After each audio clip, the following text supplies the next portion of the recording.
Hi, welcome everyone to what is it? The first weekend of the playoffs.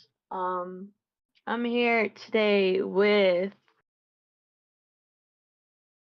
You, sorry. wait, what was it? Hi, Sugar Buns. I'm you. I'm your newest commentator for ICL Week 5 playoffs. Today I am with Daza, and we are for who will our first match be, Daza? So our first matchup for today is gonna be Ace versus yesterday's winners, which is gonna be Omega. We are slowly moving our way up in playoff brackets. So, just a quick recap for those who are not familiar with the bracket. We first had the regular season that kind of determined the overall standings in the division, and with that, the bottom teams are essentially just slowly fighting their way up towards the top teams. So, we sadly had to say goodbye to Last Cypher yesterday. Omega was the team that is moving up now. They'll face Ace, and the winner of this matchup is gonna continue onward to the next matchup later today. Yes, that'll be very interesting to see from our side as well, since we have seen Ace. We have seen Loki playing as Dreamish and as Sculptor in Koa, so today's matchup will be very interesting, of course. And as we can see in the pick ban, it seems like Ace has banned Seer for first pick, and Survivors has chosen Priestess and Psychologist. Our map, it seems like our match is Sacred Hearts Hospital, am I correct?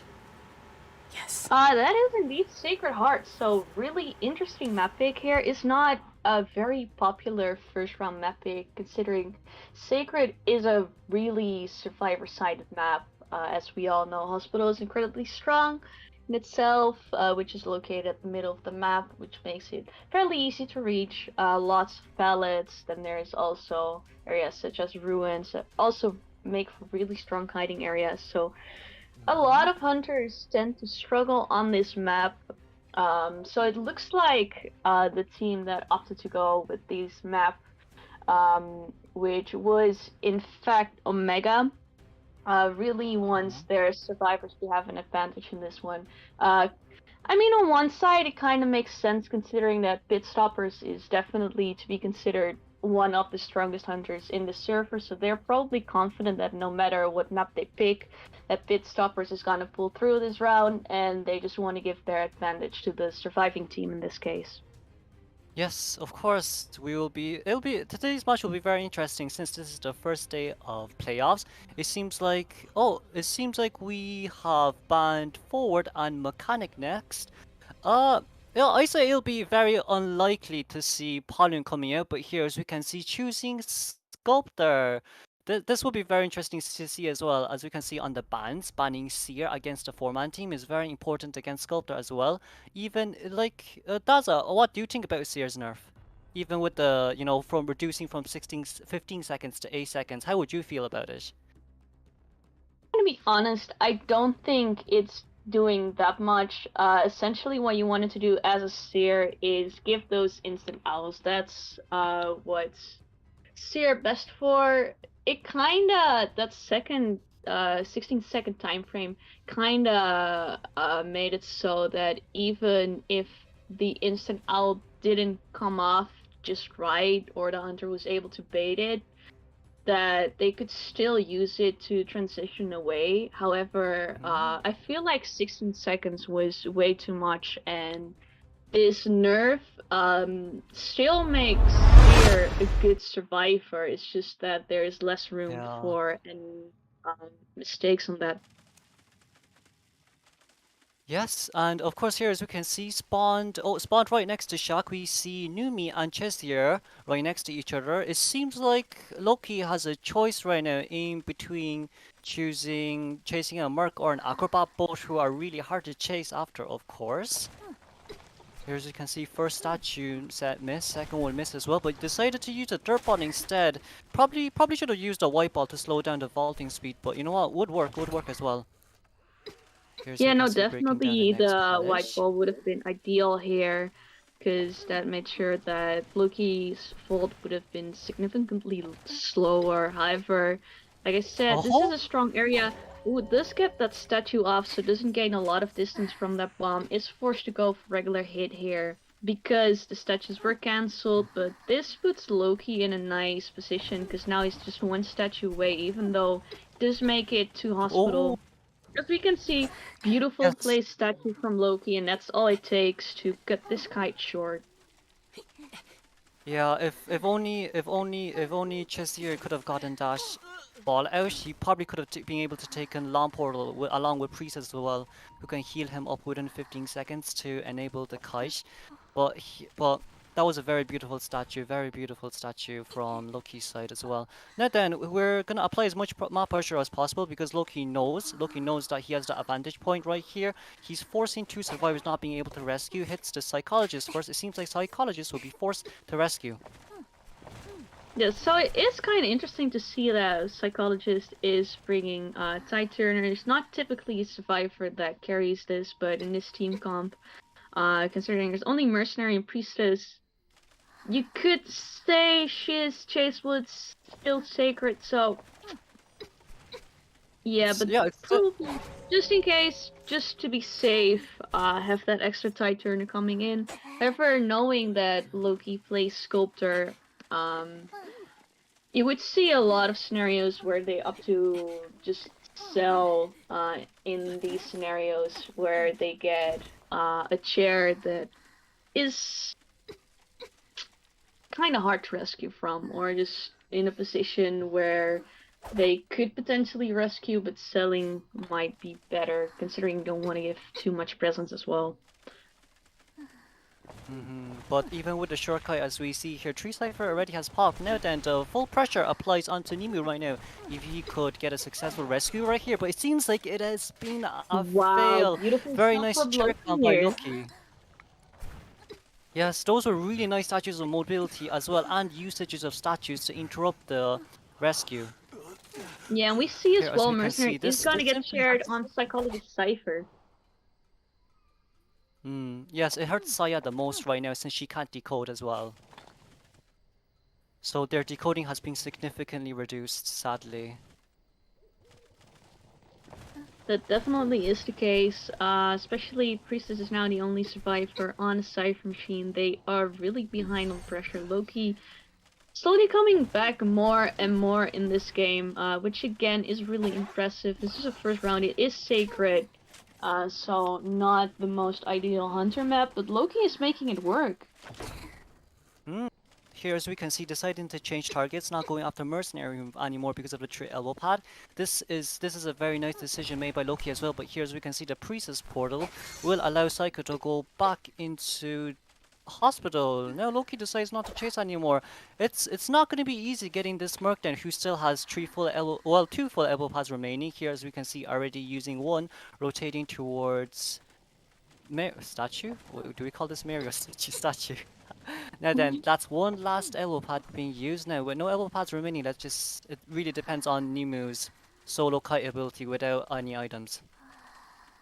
Yeah, I mean, I think there's still one elbow pad remaining if I'm correct. But we do see that they're just gonna up to heal up, play it a little safe here. They know that the mercenary has to kite here if they want to have a draw. It's really coming down to this kite, because if they have to drag another survivor off of their Cypher machine, Oh, sadly does take the regular hit here, so that means mercenary is gonna go down, one Cypher remaining.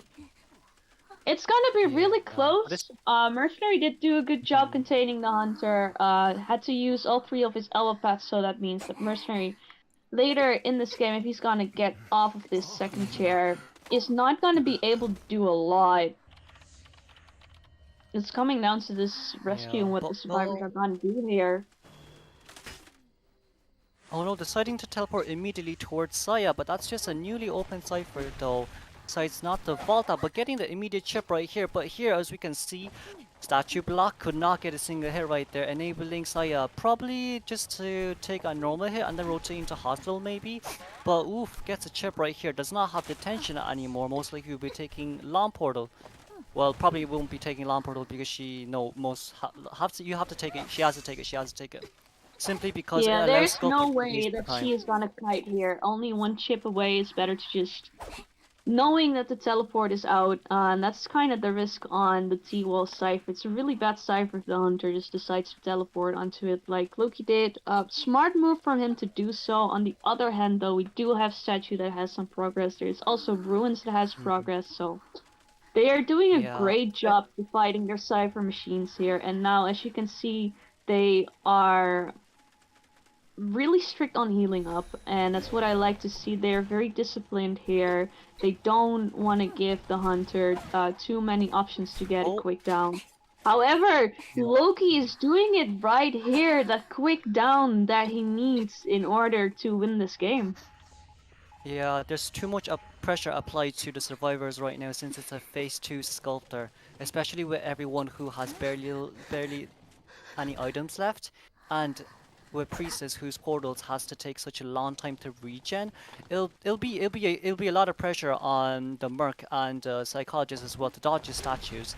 If Merc fails the rescue here, it'll be really bad, but seems like he'll be able to take a basic hit here. Does Loki still have any more statues for a double down? Ooh, there goes the double down, though, but it seems like he should be able to rescue Mercenary going down, being able to pop the tide. Now what he has to do is he needs to keep body blocking. It's okay for Merc to go down, but Merc has to take the statues, so then Priestess will not go down as fast. Now here, as we Yeah, can see, no, but they can Mercenary second definitely time on not afford to turtle. double down. Yeah, So Mercenary's gonna get if I'm eliminated not from the wrong, game. Mercenary. Yeah, that's goodbye for their tie right now. But immediately popping the cipher, it seems like no one's at gate because they're scared of Loki's teleport, which is a very good choice. Everyone's staying hospital right now until they know who's gonna be the next definite chase before anyone touches the gate. Yeah, but as we can see, Loki is playing it patient. He's just checking the gates before he actually is gone and teleport on one. So there's the portal here. And Mm.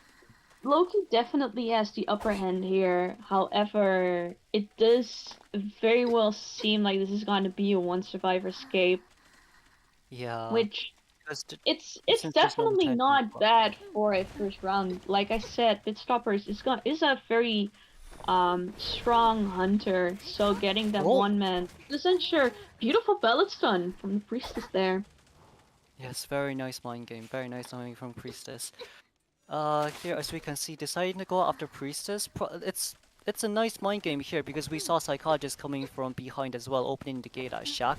And then it really depends on if they know where Dungeon is, but Dungeon seems a little bit way too far away. It seems like Keita can rush towards the gate. It seems like Keita, the Priestess can actually rush towards the gate as long as she dodges the statues here, of course. And then Psychologist coming out as well to body block. Ooh, Priestess waiting for her portal, but that's a small, faulty portal. It seems like she's able to get out. As long as, nope, never mind. The teleport comes out here. They have to, Psycho has to body block here, or else it'll be really bad. But Psycho cannot take another more chip. Ooh, that's double chip though. Gets the hit on Oh, Psycho. Wow, that's some great pressure handling done by Loki right there. And now we'll be forcing the Priestess out. Let us congratulate Loki for the 3-man elimination. beautiful job, and what a great Oh, that was start that was of very nicely today. done.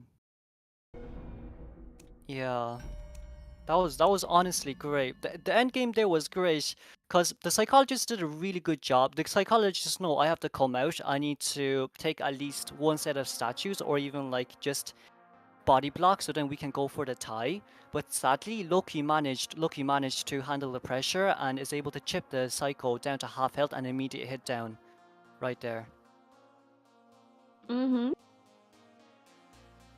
Yeah, No, it's the it's a very survivors it's a definitely played that end game well too, because like I said, what kind of happened there is that Loki opted to teleport towards the cipher machine, which in most cases it's not a bad thing to go ahead and pressure that final cipher machine. You do want to avoid that cipher getting primed, because if there is no one on that cipher, knowing that someone has to rescue, no cipher progression means that you can get a down before the cipher is actually primed rather than staying at the chair and basically causing for the cipher to just get primed and you wasting the time at the chair. So it's kind of a decision that Loki had to make there. However, like I said, there were ciphers that were already had some progress into them at both ruins and statues, so that means that they could just heal up there and kind of play it safe, play it a little slower. Like they really tried to slow down the pace of the game and get in some progress on either of those cipher machines, and when there was like even as much as a little tiny bit of room to pop it, which we could see when the mercenary is gonna go down.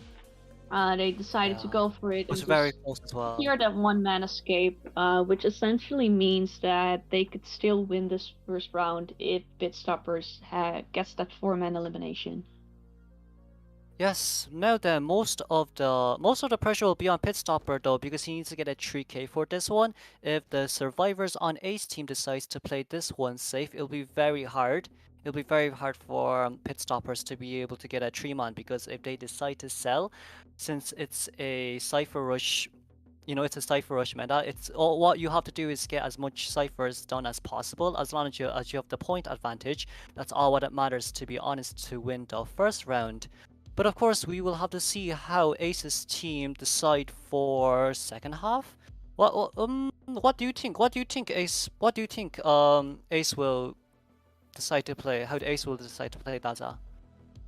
Okay, so what I would say here is you have a few things to keep in mind. First of all, we have Pitstoppers playing. Pitstoppers is a very experienced hunter with a rather large hunter pool. We know that Yeah. Pitstoppers can play Green Witch. We know that he can pull out Sculptor. So there are definitely a lot of options for these survivors right here.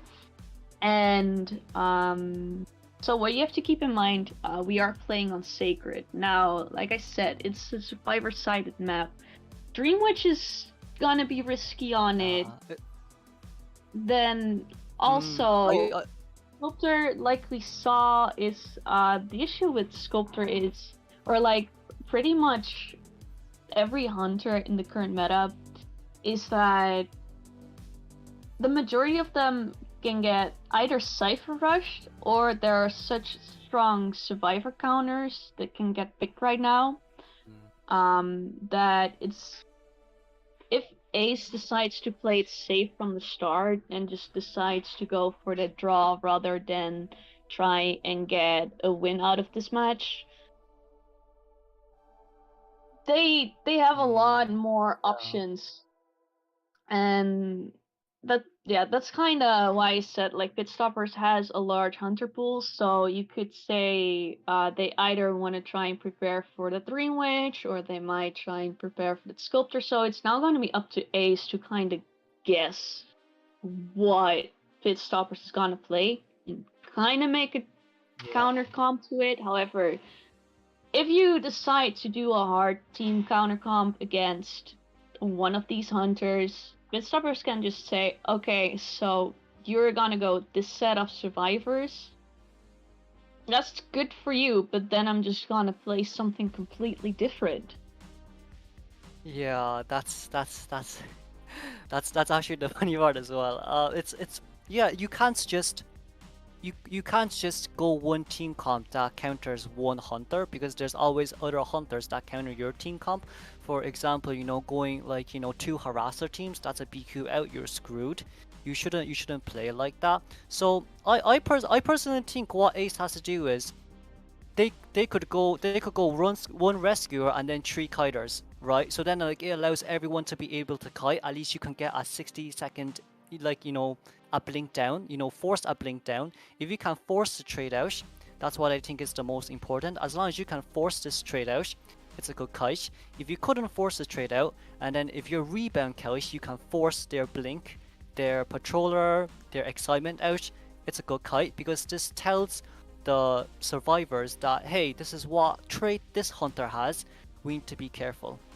Because of course we know these are professional players as well, so they know when Blink cooldown is ready. If Hunter still has not used Blink, they may opt out thinking that it could be excitement or it could be teleport. So for me, going against pit stoppers right now, if you really want to go for the tie, everyone play kiter. So then like everyone's at a really good position to kite. It doesn't really matter who kites first, as long as it's okay if you do a not such a good first kite.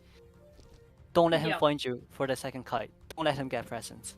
Yeah, and So that then you just actually leave them brings kiting. me to another kind of interesting point, in my opinion at least, because we have seen, I think it was pretty much last year, that a lot of kiters fell out of the meta. Perfumer wasn't as strong because Sculptor and Bonbon were played a lot, and the perfumes are just not as effective against it. Then you have Yeah. entomologist who didn't receive her buff just yet. Same for acrobat. However, in the current meta, these two survivors got buffed, and we nowadays see a lot of acrobat and entomologist coming in. And kind of with their buff, I would say, is that there is the kiter meta is kind of back. Like we don't see Yeah. a lot of coders anymore. Mechanic is considered very risky. Yes, she can definitely secure a draw, considering that she has her bot out and can just decode a cipher, but like you say, Mechanic is not a survivor if she gets found first who can put down a Yeah. 60-second guide. However, if you go entomologist, especially on this map, and same for a survivor like Acrobat, they can actually maintain that kite because they have the abilities to counter the hunter abilities or just slow them down, etc. And Yeah. therefore put Support down a 60-second was kite. missing. Hmm. Yeah. It's as you said as well, Daza. Jesus. After entomologist buff, we're all finding her so annoying. She's able to kite, she's able to support, she's able to harass, she's able to extend kite, and also acrobat as well. Even though we don't see it as much in ento as in acrobat with the support, we can still slightly see with the I guess after his nerf, it's only his red ball that's much more significant now because the skill lock really helps. The skill lock really helps against like chip hunters, Paloon, and Dreamwitch. Yeah, So no, like for definitely. yeah, definitely. It's so annoying. Like oh my lord. But still here we see we're gonna start. No, we're not starting yet, but like Yeah, we're yeah, just yeah, slowly getting into this matchup. I We're have gonna bands see up. a forward and a psychologist. So we didn't see a forward last match. However, I don't think we even need to explain why forward is a good pick here. I do see yeah, psychologist, which psychologist is a really strong counter to dream, which we didn't really talk about psychologist and patient yet, but both are really good survivors. I wouldn't be surprised if they would actually pull out a patient here too, knowing that Ace has practiced a lot with patient as well. So yeah, psychologist really strong counter against Dream Witch. We've also seen in the last round that they were quite successful against Sculptor too, because it's essentially just an extra hit that you can take for pretty much free because the heal goes off immediately.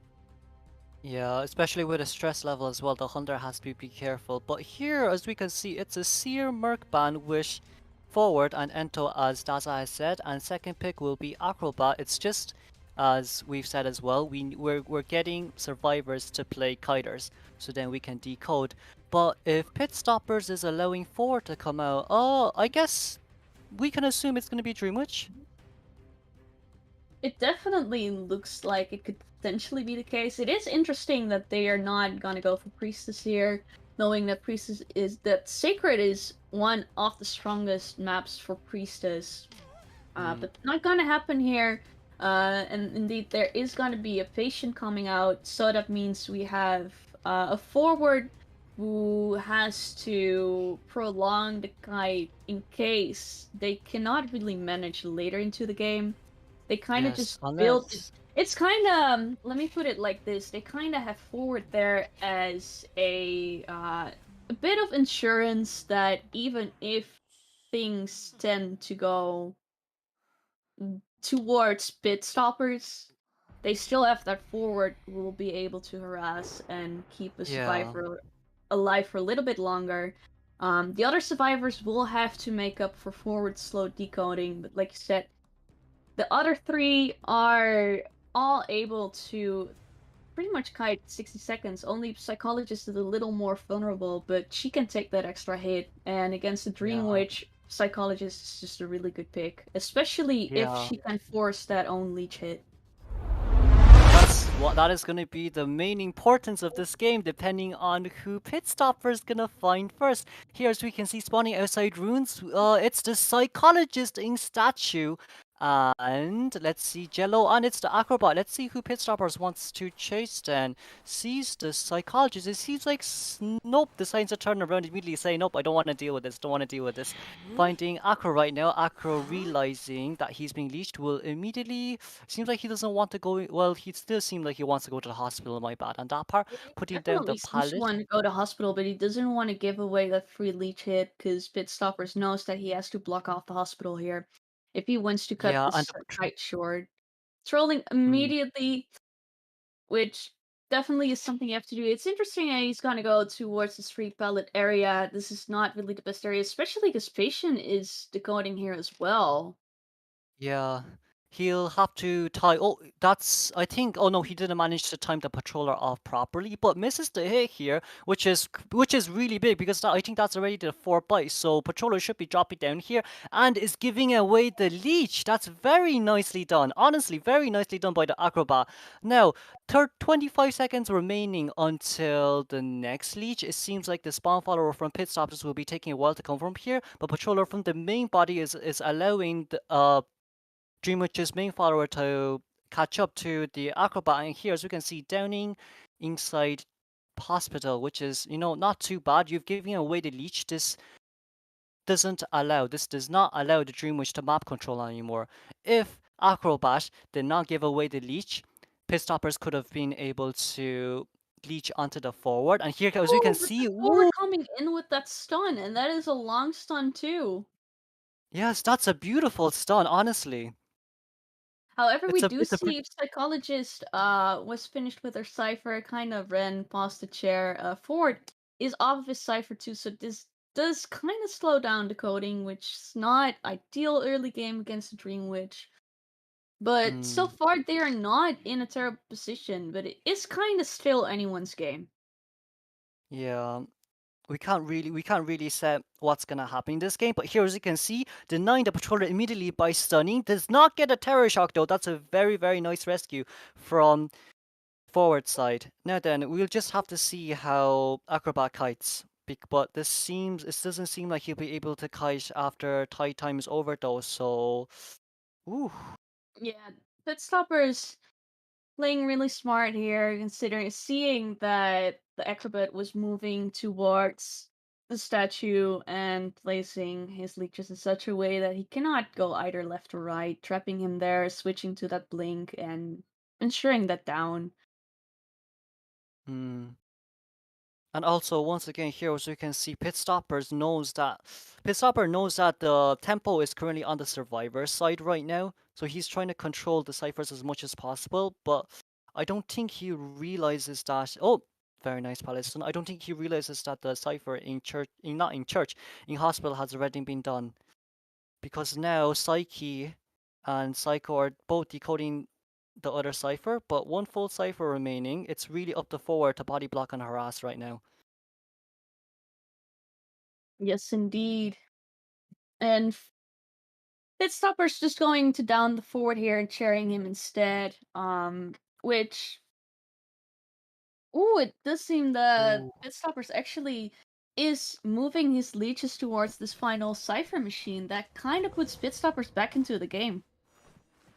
Yes, yeah. The survivors can't touch the cipher machine anymore, and that's a very smart play there as well. Because Pit Stoppers knows that there's no one else decoding out there, so there's no cipher progress at all on any of the other two ciphers. Now he's gonna have to force Psycho to rescue to fasten up the tempo here, so survivors can pop on time. Now here, as we can see, getting the rescue, forward pulls the ball. Doesn't seem like it's enough though. No, Yup, he will be used going down here most of his sadly. football already, so not a Yeah, lot of distance that the forward is gaining here. However, we do see that now all the other survivors are injured, so that means, as we're already seeing, they need to heal and deleach here if they want to pop that final cipher machine. But this definitely yeah. gives Bitstoppers a little more room to work with. Hmm. It seems it's I don't let me see. It seems like they want to sell for this one to go for the tie. And if that's their mindset currently, they need to get everyone healed. Yeah, But and it I'll be seems honest, I think that is the best course of action, because rushing to that forward trying to keep him alive is only gonna result in more survivors being down. All they need is that draw, so they don't need to do any risky moves if they can just secure that two survivor escape. yeah. So And as we psychologist saw is as well. the one who's being found here, which she did die away far from the cipher, so this is not terrible. And we also have the acrobat and the patient who are right now healed up, so they can go for this rescue. And it's gonna be up to pit stoppers to control this game enough to ensure that they cannot prime that final cipher machine before the psychologist is at least dead on chair. Yeah, and we see pit stoppers attempt here trying to try to map control, but couldn't do it because the cipher was so fast it's already done right now. Now here as you can see it's a 3-man endgame. We have the acrobat who's at gate right now, and pit stoppers who's already used his trump card, so there will definitely be no teleport, only blink. But you know what? Jelly probably realizes right now that Dreamwitch is next to him because we all have a mark when Dreamwitch's main body is next to us. So now it simply just depends on whether the survivors could deleach fast enough, so then it wouldn't give pit stoppers the tempo to map control and slug endgame for a potential 3k. Yeah, so what the survivors essentially need to do here is they need to play it slow. As long as Pitstopper's got multiple leeches into this game, he's gonna try to control both these gates. So they need to play this slow. Maybe even if needed, just wait out that detention. Yeah, yeah, they cannot give pit stopper any chances here to get a hit. Or else it would be really bad. Here, as you can see, the Psycho crouching down, but you never know how long she can crouch for, because Crows should be coming out soon. But Patient still has 2 hooks though, so she should be able to Yeah, he is rush. definitely gonna get out of that gate, so that is gonna be a two survivor escape for sure. Now it's just gonna come Mhm. down to that psychologist, but she is already injured, so even if that detention is running out, there is not much she can do. Yeah, all Pit Stoppers has to do here is to suffocate inside here, and then wait for Blink to come up. But oh, Psycho is just waiting it out, and Pit Stoppers is also just waiting this one out. It's gonna be a long way. It's gonna be a long way. But there is a possibility here though. If psychologists could rotate towards runes, and if pit stoppers actually chair her near runes, they could go for a 3-man, but it seems like there is no chances of this happening as Dungeon is near the bad corner, but Blink is also ready and up to go, and Hunt as well. And now is able to knock the Psychologist down. It seems like Patient and Acrobat will be leaving, and let us congratulate Ace for winning the first round. Yeah, beautiful job. Beautiful discipline from the Ace survivors here. Like we said from the start, they just gotta play it safe, no risky moves. Selling the forward like they did, was an example of that. So really well played from Ace, securing this draw, and with that having a 1 point lead, as of currently, and then of course winning that first match. However, there's still at least one more match to go, so in the case that Omega ties that match or wins that matchup, we are gonna go into a third round. So anything can happen, although, and I've said this a lot of times before, this first match really sets the tone for the entire matchup. So winning this first match is really important for Ace. Yeah. Now the It just pressure is essentially on puts them in a Omega's more side. comfortable spot. Hmm. Very true. Because right now, right now Ace can play. Ace's survivors should be able to play quite comfortably now, because they know that they don't need to go for anything more than tie, because they have faced in Loki, who is of course a really good hunter as well in our server. So yeah, we will just have to see how Omega handles this pressure now for game 2. If they're able to tie, if they're able to come to a tie conclusion after game 2, we'll be able to go on to game 3 to see a show off from Omega and Ace. So yeah, this will be very interesting to see. Yes, Oh, indeed. I'm but definitely looking forward to it. However, we are first gonna go into a short 5-minute break. So we'll be right back.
Yeah, he's just gonna put down a main body for 4.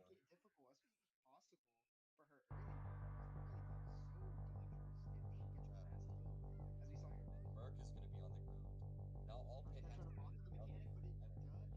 Fortunately, once Embalmer does get hit, he has no self-heal. Very nicely played on the mechanics of the Remy. Forward, unfortunately, kinda needs it against Terror Shot. Web shot and stuffed. That would be disastrous. And there no, he dodged it.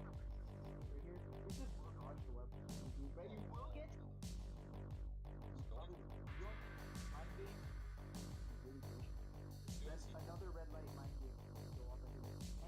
he spider. Heal him. Apologies for the heal placement. That was a really running into it. Merc can't get hit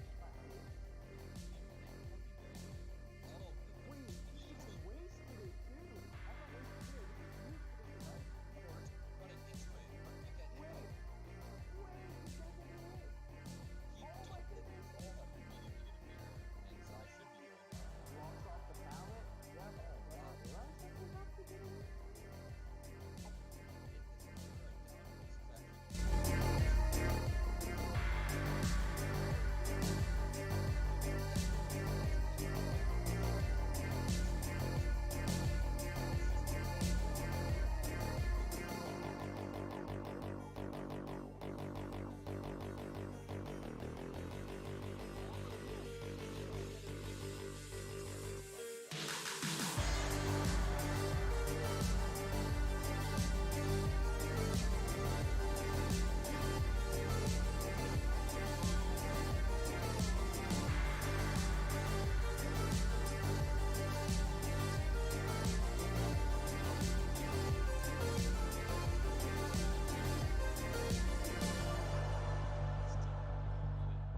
Hi and welcome back for the second round between Ace and Omega.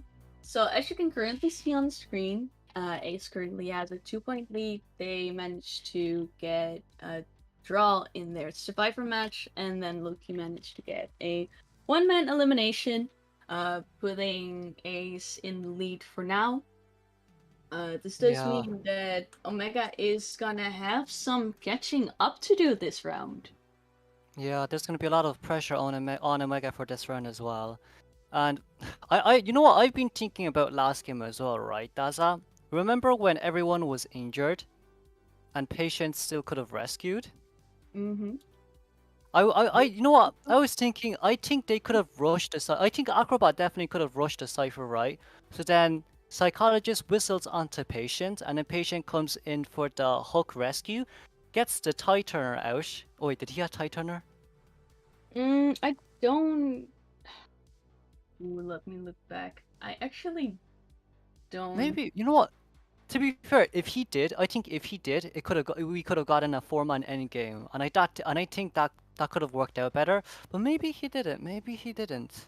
You never know. The patient had a flywheel. Ah, yes. Oh, yes. Patient Yeah, had no, they had flywheel, could dodge the flywheel. blink.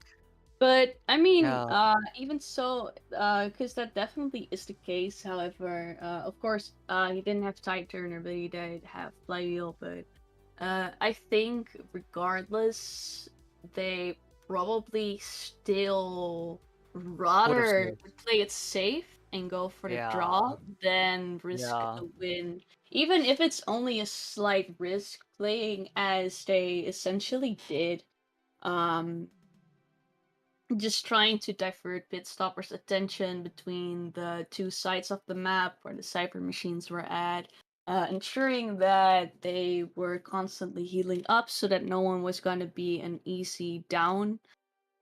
Basically, just Yeah. ensured that Pitstoppers didn't really get any room because let's just put it You like don't this. want.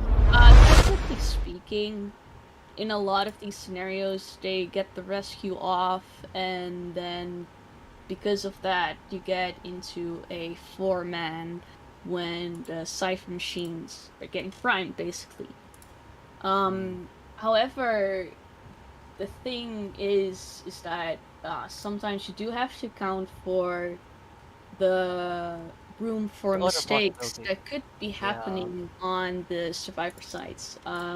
And I don't mean this to offend any of the teams participating, but especially on the survivor side, just hunter side alone, but on survivors, it takes a lot of communication. Now, we do know that Ace has been around a little longer than some of the teams, or I think even most of the teams that we're seeing in ICL this season.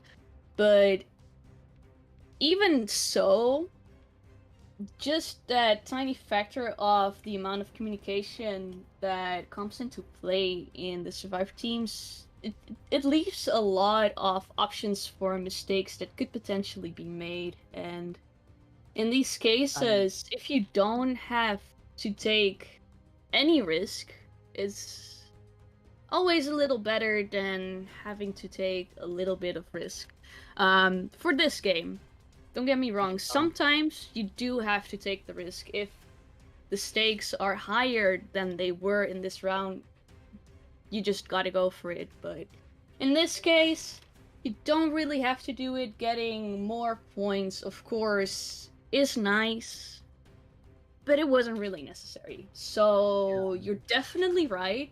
But I personally feel like playing it safe was Ace's best bet. They still have 2 more rounds to go.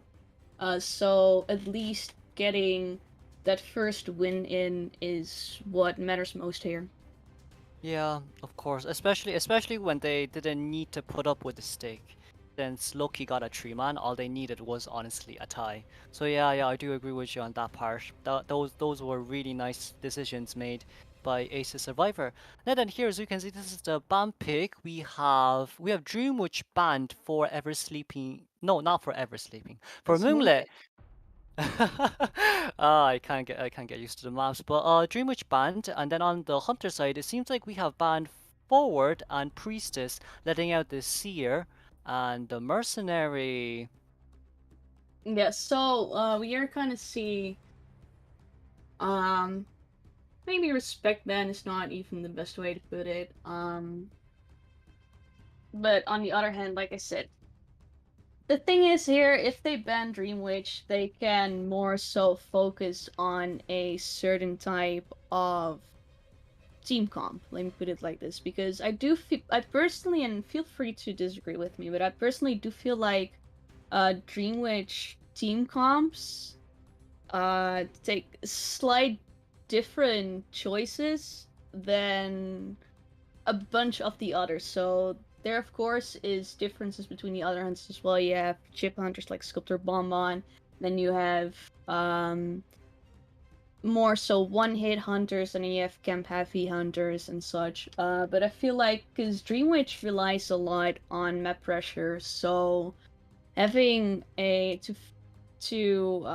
or basically being able to ban the Dream Witch ensures that you can more so make a team comp that really focuses on staying alive rather than having to keep in mind that the cipher progression cannot be too slow for the fact that the Dream Witch is stronger later game as she gets more leeches and therefore can push people off their cipher machines. So those first 90 seconds of the game are really gonna set the tone for the survivors.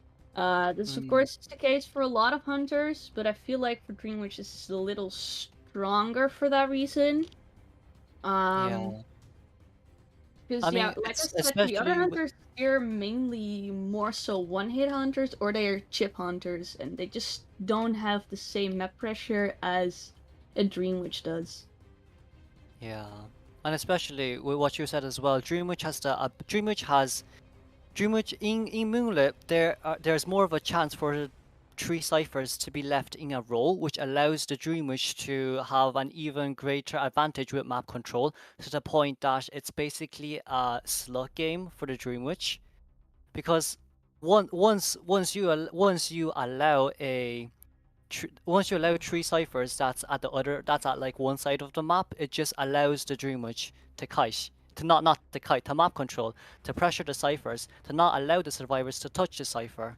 And of course, if needed, the Dreamwitch can just wait out the blink. Why? Because all what she has to do is scare off the survivors from the ciphers. And if survivors are forced to deleached, that just means that they cannot touch the cipher, which is why they have to be very mindful of Dreamwitch. And Dreamwitch first ban is definitely not a bad choice, especially in this map as well. But as we can see, it's Pollen coming out. I'm surprised. I'm surprised. I'm really surprised Pit Stoppers let it out Seardo against Pollen. Because with this team comp, it's not going to be easy to chase after either Akro or Annie. Merc will definitely be like highly unlikely, and if you're gonna chase after a seer, this seer has a high chance of farming more than one owl from you in wheel form. Yeah. Now, chasing the Seer, especially early game as a wheel, that can turn out really painful, but for the same reason, Acrobat on Moonlit is solid pick anyway. Toy Merchant is really interesting. We don't see a lot of Toy Merchants, so I'm really excited to see what Ace is going to do here.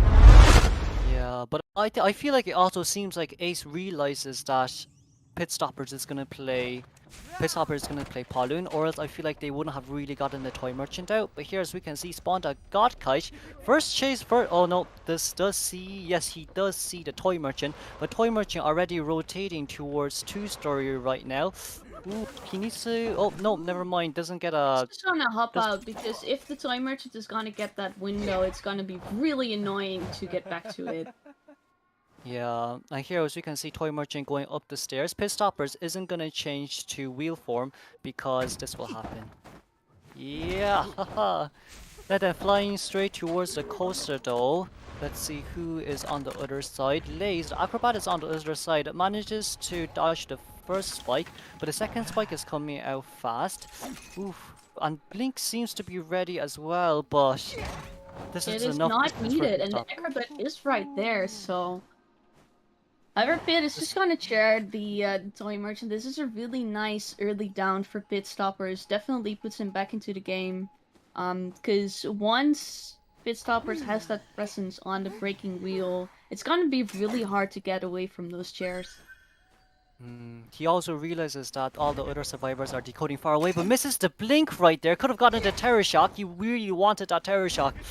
But oof, it was just an inch. Just an inch. Now then, throwing out their fireball. This just tells pit stoppers that this acrobat will not be able to lock his skills. Now then, using the flywheel as well to dodge the basic hit right here. Pressure's on Lays right now. Gets the chair hit though. Very nicely done. Well played from the acrobat, just ensuring by touching the chair, or consistently touching the chair, that the toy merchant chair is gonna get milked out a little bit, so it takes longer for the chair to reach half. Toy merchant is gonna get away in the coaster, is waiting for the acrobat if they could potentially come in, which is gonna happen with that Seer Owl coming in, and suddenly this game is turning more and more towards Ace's favor. Yeah, now then. Now the survivors don't really. Oh no, I was about to say the survivors don't really have to get down off the coaster until pit stoppers changes to human form, because they can just wait it out since it's in wheel form as well. It would be way easier to catch the survivors. But being able to get toy merchant down though, that was a reasonably good rebound kite. Being able to get 2 ciphers done, and Seer definitely has like around 25 to 30. No, never mind. He's decoding a new cipher. Ah, lol. But here we can see it's Mercenary getting the first spike. He needs to avoid getting the second spike though. Very nice dodge, phase 2 spike dodge. It's just out of that range, so Pit Stoppers getting out of that probably a little too early, so that the Mercenary is not gonna get that second spike. Kinda annoying, because that could have been a little more damage, obviously. However, Toy Merchant is not gonna get away, so there we have the first elimination. There is 3 ciphers with around 50% progress, so there is definitely some room for Pit Stoppers to still get a win out of this match. I'm not sure though if it's got to be a 4-man elimination. However, if the survivors played well, there is a slight option to get a draw out of this, but you have to consider Mercenary did take 1 chip and he's gonna get chased here. Acrobat is injured, so he needs to get healed if they want to do something, and Seer already used his owl. Yeah, so all the pressure's on the Mercenary right now. He has to be able to kite for a little bit longer though. But it seems like Acrobat is coming out of 2-story because he wants to decode Mercy's cipher. But this Mercy now, who currently has no items, has to kite this pollen. But it seems like phase 2 is ready. 1 Thanos Snap. No, it doesn't even need for a Thanos Snap, and it's already an immediate down. What Seer and Acrobat has to swap locations right now because the cipher machine is definitely not enough. No, And the Cypher machine is only at 25%. It's like it's just pinging it, so that by far is enough. It is a Mercenary chair though, so it's gonna take a little longer, but it's a breaking wheel, so he's not just gonna stick around and wait at the chair for something to happen on the survivor side. But it seems like Pit Stoppers manages to bait the Acrobat down though. Here, as you can see, that's 2 spikes. Oh, wow! He Look at that flywheels flywheel. Very snap. well done by Wheelies. Ah, but the blink. The blink was there. That was a But the blink beautiful was there. flywheel from the Acrobat. What a perfect Yeah, that flywheel was prediction on his side. Oh, but sadly, that's 2 on chair right now. And Seer's way too far away to be able to rescue Mercenary on time. Now then, Seer is closing in, but Pollen already has phase 2 spikes ready. All what he has to do is land 1, and then get off wheel form into human form to land 2, and this is a 4-man elimination. 4-man elimination on Pit Stopper's part. Oh, there's the flywheel from Seer, and yep, let us congratulate Pit Stoppers for the 4-man elimination for this one. That is a really great comeback. Really great comeback from the Hunter. Beautiful comeback indeed, because like I said a bit before, they were definitely in a position to still get maybe one survivor out of the gate. It came down to Mercenary, but especially Wheel at full presence it's difficult to kite, and the Mercenary already had that quarter damage from the rescue, so Mm, definitely not an ideal yeah. situation to be in, and especially considering the game kind of took place at that first stop where that first cipher from the Acrobat was, just means that they have to start an entirely new cipher, and that really cost them endgame. And then Bitstoppers closing it off, baiting the Acrobat to fault the window, and even though the Acrobat had that beautiful prediction with the flywheel, it sadly wasn't enough with that blink being available for pit stoppers and securing a Yeah. win, and with the Seer going down to 4-man elimination. I do Mm, have to say, the only thing that I would find interesting here is that the Seer didn't try to go for dungeon, considering that both the Mercenary and the Acrobat were on chair. yeah. I mean, I guess Seer probably realizes that you can't really take the dungeon since it's a Paloon who can just run around the map. Like, who can just run around the map so easily. So Yeah. yeah, it's hard. It's hard. You don't really know I what to do in that understand that. situation. I definitely understand where you're coming from. Because yes, this is Paul Saw. He can go around the map fairly easily, so it's gonna be easier to look for the dungeon and find the Seer out, and they still have to wait out an entire chair from the Acrobat. However, Yeah. I would say in this situation, especially considering Bitstoppers was still at the chair, he could have maybe at least tried. That's all I'm Yeah. saying. Yeah. But I guess the main turning point was when Pit Stoppers manages to bait the Acrobat down. Cause for me personally, what should have really happened there was Pit Stoppers needs to land a spike first in two story, and then when Acrobat vaults the window, it takes some time for potting to reach Acrobat, right? Since you're inside the two story, and the doorway is very narrow, so Pit Stoppers has to be very very accurate on going through the doorway. I feel like they could have bought a little extra time, especially with Laze's flywheel as well. That flywheel prediction which was absolutely insane. If it wasn't for the blink, he really could have gotten the rescue. Really could have gotten the rescue. Yeah, definitely. If it wasn't for the blink, he definitely would have gotten that off. But indeed, he could have probably tried to milk it a little more. He still had some balls left too, so maybe he would have been able to pull something off. It was really tough in that situation because they didn't really plan for the Acrobat to probably have to come out of his hiding spot this early. They probably Yeah, wanted to have wait a little bit more. Maybe it wasn't gonna be primed by the time the mercenary was gonna get off his chair, but at least the cipher would have been a lot further. So even if the acrobat would have failed the rescue, he could have just swerved away from the chair and at least try and kite until that cipher machine would have been done. If yeah, that Bitstoppers, is of very true. course, wouldn't have changed targets to the seer altogether. Hmm. Yeah, absolutely beautiful. That was absolutely a beautiful turning point. Beautiful flywheel from the Acrobat. But now all the pressure is on Loki. Uh, to be fair for Loki, he should focus on getting Thai 3-man right now instead of 4-man. So just less stress, clear mind, focus on one goal. So then like there will be less mistakes coming out from his side because this is a very interesting match. We're in the playoffs right now. But Loki, but like Pit, no, not Loki. Pit stoppers definitely handled a lot of weight after the mistakes from the survivors who got a 3-man elimination from Loki in the first round. So now Loki has to somehow maintain his tempo, maintain his mind, maintain his gameplay, so that he doesn't, give the survivor too much of an opening, too much of a chance to go for a 3-man escape or a 4-man. Yeah, indeed.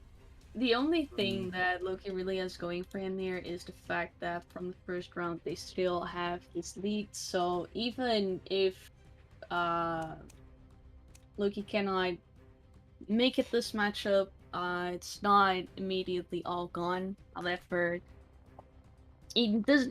Ideally, you want that 4-man elimination. We're definitely gonna see a third round, so I would Yeah. say that is more so favor towards Omega, knowing that, like I said several times already today, Pit Stoppers does have a fairly large hunter pool, and I feel like Loki's hunter pool is a little smaller, so that puts Loki at a little bit of a disadvantage. However, we've also seen that Ace's survivors are very disciplined, so going into the third round, they can definitely make it work because they can also either go with a map that is more favored towards the Hunter's Loki place and kinda try and eliminate either the Dream Witch or the Breaking Wheel, and then use their other band for something like Sculptor, maybe even Bloody Queen if it's needed. You never know.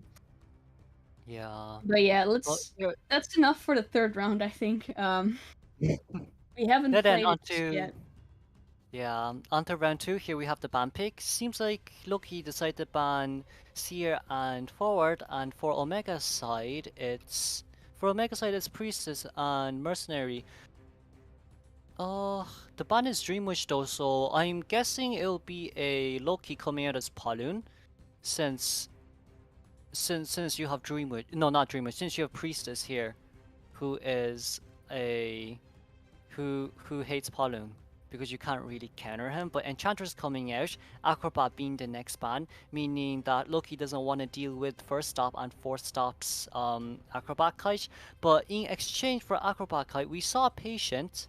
But now for our fourth ban, it's Mechanic on Hunter side and Patient for our last pick on Survivor side. So in exchange for Acrobat, they decide to go Patient, who has much more of a leeway compared to who? Compared to Acrobat, because you can hook anywhere and then make a big distance between yourself and the hunter compared to Acrobat. But oh, it seems like Loki decided to We're go gonna Paloon for see this another one. bullet. Yeah, this will be the battle between Pit Stoppers and Loki's Paloon. Whose Paloon would be better? Oh. But the Enchantress is definitely going to be very annoying though, isn't she? Yeah, definitely. What you have to keep in mind with Enchantress is that she does counter that first presence ability. No, it's not the first presence. Apologies, it's the full presence ability. Where if he jumps out of that wheel form, he can get a spike on you.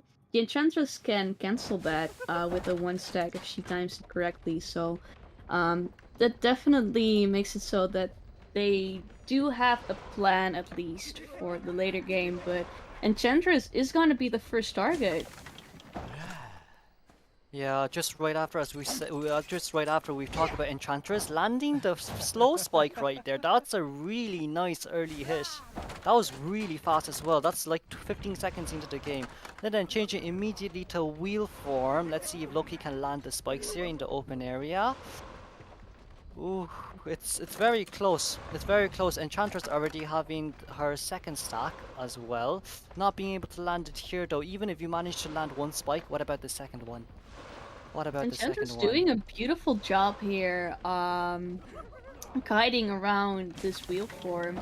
So Loki is just gonna jump out, but Enchantress does have the triple stack, which he's gonna use here. Get to a better area because she has been kiting in the open to be able to avoid the wheel form, so she does need that triple stack to get to a better area, which she did here. Is gonna take the blink hit, but she definitely made up for that early hit. The only downside is that she is now chaired on the patient cipher machine.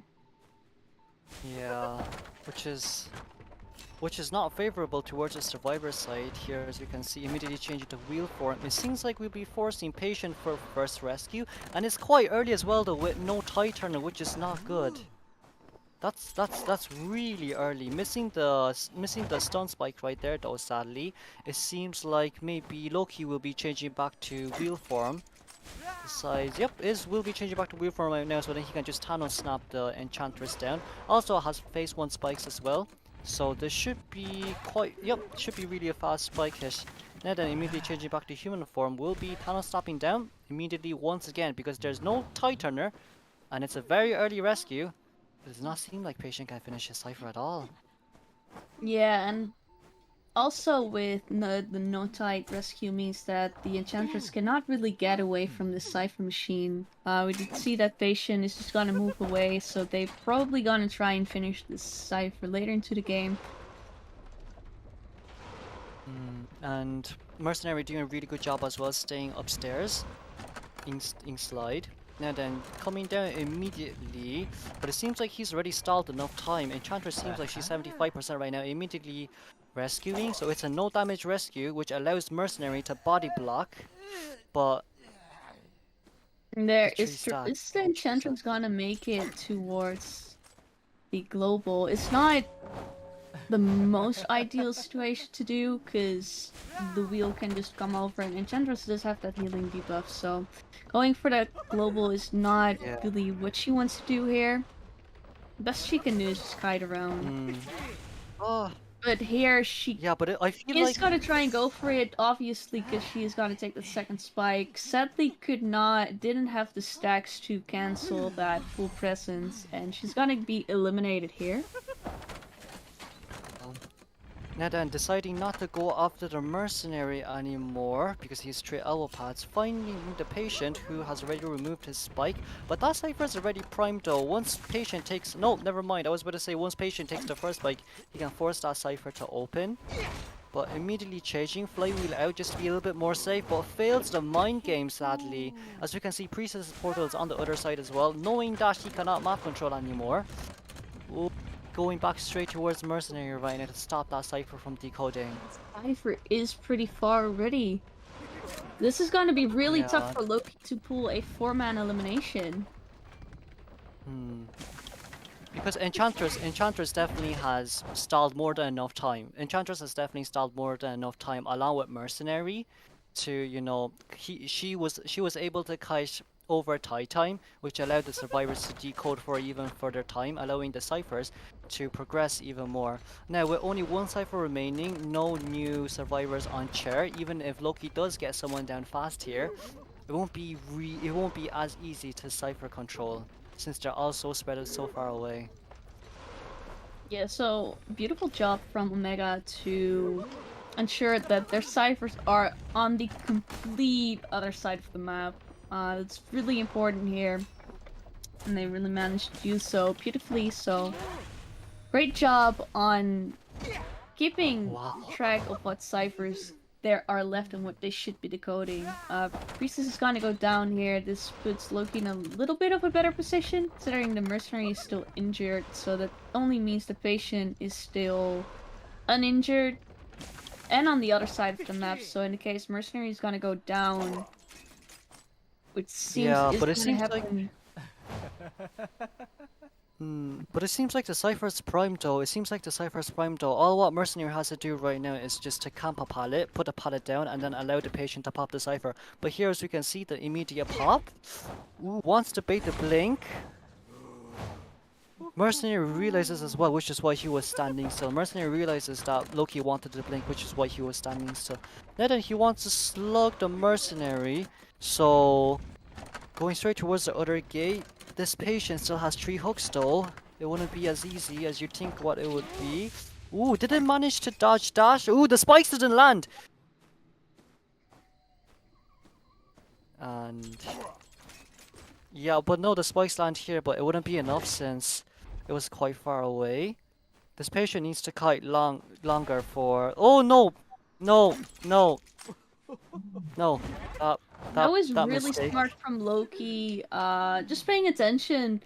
Patient wanting to, or not even wanting, but having to use his hook here if he wants to do anything. So just snapping him out of it, making it so that even if he can connect that hook, because he still had time enough to get it off. But by canceling it, he didn't have that distance anymore, and therefore is gonna secure that down on the patient, considering there's no one else that he could go. Yeah, but it doesn't seem like the gate is open though. Mercenaries gate was 41%. What? Look, can Loki stuck between middle? Ooh, it seems like Loki can stuck between middle. No Thanos snap. Sadly there's no Thanos snap. Thanos snap was not ready.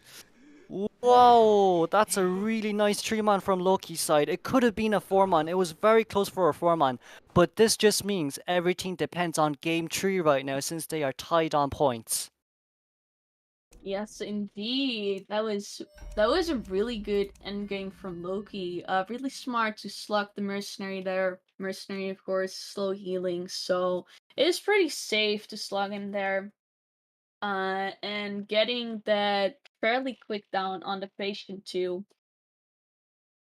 Yeah, but wait, no, no, wait, actually, I'm wrong. The advantage is on Omega side right now because Pit Stoppers got a 4-man He got the elimination, 4-man so elimination, so he gets an extra point. You're right. yeah, that's miscalculation on my part. So that was really close. That was really close for Loki. If the Thanos snap was ready on time right there, that could have definitely be a 4-man elimination on his side. But we have to give the kudos to him for handling the pressure though. He did a really good job endgame, didn't he? Yeah, no, he definitely did. I mean, he had a fairly strong early game. He had a really quick hit on the Enchantress, and Enchantress was a pretty good target for him early game. Um, so he got Yeah.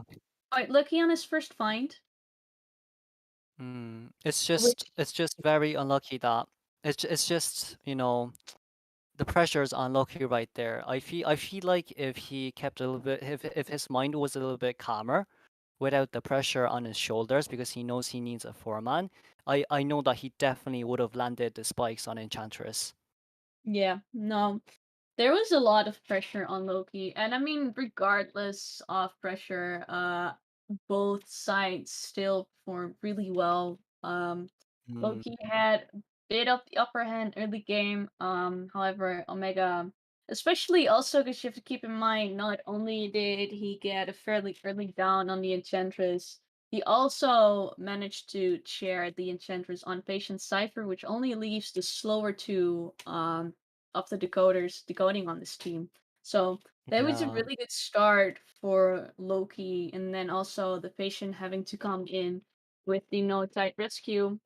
But you have to give it to Enchantress. She did a beautiful rebound on Yeah. both shares. And Yeah. you really have to give that to the Enchantress too. And then from there on, Omega just what basically the same for what Ace did. They try to play it safe, and then having survivors such as the Mercenary and the Priestess, especially in this case.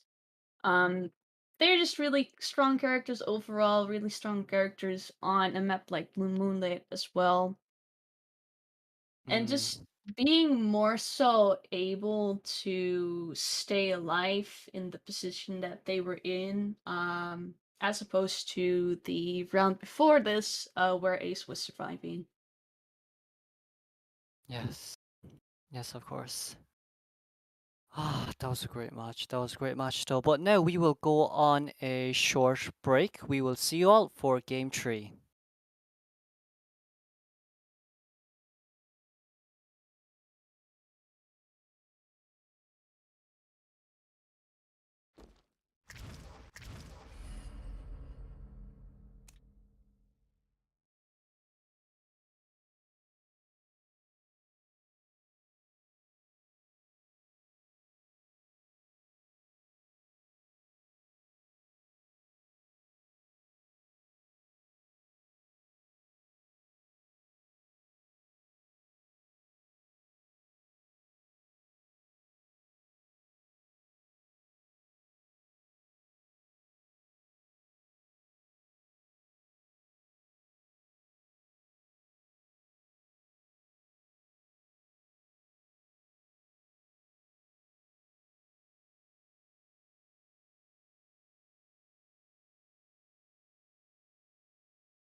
Hi, and welcome to the third round between Ace and Omega. So let me just start off with this. This is a really close matchup.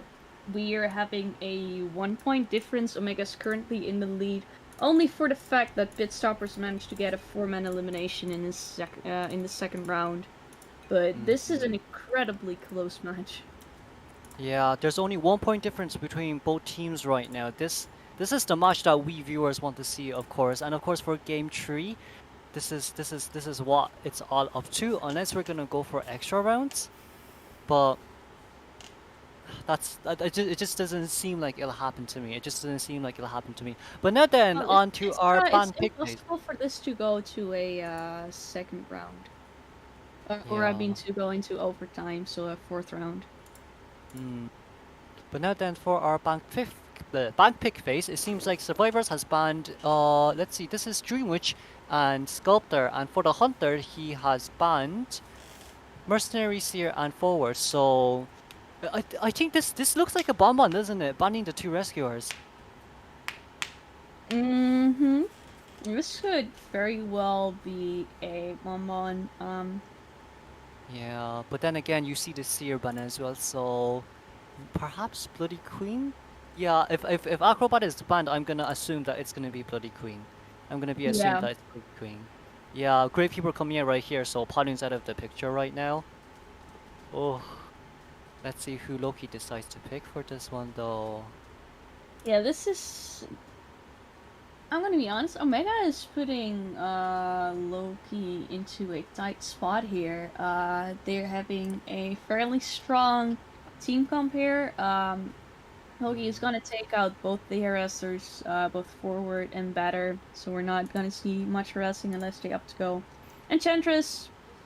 Yes. I was about to say Enchantress coming out for again. Prospector, but okay. So they have a little bit of room to harass here. Once again, Oh. Seems ooh, like they Queen's coming actually in for this one. are still gonna go with the Bloody Queen, so this actually might put Enchantress in a tiny bit of trouble. Because Enchantress obviously is not too great against Bloody Queen. I was talking about the Kiter meta a bit before with Entomologist and Acrobat coming into it. Enchantress used to be fairly decent too, but for the fact that Enchantress just gets heavily countered by Bloody Queen, she just never really makes her way into the meta. Yeah.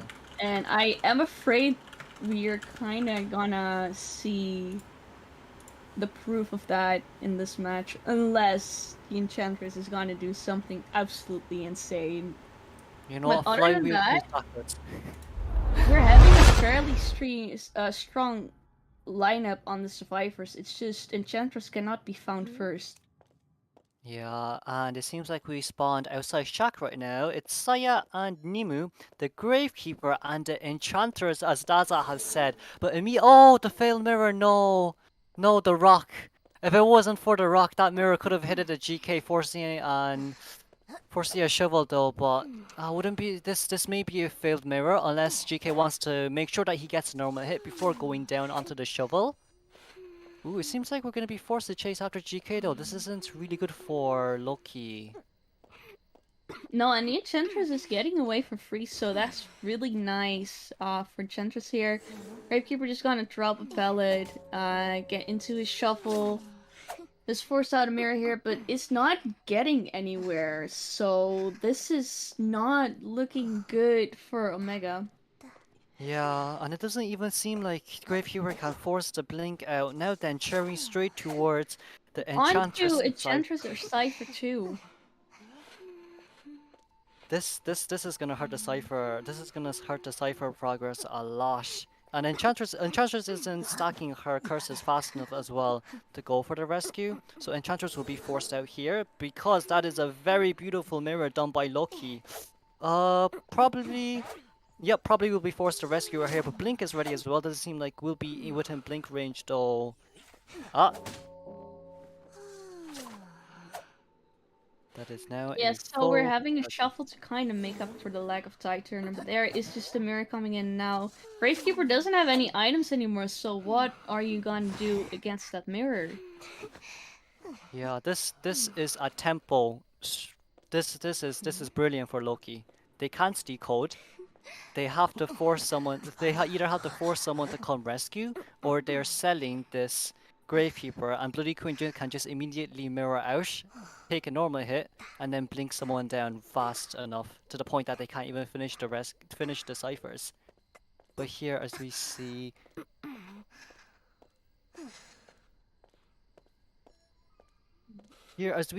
oh my. Yeah, we're indeed gonna Here- see a spell on the Gravekeeper realizing that There is just not much that He's can be gonna be done. sold. The Gravekeeper's not going to be able to do anything, and they rather maintain the to keep the rest of the survivors in good shape, but this is putting them in a really bad spot. Yeah, and getting the hit on Priestess right there can immediately blink down for the basement. Wow. Wow, what is this game? This game is literally on Loki's side right now. Unless Priestess, can she get a... Doesn't seem like there's a portal. Oh no, forces the portal. That's a bait blink right there done by Loki, which is very nicely done. But still has one portal remaining. But Mira's already ready. It seems like she's gonna save blink here once again. Wow.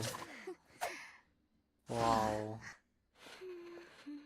It doesn't seem like the ciphers are enough, though. We see the patient running towards Shock Cipher right now, but Priestess will be charging basement, so Yeah, you have to there's keep no in way mind the Loki's Gravekeeper gonna was the first person to be eliminated, and now the Priestess, so that's all of the Tide Turner basically being eliminated from the game.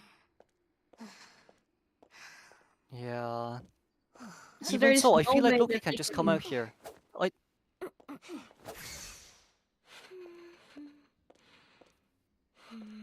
Yeah, I feel like Loki can just come out here and and just hit the Enchantress, and then blink inside the basement to go for a double down. Because once Priestess is after half, he can just go out and do what Yeah, he needs to that's do. exactly what's gonna But happen here, here. as we can see, There's Enchantress has 4 stacks though. Hmm, this 3 full stacks done. But if this stack has been used, that means there's no more stacks left for this priestess to come out. Oh, and a very nice L shape, no, not curved hit, done by Loki right there. Wow, but it seems like Enchantress wants to come in, but couldn't do it on time. Okay. Okay, last cipher is on patient right now. Last cipher is on patient right now, immediately mirroring straight towards the patient. Ooh, does not get the padded hit there though. so that Cypher is at 85%, but Blink is still available. Enchantress is injured. They might get a one-man escape, but it's gonna be really hard.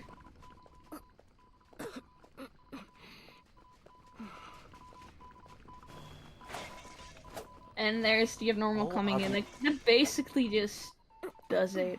I'm gonna be honest, that basically just does it for the surviving team here. Enchantress generally just not a strong survivor against Bloody Queen. Patient does still have these 3 hooks, but there's only so much he can do.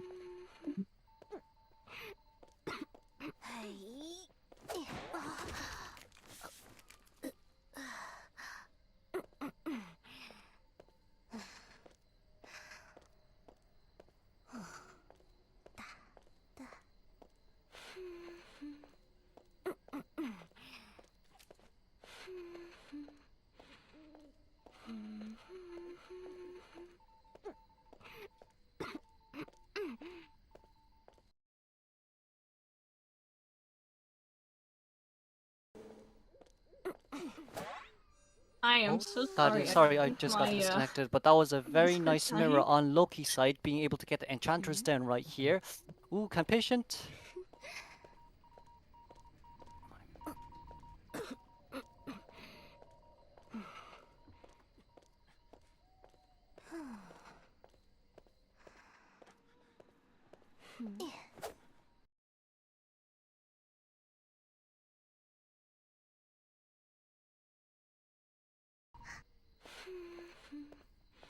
I mean, you do have to give it to the patient. He's definitely doing the best he can. However, sadly, with this opening that Loki had here, with the kill on the Gravekeeper, and as well as the Priestess too, without even having to use that link, that just put him in such a good position. And then the abnormal coming in to ensure that he's just getting that third chair off. Hmm. There's just only so much you can do as a survivor team. So props to the patient and enchantress for still trying to get that cipher done, but Loki had such a strong position. There's just pretty much no Yeah. beginning for them anymore. His early game was the early game was too much on his side, especially with being able to chair near Enchantress's cipher, disturbing the cipher, putting Priestess into the basement, and he's able to force the stacks out because you don't want to get it blinked down. His trait was still ready as well. That was really hard on the survivor side, really hard for on the survivor side. But in exchange, if Pit Stoppers manages to get a 4-man for this one, they win. If they don't, if they don't, it'll be, if I'm not wrong, it'll be extra rounds. No, it won't be extra rounds. If they do, Pit Stoppers Omega win. But if Pit Stoppers doesn't get a 4-man, Omega loses. Ace wins for this one. Yeah, so Pit Stoppers just needs to get a 4-man, otherwise they're out. So that's a lot of pressure to put on a hunter, even one as experienced as Pit Stoppers. Yeah. No, well, I mean, this is huge. This is huge for Ace though. Their survivor team can play whatever they want, whatever they're comfortable with, as long as they can get a 1-man out. That's all what that matters. Even if we're gonna go a little bit extreme here, they could be popping in mechanic if they want Yeah, to they play could pop in really safe. mechanic. They could pop in something like a wildling. You name it. Just Yeah. anything that has either high survivability or promotes Cypher Rush to such an extent that someone can get out. Hmm. Because it'll be highly likely that Dreamwitch would be banned, and Yeah. I don't see pollen coming out from this map, to be honest. Especially if you want a 4-man, I feel like Sculptor will be better. It's just really hard for pollen to land spikes fast. For Yeah, and you do have to keep in mind that factory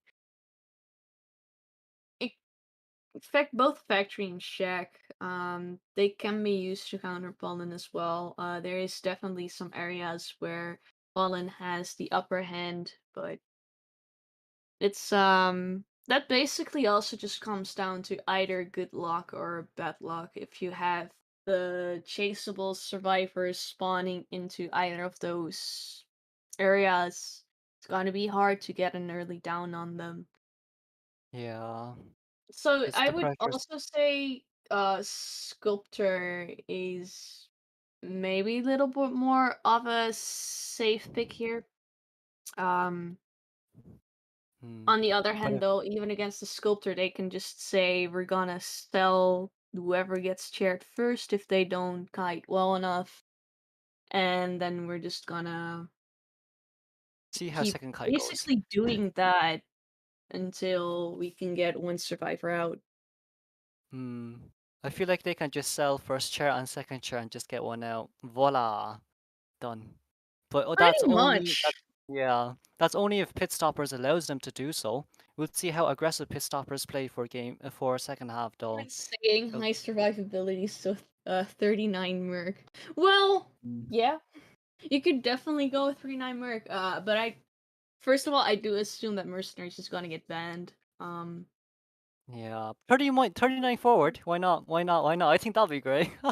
With 39 forward, I mean, you could potentially go like a flywheel forward, if you're it we have seen it happen before and it's not unheard of. Let's say because we were talking already about them possibly selling a first or maybe even a second chair so they can Mm, ensure the decoding progress and then just get one survivor out. If they're going for that strategy, they can put everyone on the team on either flywheel or broken windows. They're yeah, gonna do that. It's gonna be really hard to chase someone down, and then you can get like a 3-9 forward or mercenary or like a flywheel something, you know. So yeah, it's possible we've seen it happen before.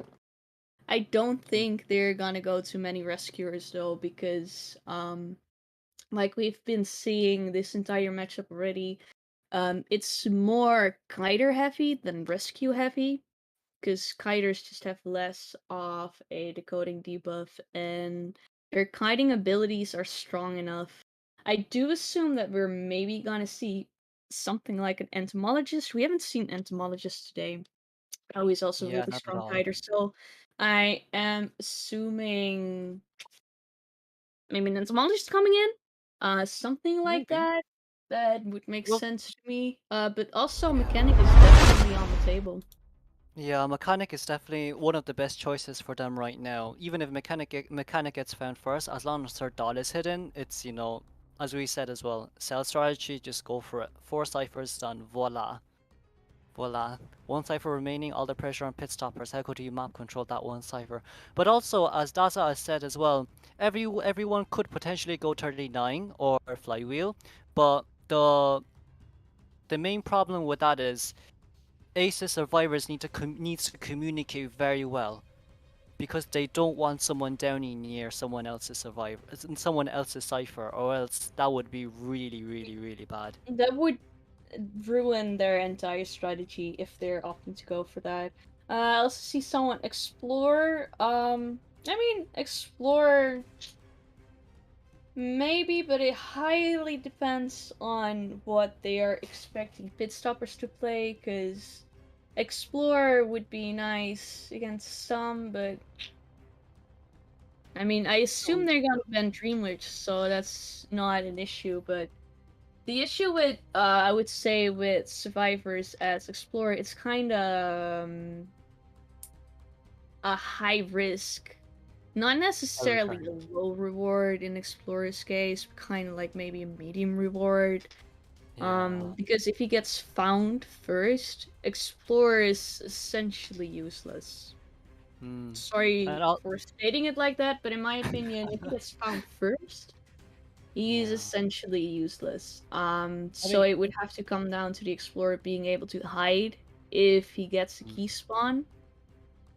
If he mm, doesn't, then that could definitely turn disastrous. If he doesn't get found first, he can definitely make some really nice plays towards the end of the game. And even if he gets found second, they could get the pages off of his chair and put them into other cipher machines. So it would promote Cypher Rush, especially in the case if they would go with a more rescue heavy team comp. But yeah, I yeah. personally would feel like if they could choose mechanic over explorer, rather go for that.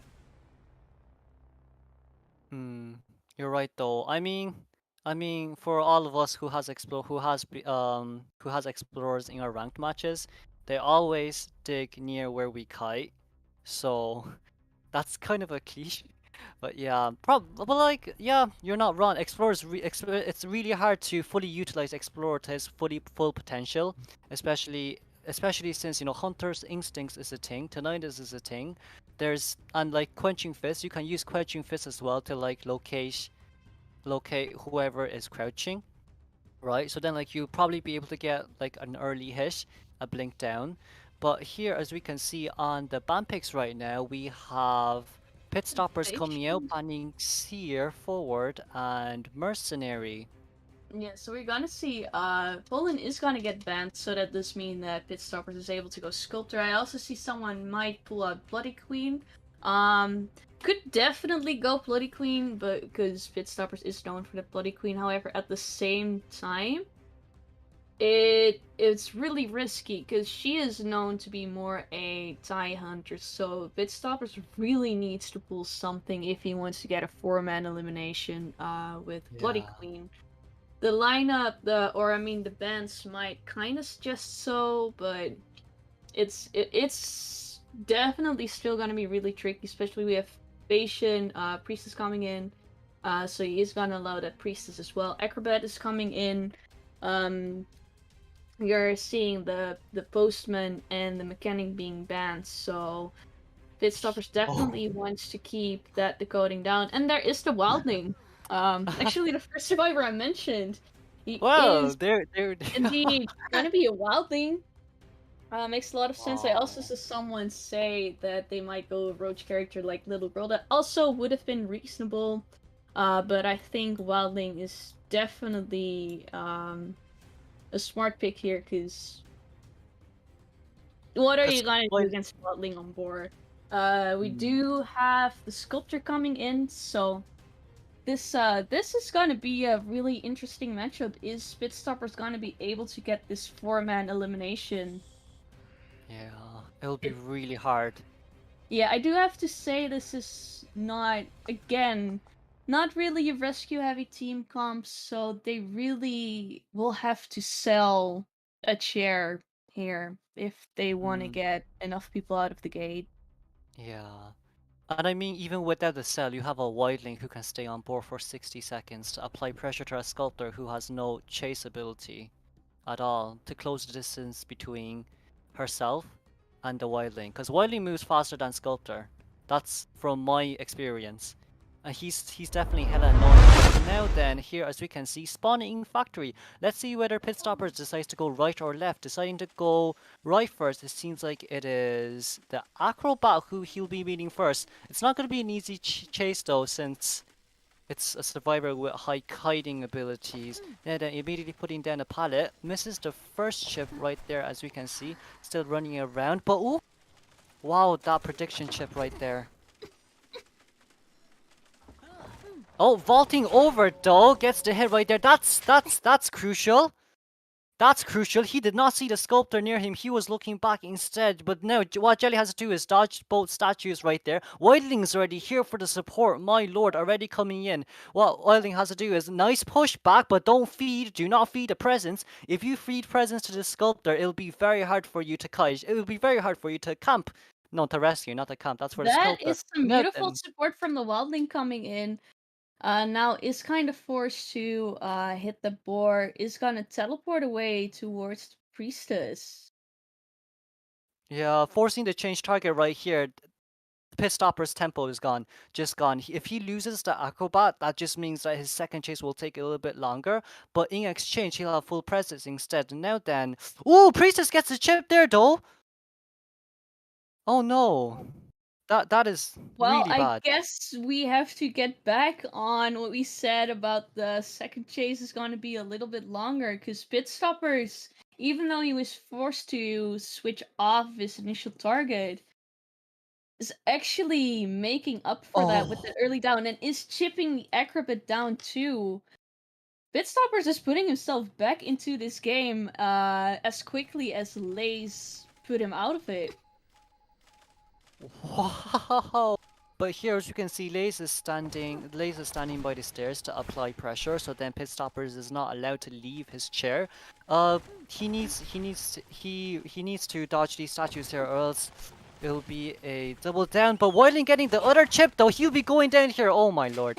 That's a triple down now. Acrobat did pick himself up, but Bowling has got to be chaired here. This is looking really good for Pitstoppers now, especially getting that Wildling on a chair too, which is his biggest threat on getting a 4-man elimination. Just leaves an injured Oh. Acrobat and now Patient taking one chip as well. We do also see that Oh. both of these ciphers are only halfway. Yeah, and dungeon's not even opened.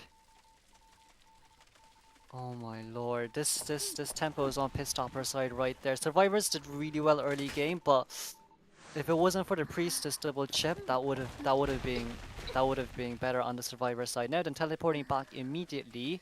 This acrobat cannot rescue, and Pitstoppers knows that the cipher is shaking, so Patient won't be coming in at all. The pressure is on Jelly right now, but it'll be really hard for him to kite 4 ciphers. Yeah, no, I'm gonna be honest. I don't think I've ever seen someone in a tournament kite for 4 ciphers. None And of with us that, I expected mean, them. with one person only being on the cipher machines.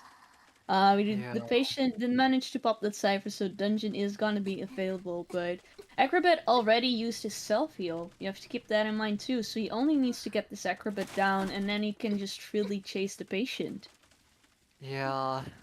This the pressure is on the pressure. There's too many pressure on an acrobat right now. He has to dodge 2 sets, but here as you can see, getting an immediate chip, and Pitstoppers has 1 more set. Can he land this one? This will be very important. Getting the acrobat down. Teleport is ready in 35 seconds. Stopping to look at where Psyche is decoding right now. Getting the chisel out ready.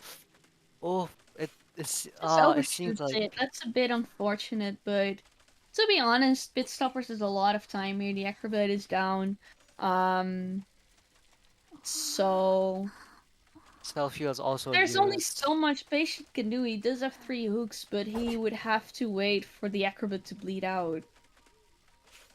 which is highly unlikely. Well, I mean, unless Pistolfers wants to go back to chair now, it seems like Pistolfers wants to go back to the acrobat because he thought that wildling has healed him, but we see the acrobat is crawling away as much as possible.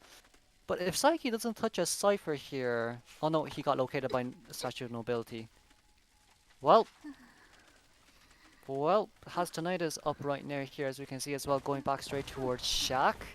Ooh, he needs to dodge this. He needs to dodge as much statues as possible, and he also needs to close the distance between himself and Acrobat right now. If he doesn't heal the Acro, it's gonna be game over. Here, as we can see, getting a really nice chip. Teleport is ready as well. If he has trump card right here, he could blinking in as well. But it doesn't seem like he has trump card at all. He And then has use sadly not much I can do here. Pit Stoppers actually brought the Uptree and he brought Insolence. Because he just needed to cut those kind short early game. So he just wanted to get his full presence as quickly as possible. Yeah, he really put his life in there. Insolence, and confined space. No trump card, no detention. Wow. So it was a risky move. We do see the Acrobat, I think, is trying to crawl towards the dungeon, but Yeah. Pit Stoppers knows where the dungeon is. This just hurts so much. Honestly. yeah, no, Yeah, this, but finding I'm gonna be honest, that was a really quick game, so props to Bit Stoppers for that. They really tried Lace coming in with a beautiful support, forcing Bit to switch targets towards the Priestess. That was really well played, but he did have to give away a little bit of presence for that, and in the end, Wildling did try to go for the rescue, kind of stuck around the chair, sadly took 2 chips for it and just went down. And from the double chair, everything just went downhill even more. So yeah. props to Bit Stoppers for getting a 4-man elimination this round, because this means that Omega is the winner of this matchup. This really close matchup, I have to say. This is a really close matchup. I mean, a third round with 2 times a 4-man elimination, that's absolutely insane. So I would say these teams were really close in skill. It was definitely very exciting to watch until the very end, because I'm gonna be honest, I didn't really even dare to point out who I thought was gonna win this because of how close this was, but in the end, Omega did bring it home. Pit Stoppers did not let the pressure get to him when he got that 4-man elimination. Yeah, he beautifully handled that. Beautifully handled that. Wow. Those statues opened my eyes. Jesus Christ. One chisel, immediate statue, acrobat down. Two statues of nobility, instant wildling down. There was nothing the survivors could do about that, sadly. But let us congratulate Omega for progressing to the next round. Oh, my English is so bad. You're But fine, yes, oh don't my. worry about it.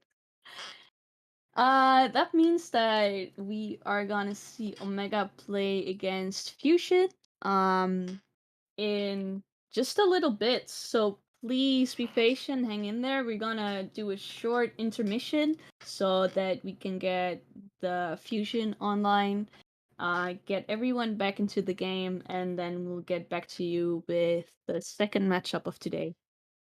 And again, really well played to both teams. GG's. And I hope to see more of Ace in the future. Yeah.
All right, and hello everyone.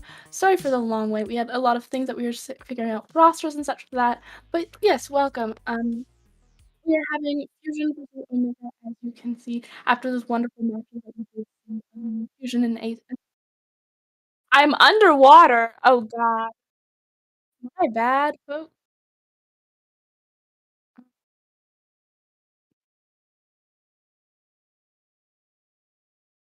Am I still underwater?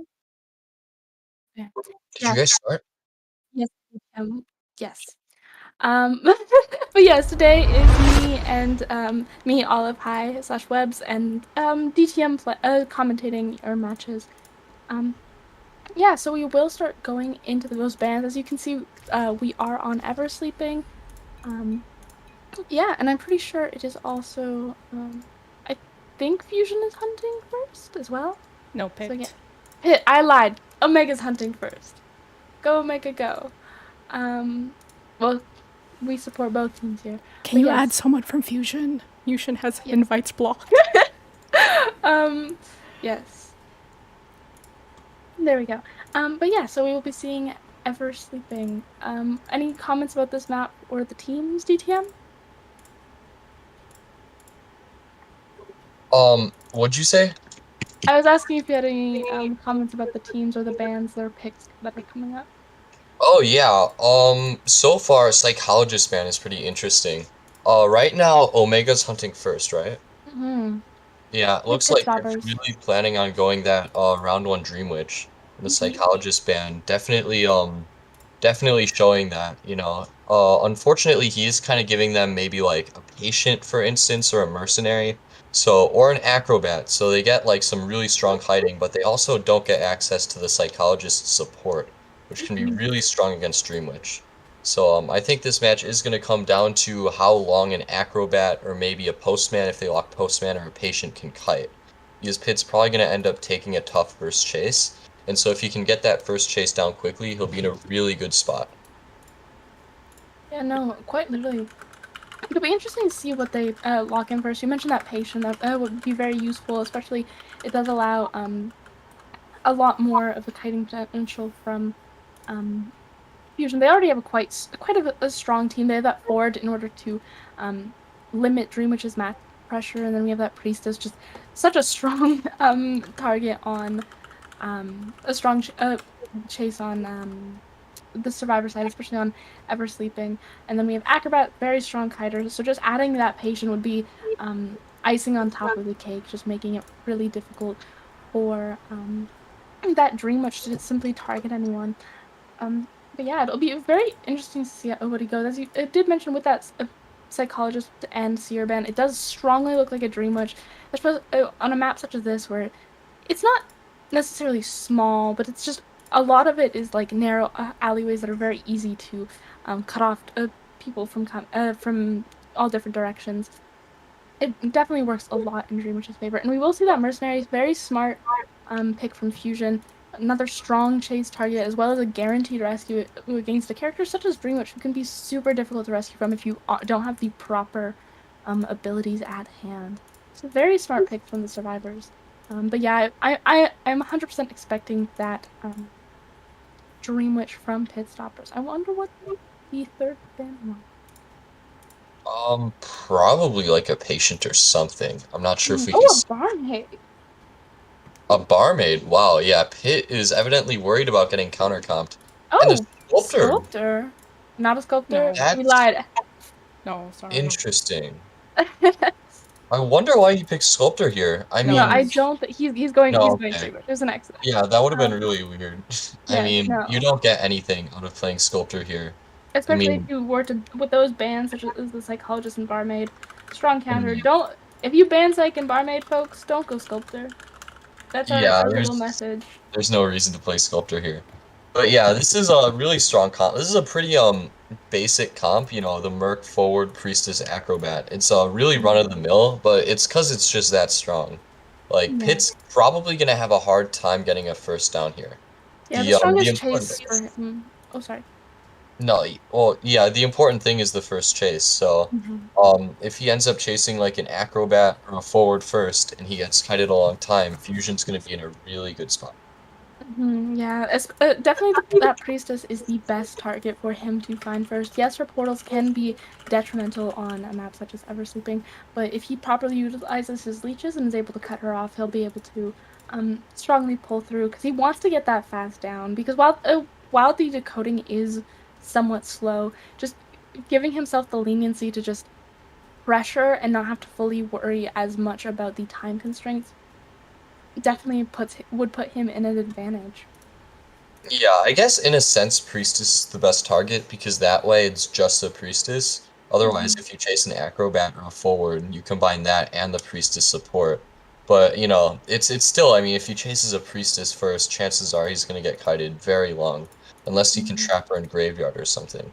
That's, like, kind of your only chance with a Priestess is you need to trap them in a corner of the map like Graveyard or Corner House or maybe Cabin. But even then, they can pretty easily transition. So we're going to start the match, Pit spawning at Geisha. We're going to see who he finds first here. His closest target is the Forward, so not the best find, but with a hunter such as Pit Stoppers, who most likely has a strong idea of how those ciphers. Oh, does seem like he's going to leech the Forward. Best option here would probably be a leech and leave situation. But it does not seem like he's doing that. No, chasing forward here is actually really fine. Recently, a lot of Chinese Dream Witches have been committing to forwards quite often. It's not easy for them to cancel out patroller bites like Acrobat, and they can't really make a ton of distance the way Priestess can. Well, they can with their football, but Dream Witch can also catch up quickly with patroller. So the important thing here is going to be if Priestess can come over and support him and get him some really good portals. But right now, yeah, Pit's just gonna go for that spawn patroller. It does make sense. We do see him try to transfer out, but does get cut off by that patroller. So most likely seeing that first hit. Yep. Yeah, there we go. It does seem like he will be transferring towards middle, closer to Merc, and not the Priestess is the quite opposite direction. So it does not seem like he's pushing her at all. Just but she already does have those portals preset. Kind of confusing is that portal does essentially push back towards the Dream Witch, but and this is like, yeah, this is like really good pace for Pit. You notice what he did was he used the spawn patroller first on his spawn follower. This is strong because then you can just send the spawn away and come back with your main body and then use a patroller. And as you can see, forward just can't really do much there. You'll see a lot of high-level Dream Witches try to use their spawn before their main body patroller. And now this is why Dream Witches don't hate chasing forward. It's because forward can't really cancel the patroller bites. So once you make him use some football, he can't really do much unless he has Priestess support. And right now, Pit got up relatively early down here. The ciphers are still going, but Pit's in a good position to at least tie, and if he endgames well, he can definitely win from here. Very nice elbow pad, however, from Polar. I think that's, yes, Polar's. Will he be able to... Always has to be careful not to get terror shocked. Yeah, no, definitely. Oh, very good job, however, avoiding that terror shock, taking the regular hit, and just getting that rescue. But forward getting farmed off chair isn't great either. Pit might also be able to leech Merc, which would really increase his range. Yeah, he has already leeched he has? Yeah. Yes, he leeched for rescue. So they are in that difficult situation, especially with that Ford picking up the leech remover instead of one of the other members. So now that mercenary is currently stuck with that leech unless one of his teammates, but most likely the priestess is no longer near that corner house leech thing, but just currently there's just not a lot. Oh, getting that blink hit, very nice on. Yeah, that was unfortunately an oversight by Polars. You really don't want Polars to go down here. He probably should have elbow padded preemptively to predict the blink switch. Now at least forward needs to rebound, but it looks like Pit is just gonna commit to Priestess and get a hit here. He knows that she's not close enough to a building. Oh, but she uses the dead hard and now she gets to a pallet. That was actually a very good dead hard. And now Pit actually kind of lost both of them. He has to decide who he wants to chase here. That dead hard kind of like really made a big impact now. Thing is here, the forward is currently getting chased by almost 3 leeches, or has the priestess's leech gone back? I think priestess's leech has gone back. My bad. But very nice blink hit on that forward, just not wanting to push it any further. Yeah, definitely. With the spawn blink, you know, Pit knows that his spawn has blinked, so he knows he's not going to get kited too long by forward. But yeah, again, that dead hard by Priestess preventing a double down is just so huge. Now Fusion still aren't in a terrible spot. They're gonna be able to de-leech, they're gonna be able to make distance. Priestess has that long portal right there, so she's not in any risk. Right now, if they can prioritizing healing and spreading out their ciphers, they can definitely still tie this match. Ooh, did she go back through that portal? Yeah, she is. She is currently at. Oh dear. Oh, very nice. A last minute portal trying to avoid that hit. She is so close to being de-leached, but currently is unable to do anything about it. Yeah. Oh, very nice hit. Yeah, Pittsburgh definitely has a strong advantage over this match. He's kind of putting himself into a, at least as you were mentioning, that tie position. However, these ciphers are quite far. We have all of the ciphers are past 75. So it's very, if the survivors are able to properly space things out and pop them and avoid that Dream Witch's pressure, they will most likely be able to at least guarantee that one man, which would be great for their survivors. If not guarantee that tie. It just depends on the rescue as well as the follow-up kite from Priestess. Yeah, this rescue is pretty important. Priestess does have a portal, so she should be able to rebound at least a little bit. It's important that she doesn't get farmed here because there's no tide. And right now it's really important that they get some decoding done. So Priestess probably gonna go straight for the... No, she doesn't! She just gets farmed off chair. Yeah, we did see that both the Priestess and the Merc got stuck on each other there, putting them in a very complicated position because the Priestess then did not have time to actually go in for that portal. The Dream Witch was able to cut her off before she was able to put it down and just put herself in a better position than the survivors. Now this is no good. Merc is on the ground now. He got blinked and he didn't have any elbow pads. And Pit can just camp middle. This is very dangerous for Fusion. If Pit plays this well enough, he can probably 4-man. Priestess needs to do a long rebound. And he knows he can just switch over to Acrobat. He doesn't need to go for Priestess because she took a long portal. Plus she also has Plus she also has that leech on. Oh, getting that hit right before the portal. Very good luck on not luck. Good job on Pitstopper's part, just getting that hit before the portal. But yeah, no, as you're mentioning, she did get de-leached, but before when she had that leech on her, she was in a position where she was essentially forced to leech, which means she couldn't decode and possibly pressure Pit. So there we are. Yeah, and she's just simple. Acrobat, yeah, unfortunately. Yeah, not the smartest idea to de-leech, to self-heal right there. Being right next to that hunter, just a better position would have been maybe crawling away and then going for that. De-leech, maybe wait for like a pallet stun or a hit recovery before you self-heal, unfortunately. An amazing sandwich too. Pit completely reading that portal, and there's the 4-man. Wow, that was really well played by Pit. Yeah, no, that was amazing. I wasn't quite, especially it just happened that Priestess decided to go straight across rather than diagonal, so it was very nice, quite perfect positioning for Pitstoppers right there. Yeah, that was a really interesting match. Pit was kind of dominant throughout the entire time. Unfortunately, Fusion weren't really able to support the forward on his first kite, and he went down honestly faster than Fusion probably would have liked. And then Pit was just able to get double hits off chair and damage the rescuer and leech the rescuer. He was able to keep survivors on the ground, which allowed him to increase his map pressure, and that's what let him get that 4-man. Yeah, no, he definitely had a strong early game followed by just smart choices throughout the entire match, trying to make sure to pressure and avoid anyone getting any ciphers or rescues off without getting punished for every move they'd make. So it was a very good spot for Pitstoppers to be in throughout the entire match. Yeah, definitely.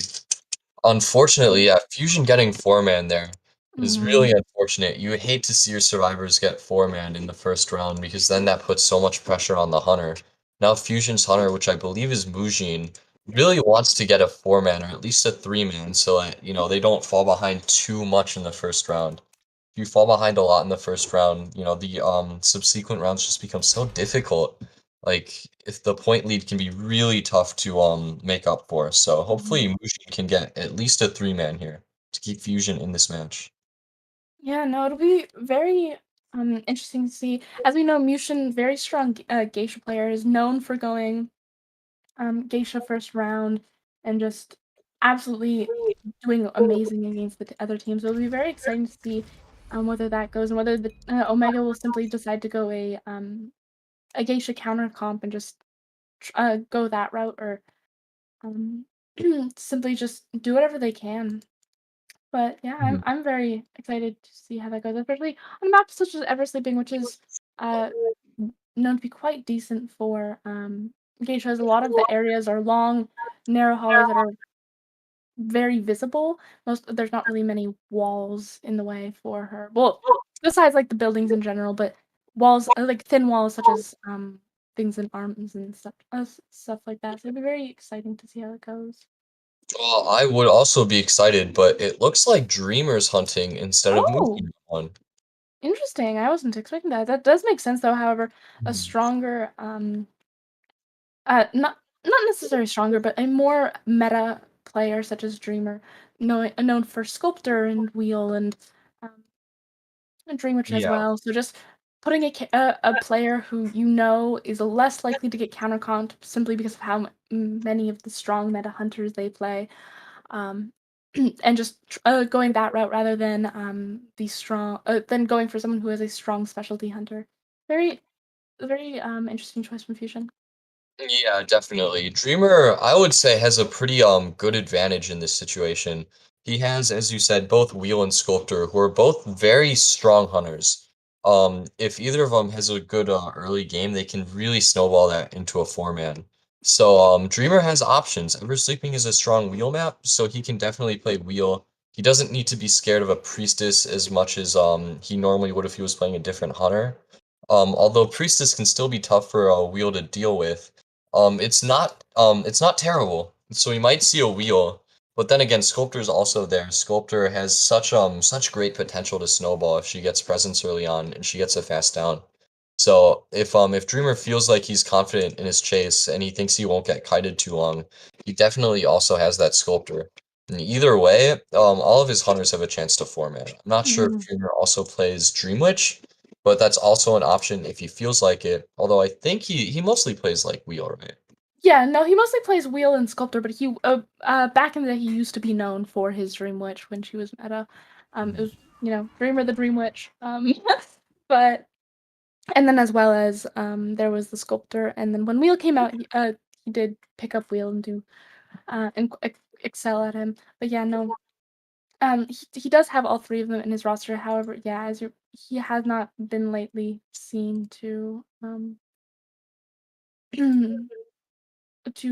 play yeah, either Wheel or Sculptor. Sorry, just rechecking.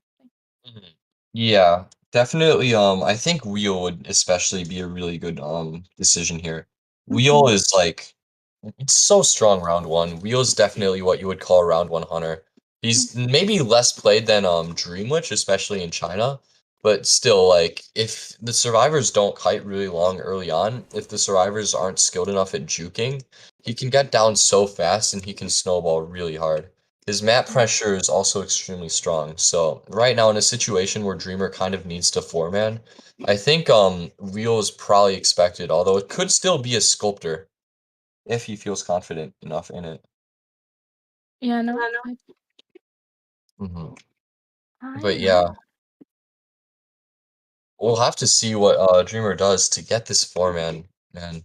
Yeah, in my opinion, I feel um, Wheel is definitely a more likely option rather than Sculptor, simply because of the as you're talking about the sheer like pressure and straight and fast downs if they're able to possibly get around survivors jukes. Yeah, the issue with Sculptor too is that she's kind of weak round one because she's Mhm. very weak against support. Forward and Priestess both kind of hard counter Sculptor.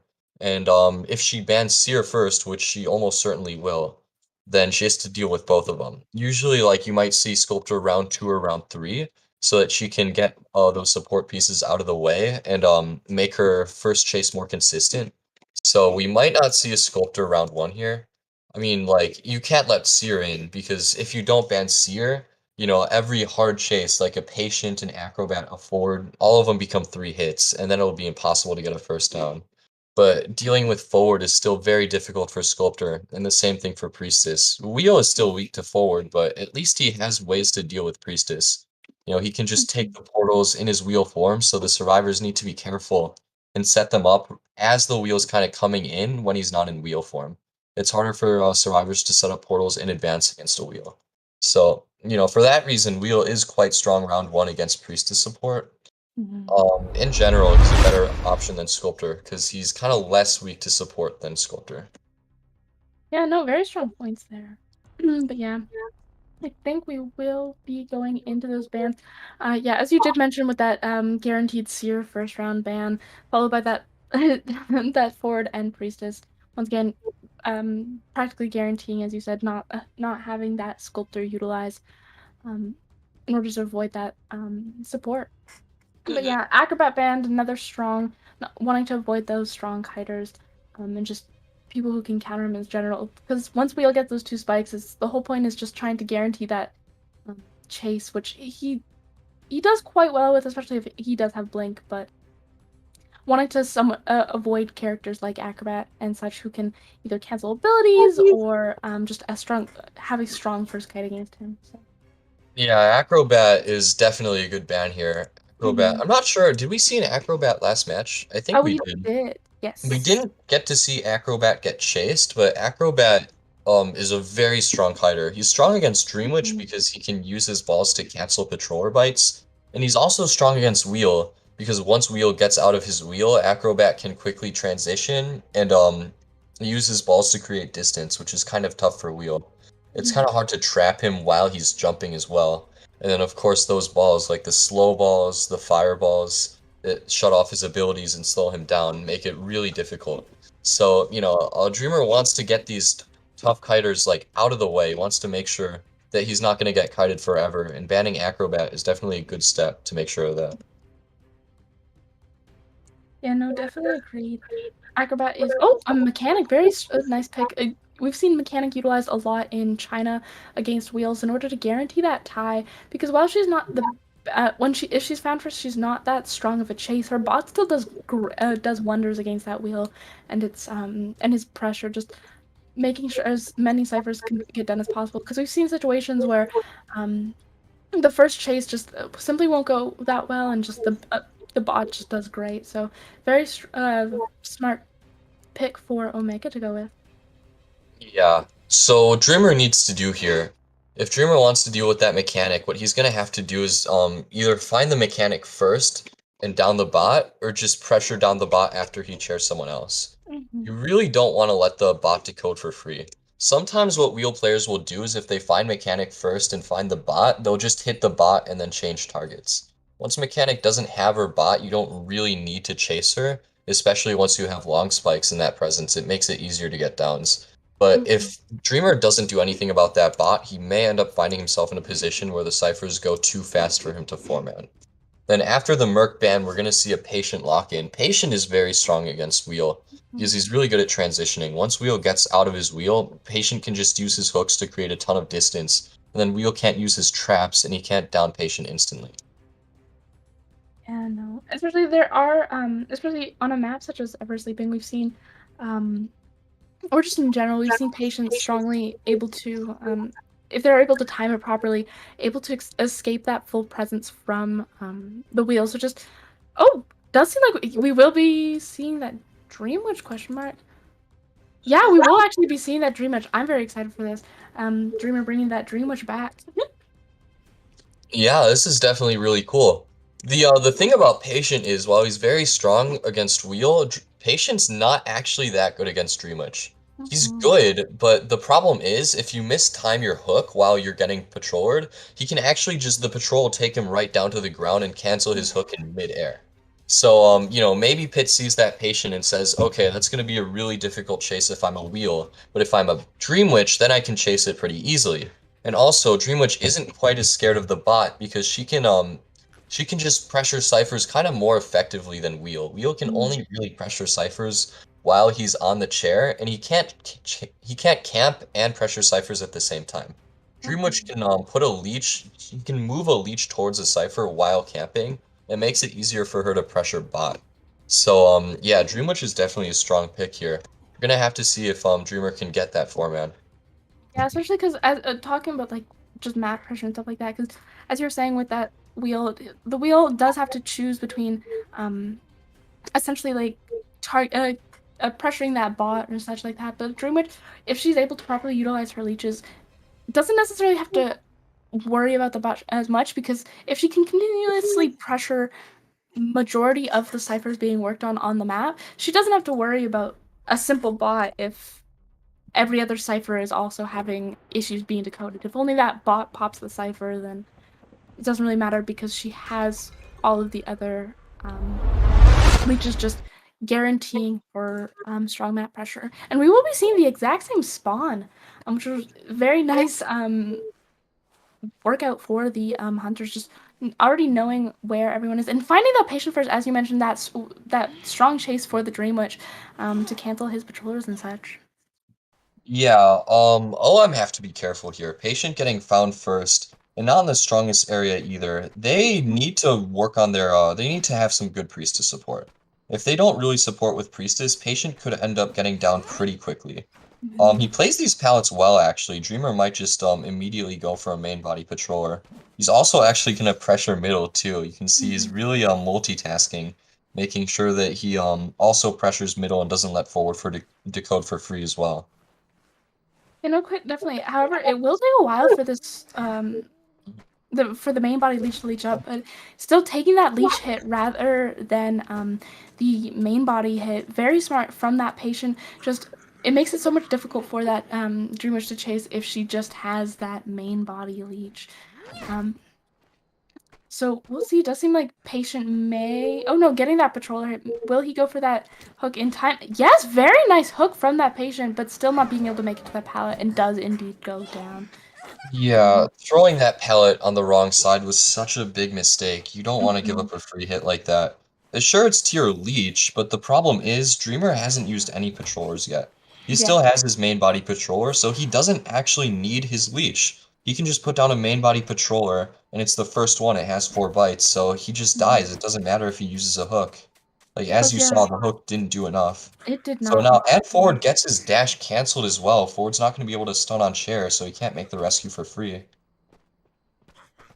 Yeah, no. And as you were saying with that, not Oh, forcing no. that patroller out does allow that that Dream Witch to have Oh, more patrollers. Oh God! And will she be able to get it? Forcing yeah. it after half. Very nice play from Dreamer here.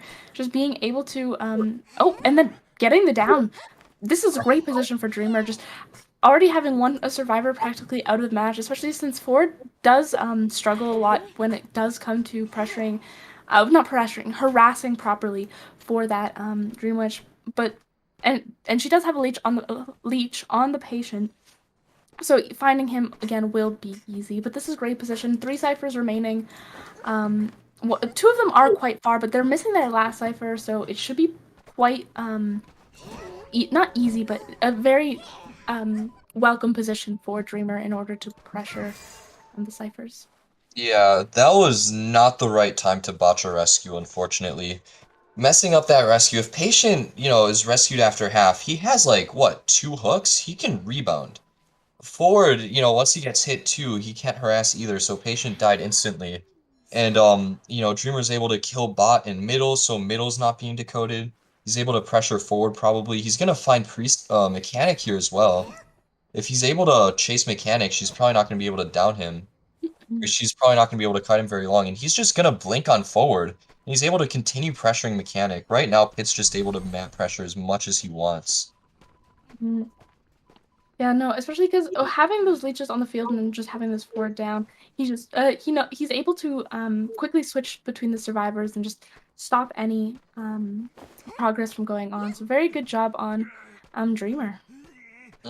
Yeah, now the survivors are in a really tough position. Mechanic's going to be able to finish middle.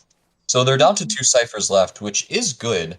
She But does the not problem actually is, finish it. She just 'cause it is around 90, so she does instead opt to go for that rescue in order to avoid getting cut off. yeah, it looks like Priestess is going to finish it instead. And now, I mean, forward doesn't... Well, forward has more than half a football, so maybe forward can rebound. Unless he gets blinked. That was a really good blink. And That now was he can really also nice. pressure Mechanic as well. If Mechanic gets downed here, this is going to be really difficult for OM to come back from. Oh, very nice Very Mario with good the dead hard, input. but she doesn't get to a pallet, so she's Yeah, still there isn't dying. really well, that was a very nice dead hard. She doesn't have anything to go towards having all of that area essentially used. Just puts her in a difficult position. Does go down, yeah. Yeah, and with 2 ciphers left and Mechanic on the ground, this is almost certainly a 4-man. It's very difficult for OM to come back from this. Yeah, no, Priestess unless is forced to rescue. unless forward is able to rebound kite and then once again also pick up that Mechanic. Oh, there we go. She is up. But unless forward is able to use his football to effectively rebound kite, then is not much to see. But there is a tram there, so he does kind of get forced to stop footballing early in just since it's sticking to this pallet area. I'm a little surprised Dreamer didn't just switch targets to Priestess. She does have portals, but she wasn't really close to a wall. Might have been able to down her. But Mechanic also going back through the portal. It doesn't look like Dreamer's going to be able to down her, though. Oh, but he takes it. And now his spawn's going to be following as well. He's able to pressure both of them. The question is whether he will allow the forward to then to deleach himself and just get themselves in that position. If the forward is able to deleach himself and get healed up, it will be a dangerous position for a Dreamer to be in because then they can effectively reset and just put themselves into a strong position. And yet, popping that leech, just very nice play on that forward. Yeah, it seems like Dreamer really wants to commit to forward. He saw Mechanic, but he didn't really chase her with the spawn. Instead trying to pressure her, it looks like... No, he has no leeches, so yeah, he's just gonna try to chase this forward here. He doesn't have blink, so forward might be able to kite him. Dreamer actually needs to get it down pretty quickly because he's giving the survivors an opportunity to heal up and make a comeback. Yeah, no, plus they have started another cipher and it's already around 30, so if he's not able to guarantee this down soon, they will be putting themselves in a strong one-pin position, which is not good for, Oh, will he get hit by tram? Oh, narrowly avoiding that. That was a dangerous, move, but it did work out for Cloud in the end. Oh no. But Spawn's about to have blink ups, so he should be able to down forward shortly here. Oh. The problem is the survivors are able to heal to full, so like now they're all healed and deleached. It's gonna be harder for Pit to pressure them. For Dreamer, yeah. Oh No, yeah, Dreamer. But yeah, no, Mechanic- getting a hit on Mechanic. The problem with that situation is because of where they decided to heal and where that forward decided to push away from, it did leave them all in the same area, so it does give those free hits that we did see there. And so he should be able to down this forward here and put himself once again into a decent position to continue harassing and avoiding that one man. Yeah, unfortunately, Mechanic, getting hit and leeched there did kind of hurt, especially because forward was downed quickly afterwards. Now forward's gonna be dead. Mechanic is injured. She's gonna be a free chase, so it would probably be smart for the survivors to try to heal. But unfortunately, now Pick can just find Mechanic, so it's gonna be hard for Priestess to get that opportunity.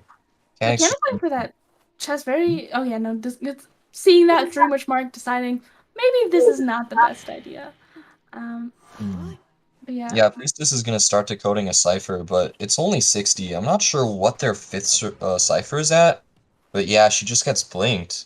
Their And now fifth cipher Mechanic's is gonna be on the around front. 70, 60, 70. Is it? It's I didn't see it. cemetery, yeah. The Mhm. cemetery cipher is quite far. But yeah, no, dying in the corner, that was a smart idea from Mechanic, especially since she doesn't have a leech on her, so if she does self-heal, she won't be an insta down, but it's still a Mechanic has no self-heal. Mechanic has no Oh self-heal. yeah, no, she doesn't. My bad. But she does have that priestess portal. Very, very nice. Used to that. Yeah, but no, not having that leech on the field definitely puts them in a difficult position. Yeah. Pit not leeching there kind of let Priestess heal her for free, unfortunately. But now Priestess is in the area, and Mechanic's gonna get down by the spawn too, so the match doesn't really change much here. All Pit needs to do is just tunnel Priestess. She just used her long portal, so she doesn't have one now, and she's leeched. Yeah, no, Dreamer's doing a great job of pressuring both of the survivors, but now he does have that leech, just not the one on Mechanic, but he's going to be able to first off find the priestess quite easily, not have a cat and mouse game of trying to avoid the hunter, but he's also just going to be able to chase the mechanic without any worry, because the priestess not chase the priestess without any worry, because the mechanic does not have self heal, as you did mention, and the priestess no longer has that long portal in play. So it's just a casual chase for the rest of the match. Yeah, Pit unfortunately missing a blink, but it still doesn't make a huge difference. Mechanic is pretty far from bleeding out. Maybe Priestess can kite until Mechanic bleeds out and then kite to Dungeon. Oh, it does seem like she's lagging though. Yes. Yeah, most likely will be.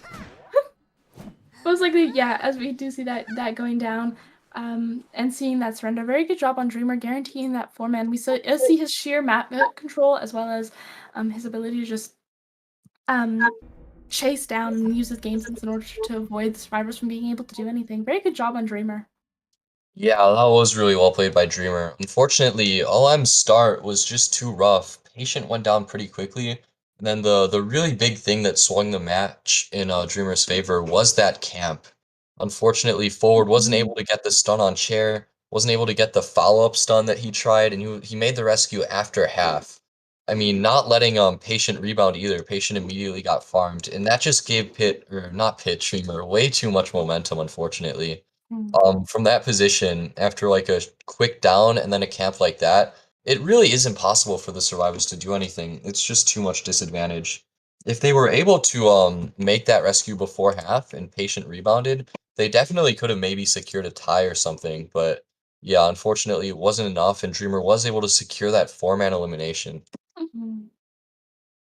Yeah, no, it was a great attempt on both sides, but yeah, Dreamer just able to prevail with just his sheer control and just allowing to properly, yeah, as you were mentioning, stuff those rescues and not stuff, sorry, prevent free rescues and just making sure to take advantage of as many of the free hits as he could. Very good job. Yeah, definitely. Now going into the second round, once again, it's tied with two 4-mans. So, fresh start for both teams. Now it's gonna be just the same thing again, except in round two, so it's still up in the air. Either team can definitely take it. So we're gonna be going on a quick break soon. We'll get back to you guys quickly for the start of round two, and so we'll see you then.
Hello, and welcome back. We're going into round 2.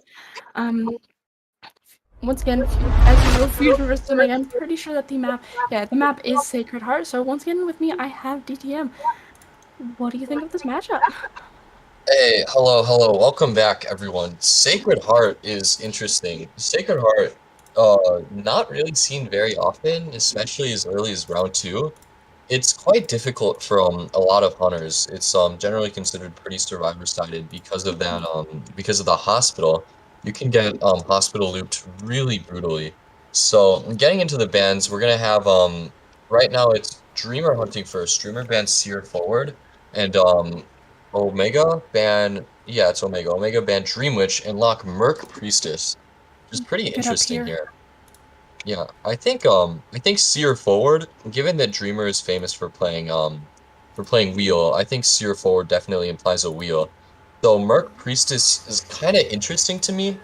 If Omega are planning for a wheel, I think they should really consider Gravekeeper, especially after his buff.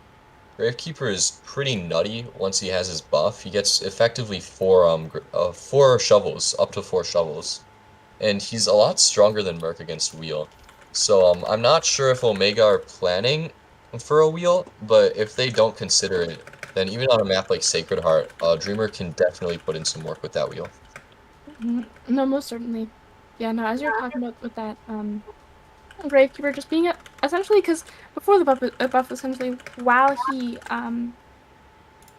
it still does get rid of a little bit of his shovel now with that buff, before the buff is a lot more detrimental since he could only get 2, so only utilizing a few seconds of it in order to scare the wheel away and then get out again. Definitely was not the most essential use of the shovels, but now with those with that buff, he's just more broken. But it does seem like we will be seeing a psychologist pick, most likely to force that wheel, simply not wanting to have to deal with a character such as Sculptor. So just we have some interesting picks. Yes, psychologist isn't the strongest against wheel, but in order to try and stop him from going something like Sculptor, it does make sense. Yeah, I mean, if they're really scared of a sculptor, then I guess I could see it. But the problem with playing Psychologist is that she's just too weak against Wheel. I mean, even against a sculptor, something like Acrobat would be a better lock because he can kite both Wheel and Sculptor. And Psychologist, if she gets found first by a Wheel, it's almost certainly an instant down. If Dreamer doesn't mess up, he'll down her almost instant, which is a problem. We're gonna see Dreamer ban Postman, and then we're gonna see a cord lock. I really like the Postman ban. Postman has really been coming into the meta over in China. He's generally like played over a mechanic. He's probably the best decoder in the game right now over in China. And so Pit or Dreamer kind of acknowledging that. And it is gonna be a sculptor. He's actually playing sculptor here. That's really interesting. Yeah, no, it's kind of an interesting pick, but I guess it essentially does make a little bit of sense, especially with the amount of strong kiting areas against wheel with all those windows. Like, while if he's able to cut someone off, he does put himself in a stronger position. But areas like hospital and ruins just being so strong against him, if he does not have something such as confined, very understandable pick, especially if he believes in his survivors team, just in hoping to at least get a tie, especially against whatever hunter that Pitstoppers goes with against. Just believing in himself to get a tie, and at least believing in his team to do the same. It does indeed make a little bit of sense. I guess so, but it's still kind of. Sacred Heart can be difficult for Wheel. That's true. The problem with Sacred Heart for Wheel is that half the map is completely unchaseable. Shack in Ruins just slaughters Wheel, and Wheel mains cannot even go near there. So the problem is you only really get to chase in half the map. Of course, you do still get, Forest and Hospital and everywhere on the other side of the map, but maybe, Get out of Hunter, Dream DTM. because if if Psychologist spawns Ruins, well, that's the free chase, and you can't go there. So then you're forced to maybe chase a Priestess or a Cord, or worst case, even a Merc. There's like one spawn when you spawn at double doors where there's like one survivor in forest and then the other three are in shack and ruins. And that Mhm. spawn is just terrible for wheel. So I guess he didn't want to deal with that. Sculptor here still has a lot of win potential though. Yeah, So definitely. yeah, that could be what he's going for here. Yeah, it will be. It'll most likely depend on the type of build we see him carrying. Because most of the time, a lot of sculptors will either bring an upper insolence build instead of a detention build in order to because simply they believe in themselves in order to push for that win and get that before there's even the potential for detention. But it'll be very interesting to see what she goes for. If she brings that detention insolence, most likely we will be seeing her trying to go for a tie, which would indeed, once again, just on a map such as Sacred, getting a tie as a hunter in like tournament situation is still a very great feat. Yeah, definitely. There are a few builds for Sculptor. Sculptor can basically use any of the three traits of Insolence, Trump Card, and Detention. You're gonna see that double door spawn. And at Forest is Cloud, who is the coordinator. So yeah, if he was playing Wheel, he'd be in a tough spot here. But now Dreamer does get to tunnel a coordinator. If he can actually block a flare gun with a statue, this could be a very quick down. And he Oh, there we did. see a very nice statue thing. I didn't actually think that one that would block it, but that prediction was very good on the sculptor. Very nice play. Go Yeah. Dreamer. I didn't think that was actually going to happen. I was just kind of saying that because it happens sometime. And now Cloud is in a tough spot. We'll see if he can at least get to this pallet. But he can't, and he dies instantly. This is a terrible start Yeah, for no, OM. This is going to be none of very the difficult. ciphers are past 50. All of them are around that 35-40 mark. So this is just a very dangerous position. Especially we did see a little bit of sorry. Yeah, it was just a very dangerous position. So most likely a sell is what we will be seeing here.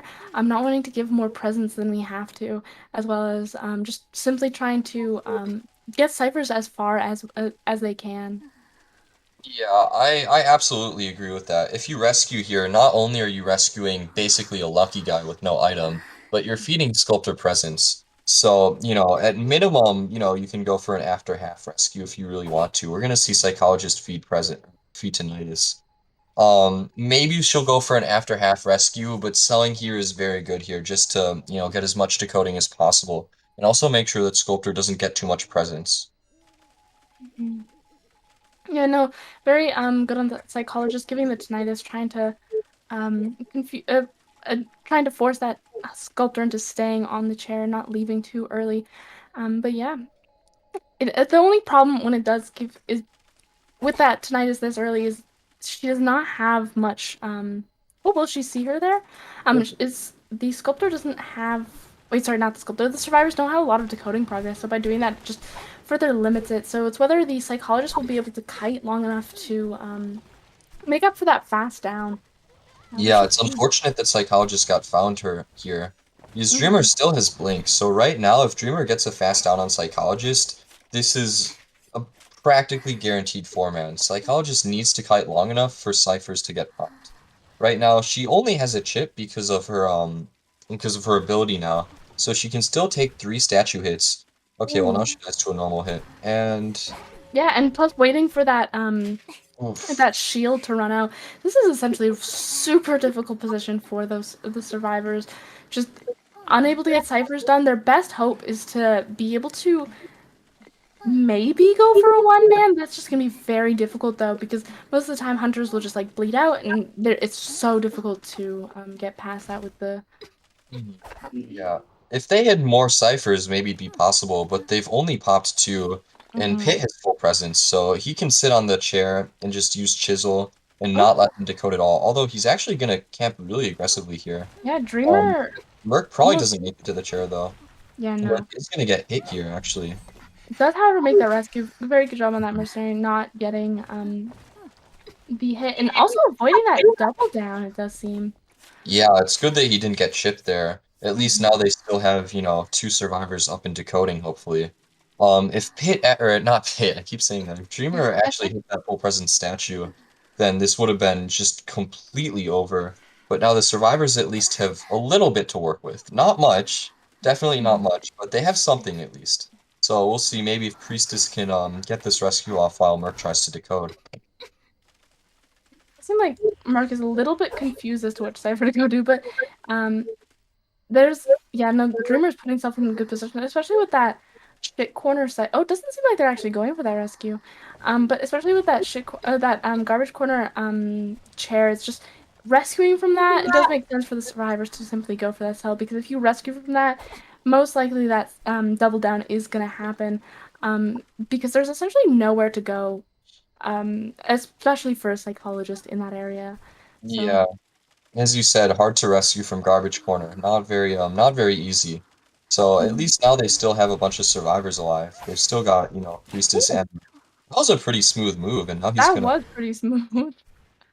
he's not actually able to get a statue hit on Priestess, so oh he They put did! that one there. That was Oh, a window, nice wow. chip. I wasn't expecting that. It looks like he's actually gonna switch to Merc as well. He's not gonna let Merc decode for free. Yeah, Mercenary, just that one chip. All he has to really do is just trying to mind game, but the Mercenary had just ran straight through anyways, so the mind game's essentially not used. And Merc does have one Oh, elbow. just barely dodging that. He still has another elbow pad. We'll see if maybe he can dodge these full presence statues. It actually has no statues, so Merc is still alive. Yeah, he does have that blink, however, so whether he will use it, most likely use it. Yes, using it there, we will see. Just going down, and now he has to, all he has to do is pressure that Priestess. Yeah, no. The two last ciphers are both over 50. So it's not like there's absolutely no chance, but It's a quick Priestess is gonna have to kite for a long time. Might be Yeah. difficult. Dreamer also has maybe the option of chairing Merc because he knows where Priestess is, but that's definitely pretty risky. So he might not go for that. He is gonna hard commit to Merc. Or not Merc, Priestess. Yeah. Oh, but he gets It does lost. seem like he has lost that Priestess, unsure of the direction she went. But yeah, no, that chisel definitely a strong item for. Oh, will she see her? Yeah, she will see her in the distance. But yeah, no, that chisel very strong. As we saw that once that mercenary went down, just able to easily track down that Priestess and just make sure that she doesn't get anywhere. While she did manage to somewhat delay her find, still just not in a strong position. Oh, very nice mind game. Whether she'll be able to, and getting the hit on Priestess unable to use portals. Very good job from Dreamer.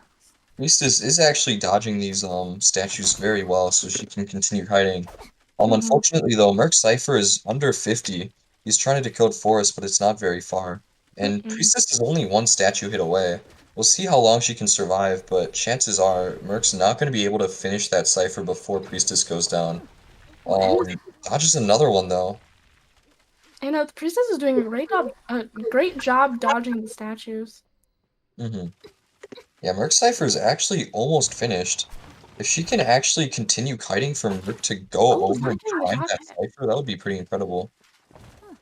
Oh, no, there we do see her go down. But I think that, yeah, that cipher does pop for, sorry, before Dreamer is able to, go to pressure that Merc, but Now Dreamer's just gonna chair. He knows where Merc is. He knows where Merc is, and he's also slightly afraid of, if he does, let her, heal up, there's a small chance that she'll be able to get to the other cipher and just get that, dungeon, either that dungeon or that pop, and we don't want to risk that in the, Yeah. position. Because Merc just popped the cipher, Pit knew exactly where he was, so there was no risk in sharing Priestess. And Pit's able to actually close out a 4-man elimination with Sculptor. That was really impressive. Yeah, Dreamer did a great job getting that 4-man, especially on a map such as Hospital, just getting Dreamer getting that early down, and once again, very beautiful gun dodge from the Sculptor in the very beginning of the match. I wasn't expecting that statue to come up in time, but it did, and it was wonderful. Yeah, it really didn't look like it would happen. I made that comment, oh, he dodges the statue or he dodges the gun, gets a quick down. And then it actually happened, so, Dreamer really living up to expectations there. But yeah, I think the outcome of that match definitely had a lot to do with those two quick downs. First, killing the cord quickly, and then killing the Psych as his second chase. Because he didn't get kited by either of those, he was really able to generate just so much momentum that the survivors couldn't really do anything. A very strong early game by Dreamer with his Sculptor.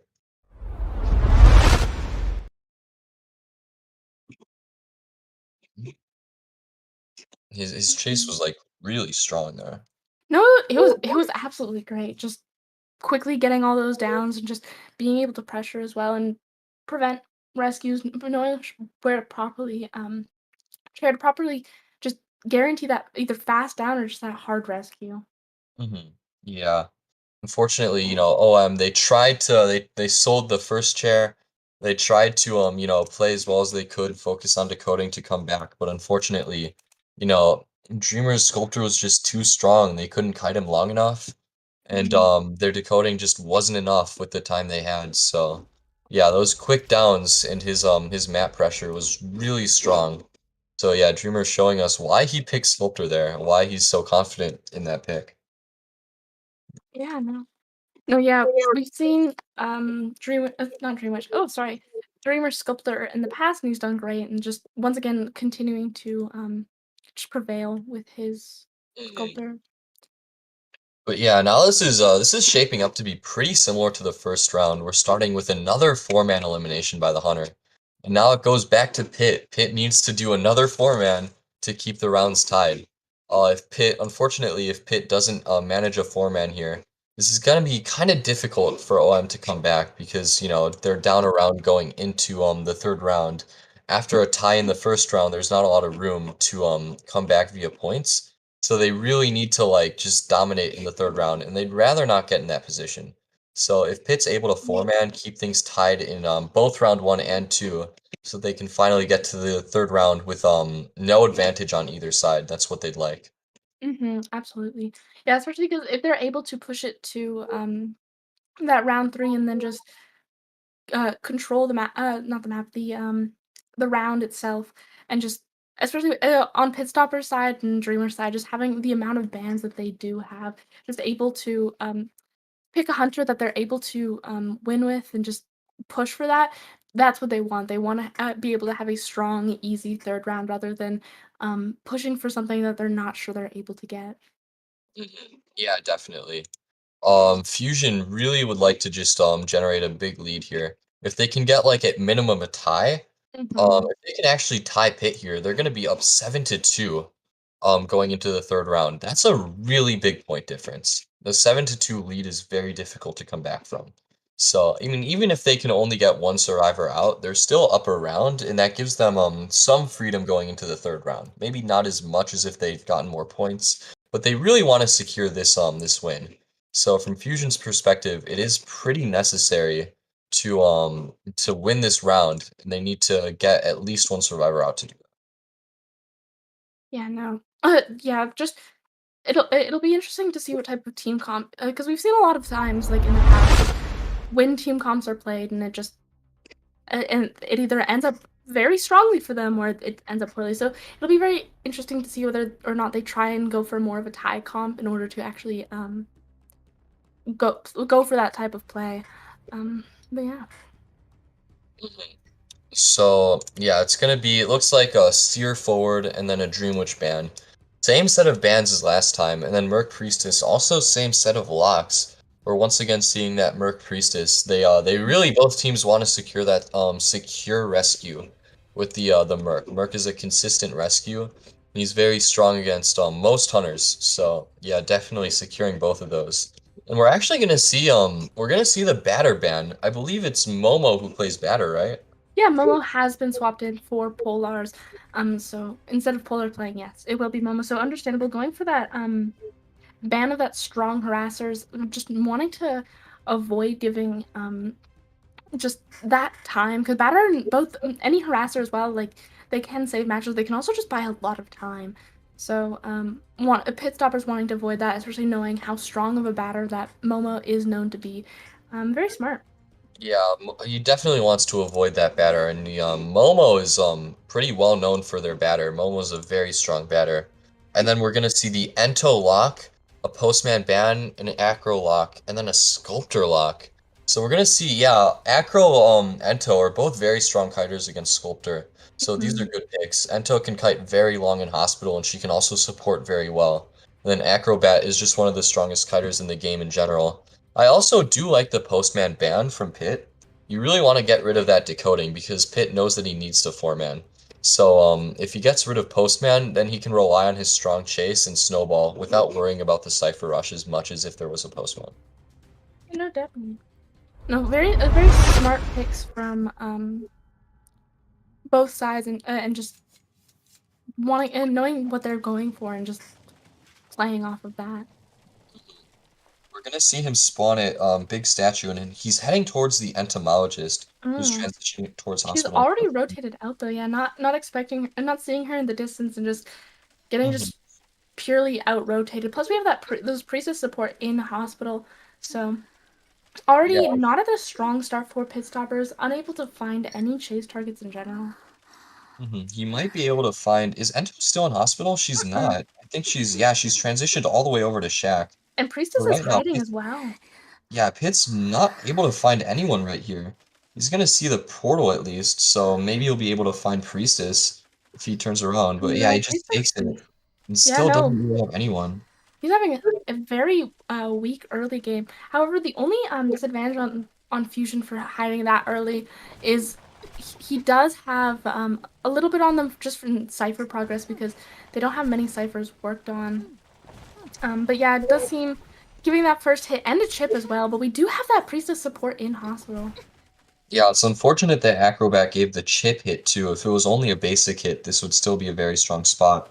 But we're also going to see that Ento bees come in to harass. This is actually going to be pretty annoying for Pit, and Acrobat's able to get more and more distance. Going to see him rotating all the way around, and he just has so much distance here. Oh, getting that chip on Priestess though. Still very. That was a great job for pit stoppers. Now he does have a lot of injuries.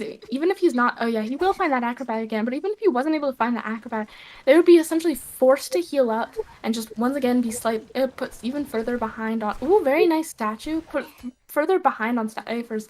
However, going back to that Acrobat and just they still have a lot of Cypher progress. Shack is close to being popped, and then they have one Cypher past half, and the other two started. They're just missing one Cypher. Yeah, there is good Cypher progress, but that blink by Pit, I mean, he was able to just injure Priestess, get 3/4 on her, and now he's got a lot of progress, and Priestess kind of needs to get healed here. So Pit definitely has a ton of momentum right now. After this rescue, he'll also be at full presence most likely. So, Fuzion might hesitate about going for this before half. We can see Bossy just trying to buy as much time as possible, pushing this. Going for it after half, actually. But unfortunately, he's being forced into the chair earlier than he would like. Pit's probably going to try to force him to rescue soon. Very nice dodges, though. A little early. Yeah, no, honestly, though, still smart from Bossy going for it slightly early, because while being forced to the chair early isn't always the best idea, especially if you do get... Especially if you do get, hit and forced an early rescue, but in that type of situation, just wanting to get that early rescue rather than getting stuffed in at all is a better situation. It looks like Acrobat's jump got canceled. Is that what happened? He wasn't able it got canceled by the statue. That's actually really big. Acrobat not able to rebound either, and now Pit's at full presence. He's able to directly pressure Merc as well by chairing near him. Right now, Priestess can't rescue. Merc is injured. Only Ento can rescue. And he can... Oh, that was right. It was after half, so now he can just hard commit to Merc if he wants. He's going to be able to chip him once as well. Merc's going to have to use his last elbow pad. Yeah, most likely... Oh, dodging the statue there, not getting hit, but it does seem like he will be going down fairly soon. Yeah, and this was that problem with that blink, as you mentioned earlier, is they do have to heal. And because of... Honestly, in my opinion, I don't even think they should have gone for that rescue at all. While they did have a lot of Cypher progress and stuff like that, having that Priestess half health just put them at such a... Not half, at 3/4 health, put them at such a weak position on the survivor side, so... Yeah, the rescue would have been much stronger if Acrobat was able to rebound. So that jump cancel with the statue actually had a huge impact on this match. If Acrobat's able to rebound there, Fuzion's still looking at a pretty strong tie scenario. But, now, since he wasn't able to rebound, he gets down instantly. And now, I mean, look at this. Now he's got Going so for much the push. momentum. Yeah, in this type of situation, yeah, going for that entomologist here, definitely a smarter spot because that mercenary does have that delay hit progress and things like that. But oh god, yeah, cipher progress, however, still pretty good. We have 2 ciphers above 60, and one is around the 20 mark, which while 20 isn't that far, just still puts him in a great spot. He's just gonna blink on Priestess for more damage again. And yeah, this is just such a strong spot for Pit. Because Ento was harassing with bees, she doesn't really have much self-heal. So Pit's gonna be able to pick up and share Ento. And both survivors are injured, so neither of them can rescue, and their cipher progress is just so slow. This is looking really strong for Pit. Certainly is. They're Yeah, gonna no. try to heal now, but it's probably not gonna be enough. Mm-mm. Yeah, Yeah, Pit's no. just gonna chisel on them while they're healing. It's Bossy just a needs to dodge these strong statues. presence. Yeah, Bossy just can't afford to decode right now. Pit has like so much momentum here. He's been using these blinks to injure survivors. He hasn't blinked on his tunnel target once this game. He's blinked on Priestess twice when he wasn't tunneling her, but that's really strong because she gets injured and so she can't rescue and she's forced to heal. Using blink like that to injure other survivors so that he can really pressure all the survivors is really strong. It's a really creative use of blink there, and he's actually gonna chip Merc as well. Not able to chip twice, but still, now it's so difficult for Merc to actually decode. Yeah, and here we see Pitstopper's pulling through that situation with that early game, which did seem like it would probably be a tie to a loss for him, to now likely being a 4-man simply because of the fact that neither of the survivors are full health and they can't decode and they have to heal in order to do anything. The best chance for these survivors is to oh, and getting that chip as well. Now it's just a nice chase on that Priestess. With that mercenary and his slow healing, all he does is he needs to find that Priestess and get that one chip. So Yeah, unfortunately, Priestess able to portal all the way through Hospital, so Pit not really sure where she is. He's gonna do a predictive chisel and actually find her, I think. Oh, he yeah, he might does. not have seen her there. He saw that blood trail. He's heading Yeah, straight did towards he? her. Yeah, he's definitely heading towards her now. And yeah, now with 3 ciphers left, it's really difficult for Fusion here. Priestess needs to kite for so long, but she's only 1 chip. Yeah, she just There we goes go. down instantly.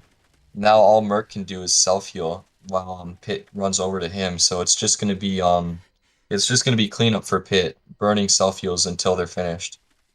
Yeah, no, honestly, in my opinion, that first rescue was definitely um that downfall for the entire match because while going for that rescue would have been a smart idea if they needed a win, Fusion just needed a tie. So while they had a lot of cipher progress and things like that, just going for that cell and guaranteeing the tie would have definitely put them in a better position. So, but unfortunately for Fusion, but fortunately for Pit Stoppers, they decided to go for that rescue and just give him such strong presence over the entire match.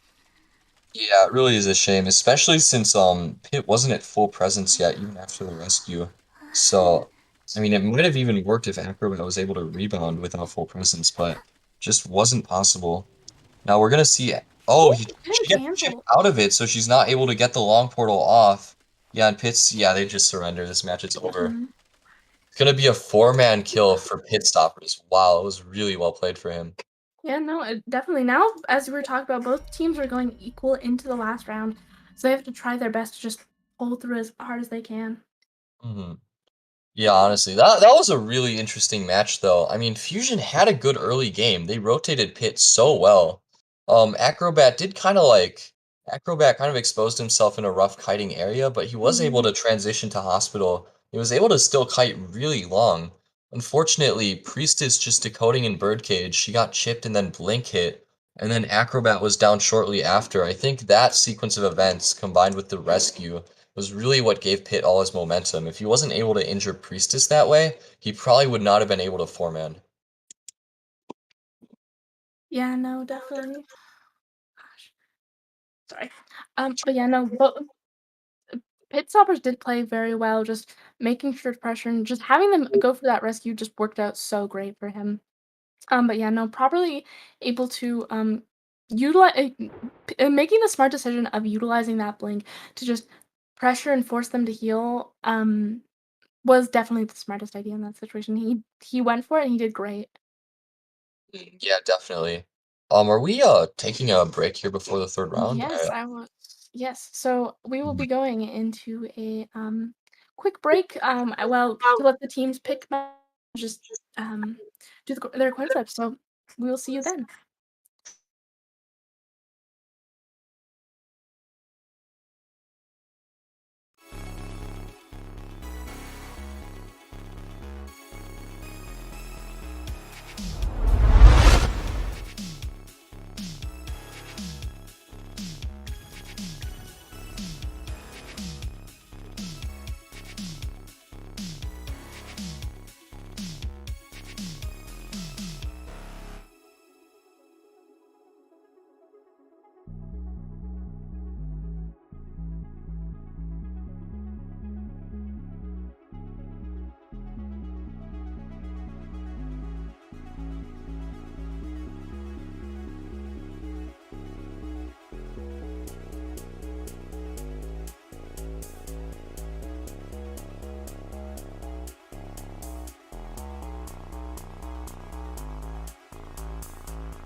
Hello and welcome back to round 3 of today's playoff matchup, Fusion versus Omega.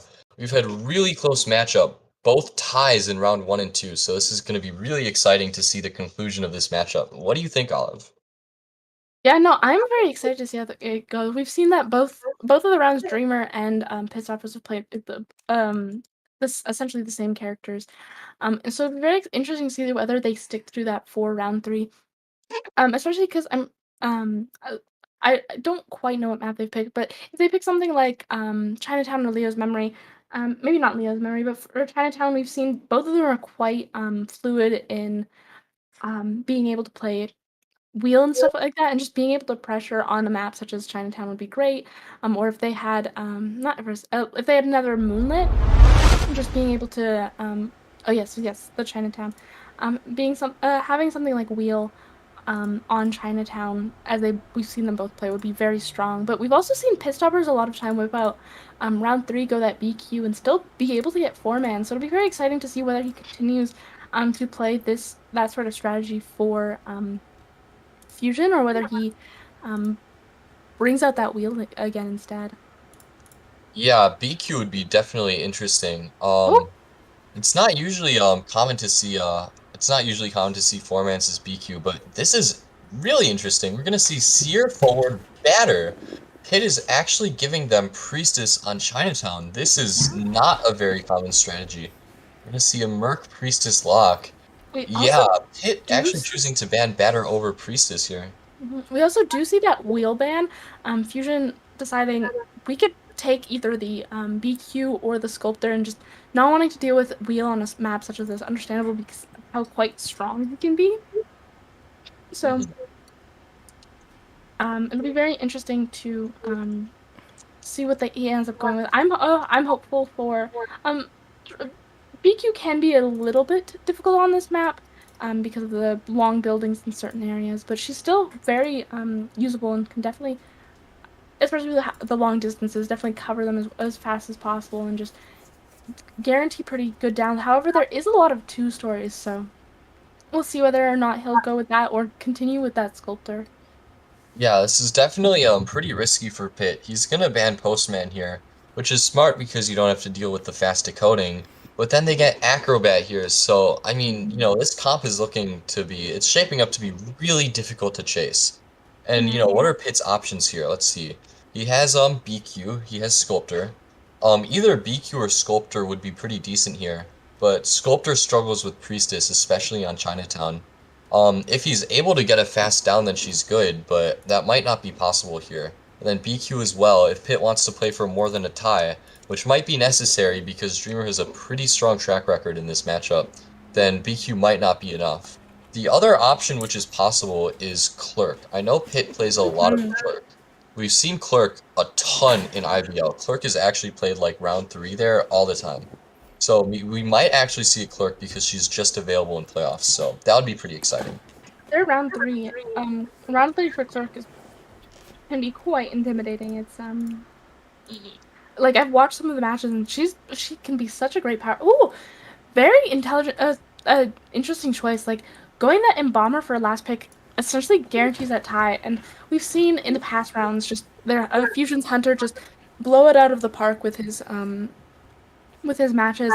So it seems Fusion is believing in their Hunter and going for a tie comp, try and push that as much as they can, and give and believe in their Hunter for that 3rd round. So very exciting pick, especially since they know they're not going to get a character such as oh, and we will be seeing that Sculptor. Sorry, since they know they won't be getting a character such as Wheel, so they don't have to worry about the Hunter quickly getting towards the coffin. But we will be seeing that Sculptor on a big map such as this. Sculptor can slightly struggle, just being able to, especially with that Priestess, just having that ability to just quickly rotate out of those areas and transition just can definitely mess up Sculptor quite a lot. Yeah, Pitts might have a lot of trouble with his early game here. Mhm. Unfortunately, I understand why he bans batter as a priority. Momo's a very strong batter, and someone like Sculptor, again, very weak to support and very weak to harassment, so getting batter out of the way is important. But not not banning Priestess on Chinatown round 3 is just kind of something you don't do as a hunter. It's almost like a foregone conclusion. You almost always have to ban Priestess on Chinatown. So, we might see Fuzion just overpower Pit with some Priestess support, even if he chases something like an Embalmer. An Embalmer who normally has no chase abilities. If he ends up getting Priestess support, Pit can get kited just 3 ciphers just because of Priestess. So this is going to be really interesting. If Fuzion can have a strong early game and then combine that with Embalmer's Coffin to rescue himself or rescue someone else, like Pit might not be able to get a 4-man here. Yeah, no, Bomber's such a strong Thai character, and just as you were mentioning, just especially with that priestess support, just being able to absolutely knock it out of that park just makes it so difficult for Pit Stoppers to actually do anything with that Embalmer. So we'll see how whether they properly utilize that Embalmer. I'm very excited to see some Embalmer plays. I love Embalmer plays, but yeah. Embalmer's kind of busted, man, especially on Me too. Chinatown. Yeah, IBL no. plays Embalmer a lot on this map. It's so big, and they're really good coffin spots. You can put it in hotel, makes it really easy for him to rebound. So Embalmer definitely has his strengths. We're going to be getting into this match now. We will be seeing that Tofu spawn. Closest target right now is that priestess. It does seem like she's running away from him. She's running into that thing. Not into the thing, into the 2-story. It does seem like Pit Stoppers either didn't want to chase 2-story or saw that acrobat. Oh, hoping he would dodge down. Very nice mind game, just making him think that you'd be going the other way, and then getting that chip. Yeah, he's gonna find Priestess here. Priestess needs to kite really long here. If Priestess gets down quickly, oh no, that's not good. Priestess That is not good. Yeah, the entire point of picking Priestess here is that her portals are just so brutal. Sculptor's the type of character that needs to have a fast early game. So if you're playing Priestess and you get found first, your priority against Sculptor needs to be to kite. You need to get to a building, set up some portals, and create distance. And unfortunately, just getting tripped twice so fast and Priestess just goes down almost instantly. Now Embalmer is going to be forced to rescue quickly too as well. He gets chipped and hit. Embalmer's actually gonna... Oh, and getting that hit as well. Yeah, no, especially that priestess dying right next to the acrobat essentially forced the rescue, and now they're just in such a difficult position. Priestess either has to do an insane rebound kite, or just has to or they just have to heal up and be able to properly deal with that. She does have 2 portals, so doing a pretty long rebound kite isn't impossible. And Pit's also running teleport and not blink, so he doesn't have a chase ability here to help him out here. But he also, I think he's got full presence now, so... Indeed. I think he's 1 chip away, actually. He's 1 chip. Magical. But Priestess is gonna go down. There you go. Yeah, she wasn't really able to kite there. And now still only 4 ciphers left. Plus dying on the acrobat again. He needed to get healed, because if he gets chased immediately after in this type of position, it's just going to be quite difficult for the survivors. And also dying on that cipher again. There's a cipher at 50 right there, which they just can't really touch. So, they're stuck at 3 ciphers still when they really should have popped 3 ciphers by now. So now, Pitt can just sit on this cipher and not let them decode it. He's got full presence, so they've got to be careful with the rescue. They might just not go for it at all. It looks like Bossy doesn't want to. I think that is definitely the safest options in this position. Just not going for that rescue, not giving as much, even more hits to this sculptor. Also, Angel is pretty stuck.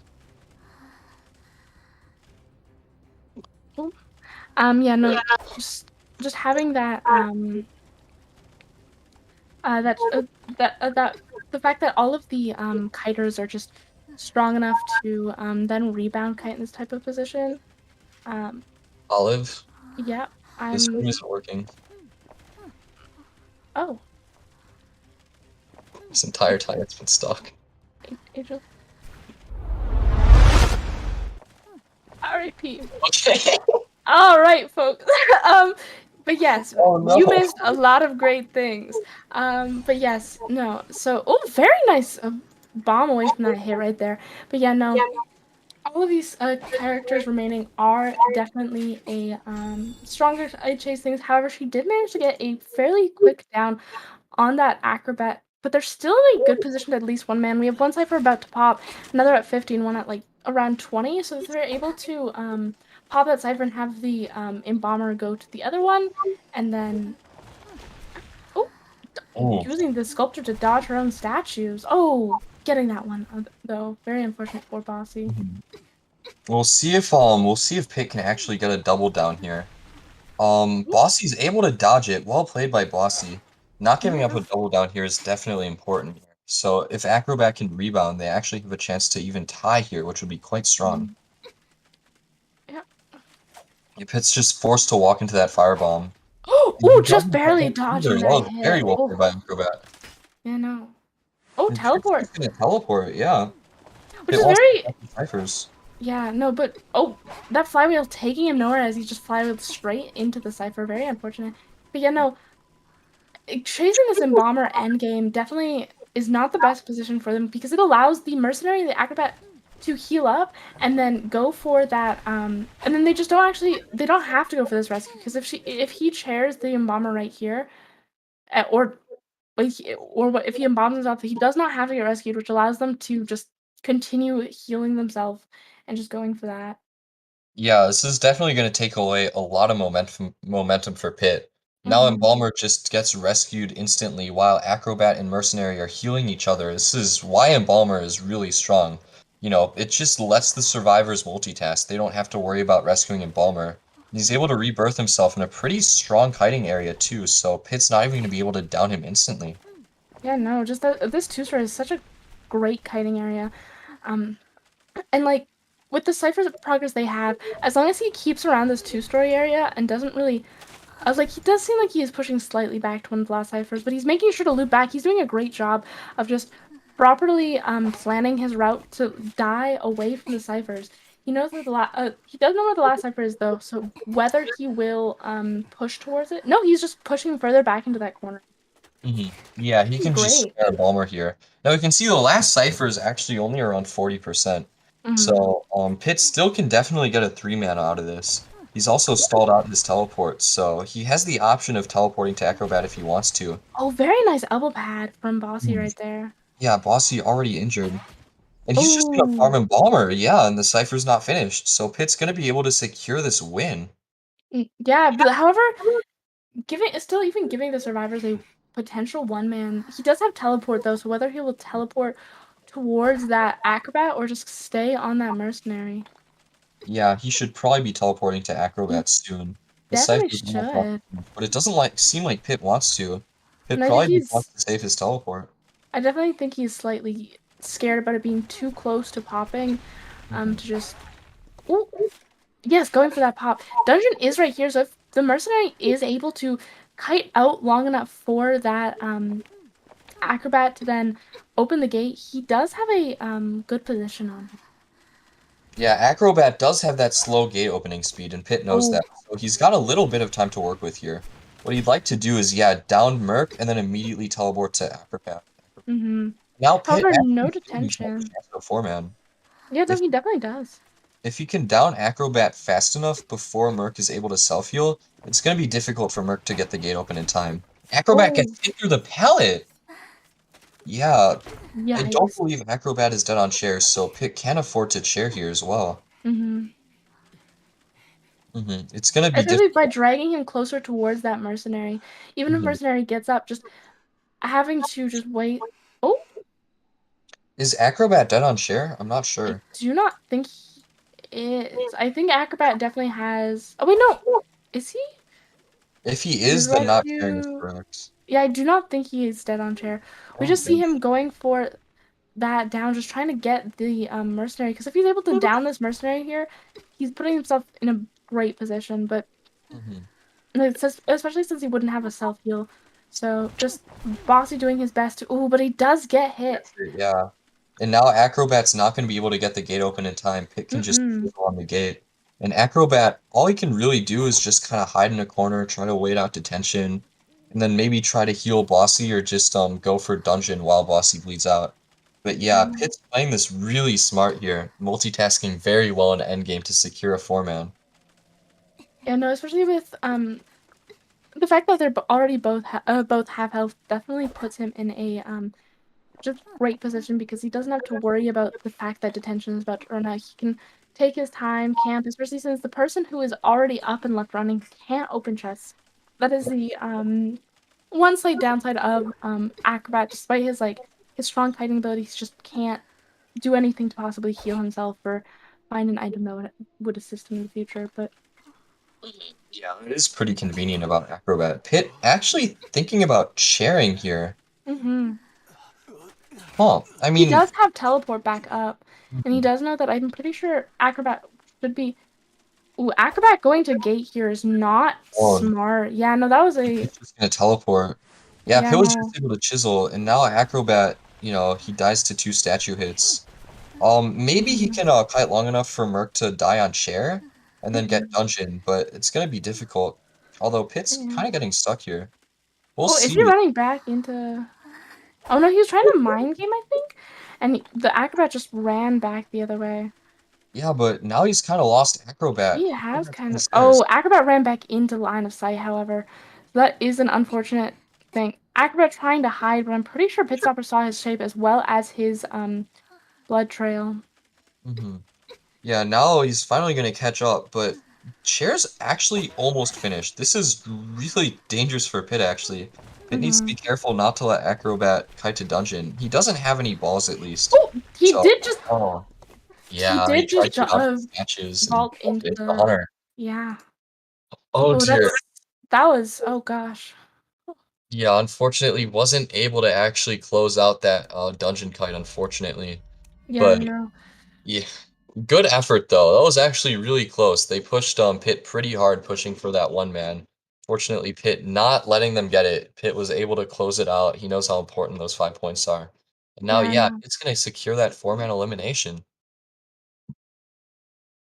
No, definitely. Definitely that early down from the priestess put Fusion in such a detrimental position that it was very difficult to come back from, and they weren't able to properly do. They got very close at the end, being able to pop that last cipher, but having the last remaining survivors be an acrobat with that slow gate opening speed, and while the mercenary was good, just the hunter having not detention, teleport and just being able to quickly teleport away and cut off that acrobat before he is able to open the gate is definitely just what pushed Fusion off into uh, yes, just like a difficult situation. Yeah, definitely. That was definitely an interesting match, though. Yeah, Pitt no. played that really well, so getting that sculptor 4-man was really impressive. Also, everyone in chat, sorry about that, the thing. It's not real. Angel apologizes very deeply. She sounds so regretful about it. Um, just Yeah, Angel says that she will draw you MS Paint specialized just for you. Thank you. Yeah. No, it was a really good early game, but I hope Mhm. our commentary was enough to help you connect the dots, hopefully. We probably should have gotten one of like the team members to save it. Oh, true. Maybe we can ask them. They might have all left though. They probably all left at this point. Yeah. Oh well. It's unfortunately. Poor Pit, he can't show off his really cool priestess down. Yeah. Those are some nice statues, but you guys will have to imagine it. Sorry. Yeah. Angel says he'll draw it, so it's okay. Alright, but yeah, another 4-man here. It's kind of crazy how many 4-mans we've had. Just every single match, the Hunter's 4-man so far, right? Yeah, it's been a crazy just match. The survivors being able to um depend on the fact that hunters can clutch and just have that easy thing. Yeah, However, definitely. this last round, what if Dreamer is able to do the same, we will be going into a fourth round. So we shall see. Oh no. Oh god. Yeah, this has been going on for quite a while, so 4th round would also be pretty wild, but yeah, we'll see if it gets to 4th round. To see that Dreamer needs to 4-man. So yeah, it's gonna be on Omega to do everything they can to get one survivor out. If they're able to do that, then they win, which would be pretty cool. So yeah, we'll see what Omega can do against Streamer here. Mm-hmm. All right. Yeah, we're just. Yeah, no, it'll be very interesting to see whether Dreamer does the same. It'll also be very exciting to see whether they go for the same band or not. Because if they go for a hope that they can deal with Dreamer Sculptor on this map and just go for that wheel band, just like Fusion did, it'd be very exciting to see. Especially since Sculptor is more of a tie character. Despite how these last matches have gone. Sorry, oh, yawning. Despite how these last matches have gone, Sculptor is a tie character, so taking that Sculptor is probably a smarter idea, especially because Wheel is more likely to push for a strong four-man. So it'll be very interesting to see what they do and how the match ends up turning out. Yeah, I would probably expect a Dreamer wheel ban. They definitely rather Dreamer play Sculptor because Sculptor is it's if you can dodge statues and if you can kite Sculptor, she has less comeback potential than Wheel or Dreamwitch. So Mhm. the only problem with that is, to take advantage of that, you need to kite Sculptor. And so far, neither team has really been able to kite a Sculptor very long. So these Sculptor players are just so strong that, even their basic weakness, which is that they're weak to getting kited, kind of seems Mhm. like that weakness doesn't even exist. Pit and Dreamer really making her look broken. So yeah, maybe they'll ban that Sculptor, take their chances with a Wheel, or maybe even a Dream Witch. But Mhm. yeah, we'll have to see what they elect to go for. Yeah, no, I'll definitely be very excited no matter what they opt to pick in this round. hmm Yeah, we're gonna be getting into bans soon, so Mm. Yeah. I think once again going for a tie comp, I know mechanic isn't that very strong in the meta, but just mechanic's still very great for pushing for those ties. We've seen her utilized a lot in China, especially against characters like Wheel, just everyone in general pushing for those ties, especially since that is what the team needs. I'm thinking a strong team comp. It's if they ban Wheel, just going for maybe a Ford is always great, but Ford is most likely to be banned. So I think a mercenary, a mechanic, psychologist, and then whatever else they're able to ban. A lock. I'm expecting a forward seer priestess ban most likely for the first three from Dreamer, unless he does plan on going that wheel, which would be a very interesting pick. But well, it would definitely make sense. But banning that priestess, maybe not with that wheel, but she's still very strong, so she does make sense. yeah, Um, definitely. but There's yeah. also No, you continue. Sorry. there's also the Postman. Postman's definitely also another good option as far as decoders go. He's not as soft as Mechanic, so if you pick a Postman, there's less a chance that you'll have a survivor die in 10 seconds. Oh, it can still happen, definitely. But yeah, we're gonna have to see. They're definitely gonna need some decoders and probably some support as well. Maybe if they can get a harasser as well, they might be able to push for something. But yeah, we'll Yeah. have to see. I'm probably gonna Mhm. expect either like a mechanic or a postman, like you said. Yeah. Yeah, because mechanic. Well, Postman is a very strong character still, and definitely the strongest decoder in the meta, as you did mention. Mechanic's still, in my opinion, a lot stronger at pushing for that high because she's kind of a forced first kite, especially if you surround her with a lot of strong Sorry. If you surround her with a lot of strong kiters, just having, because then she's either a forced first kite and has that bot, or the other characters will happen to get that first kite in order to try and slow down that mechanic's decoding. But in that case, if they're strong kiters, they should be able to evade a hit for a decent amount of time for a mechanic to get strong enough progress on her cipher. So Yeah, that is a good reason for a mechanic. She is definitely really strong that way as well. So yeah, I mean, having a fast decoder here is almost necessary, right? If you can go for like, a mechanic, then even if someone dies really quickly, at least you have extra bodies decoding, you have that bot. So we are gonna see the Seer Forward Patient come in for Dreamer's ban, and then a Sculptor Dreamwitch ban.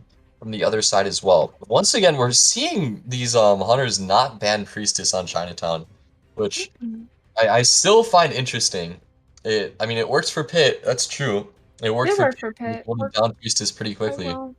But yeah, not generally considered a very winning strategy, but these hunters really don't care, I guess. Patient is very strong, that's true. Patient is a very strong hider, but not usually prioritized over Priestess. Yeah, definitely not. And we're also going to see that Sculptor and Dream Witch. Like we were kind of discussing before, it looks like they don't want to deal with the Sculptor.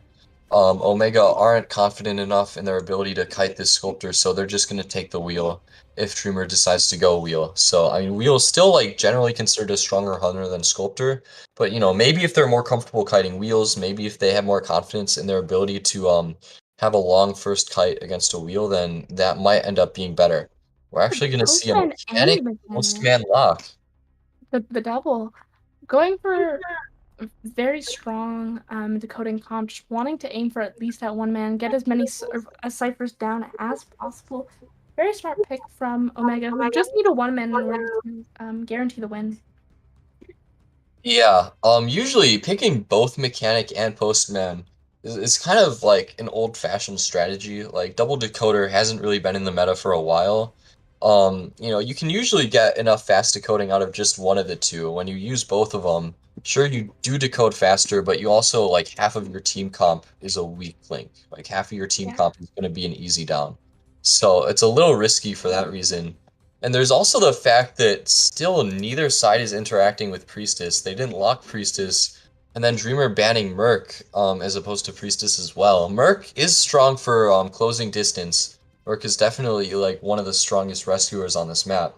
But even so, I mean, geez, I'm really surprised that Priestess hasn't been picked or banned yet. Yeah, no, me too. Just them being like, nope. Man, maybe Priestess is bad all of a sudden. Like maybe while I wasn't looking, she just became worse. Did they nerf her? I don't know. I don't know. She's just nope, no more Priestess. I know. Obviously a joke, but like, yeah. Yeah, I was still waiting. I would expect from the lock, if it's not a Priestess, I really think it should be a Priestess. But you know, if they want to go for Grave, Grave is actually really strong here. Yeah, especially because If they're they weren't gonna expecting go a for wheel. Priestess, Grave, yeah, Grave is the next best option because it counters Wheel. For that matter, if Dreamer's planning on picking Wheel, I'm surprised he banned Merc instead of Grave. Yeah, me too. Grave is significantly better against Wheel than Merc. I don't think any Wheel would rather play against a Merc than a Gravekeeper, or against a Gravekeeper than a Merc. So, yeah, if Dreamer wants to play Wheel, it just got a little more difficult. But still definitely not impossible with both a mechanic and a postman. You know, those are still two pretty easy chases. We'll see once again. Even if Dreamer does play Wheel, you still want to get rid of Priestess because she can just use her portals while you're not in your wheel. She can support, you know, when a teammate is coming in, she can just create her portals on the spot after you've gotten out of your wheel. It's still difficult to deal with. But going for the Acrobat ban instead, Acrobat also a really strong kiter, so not a bad ban, honestly. Actually, yeah, banning Acrobat over Priestess is definitely reasonable because she can kite you so long. We'll have to see if OM finally decide to take the Priestess or maybe if they go for something else. Yeah. It's exciting. Well, I guess they they're really expecting a wheel, and so Yeah, no, it makes sense if they didn't want to lock in the Priestess and the weird chance that there's a wheel, but still, Priestess, despite her not being the strongest, she can still be quite a strong Perfumer going for that heavy wheel counter comp. yeah. This is actually kind of difficult for Dreamer now, because his other options for hunters are Bonbon would be very strong against this comp, but Bonbon's not really a four-man hunter, so I mean, you know, Omega are probably fine if Dreamer goes Bonbon. I'm not sure if he does play Bonbon, but Bonbon would be strong against this comp because Bonbon hard counters kind of both Priestess and Gravekeeper. He can bomb Grave out of his shovels and just leave a bomb on Perfumer's perfume, and it makes it really hard for her to perfume back. But yeah, even so, he's gonna go with that wheel anyway. He doesn't really want to play a tie hunter, so it's his only option, really. Yeah, no, it definitely is. Oh, it'll be Hmm. interesting to see whether he actually continues to go through that wheel. Because the wild wheel is definitely. Oh yeah, he does. All right, there you go. Sorry, I wasn't looking at the fan screen. But yeah, no, definitely wheel's strong choice. Despite this heavy counter comp, his best opportunity is to go for either the postman or the mechanic, and find that doll real fast in order to cut it down. But Yeah, definitely. Dreamer really needs to chase either Postman or Mechanic first here. And yeah, this could actually be pretty dangerous for Omega. I mean, like Postman and Mechanic double decoding isn't really strong against Wheel because Wheel just needs a quick down. If Wheel gets a quick down, he can snowball, and he's not actually that scared of the Cypher Rush. So usually it would be more like, I guess, more common for them to pick one of Postman or Mechanic. So it's still not a huge chance of him finding them. But as long as Dreamer chases either Post or Mechanic, it's gonna be pretty difficult for Omega. I mean, Perfumer's strong only if she's getting chased by Wheel. Besides that, she doesn't support at all and she doesn't decode quickly. So, he can just ignore her and she becomes pretty useless.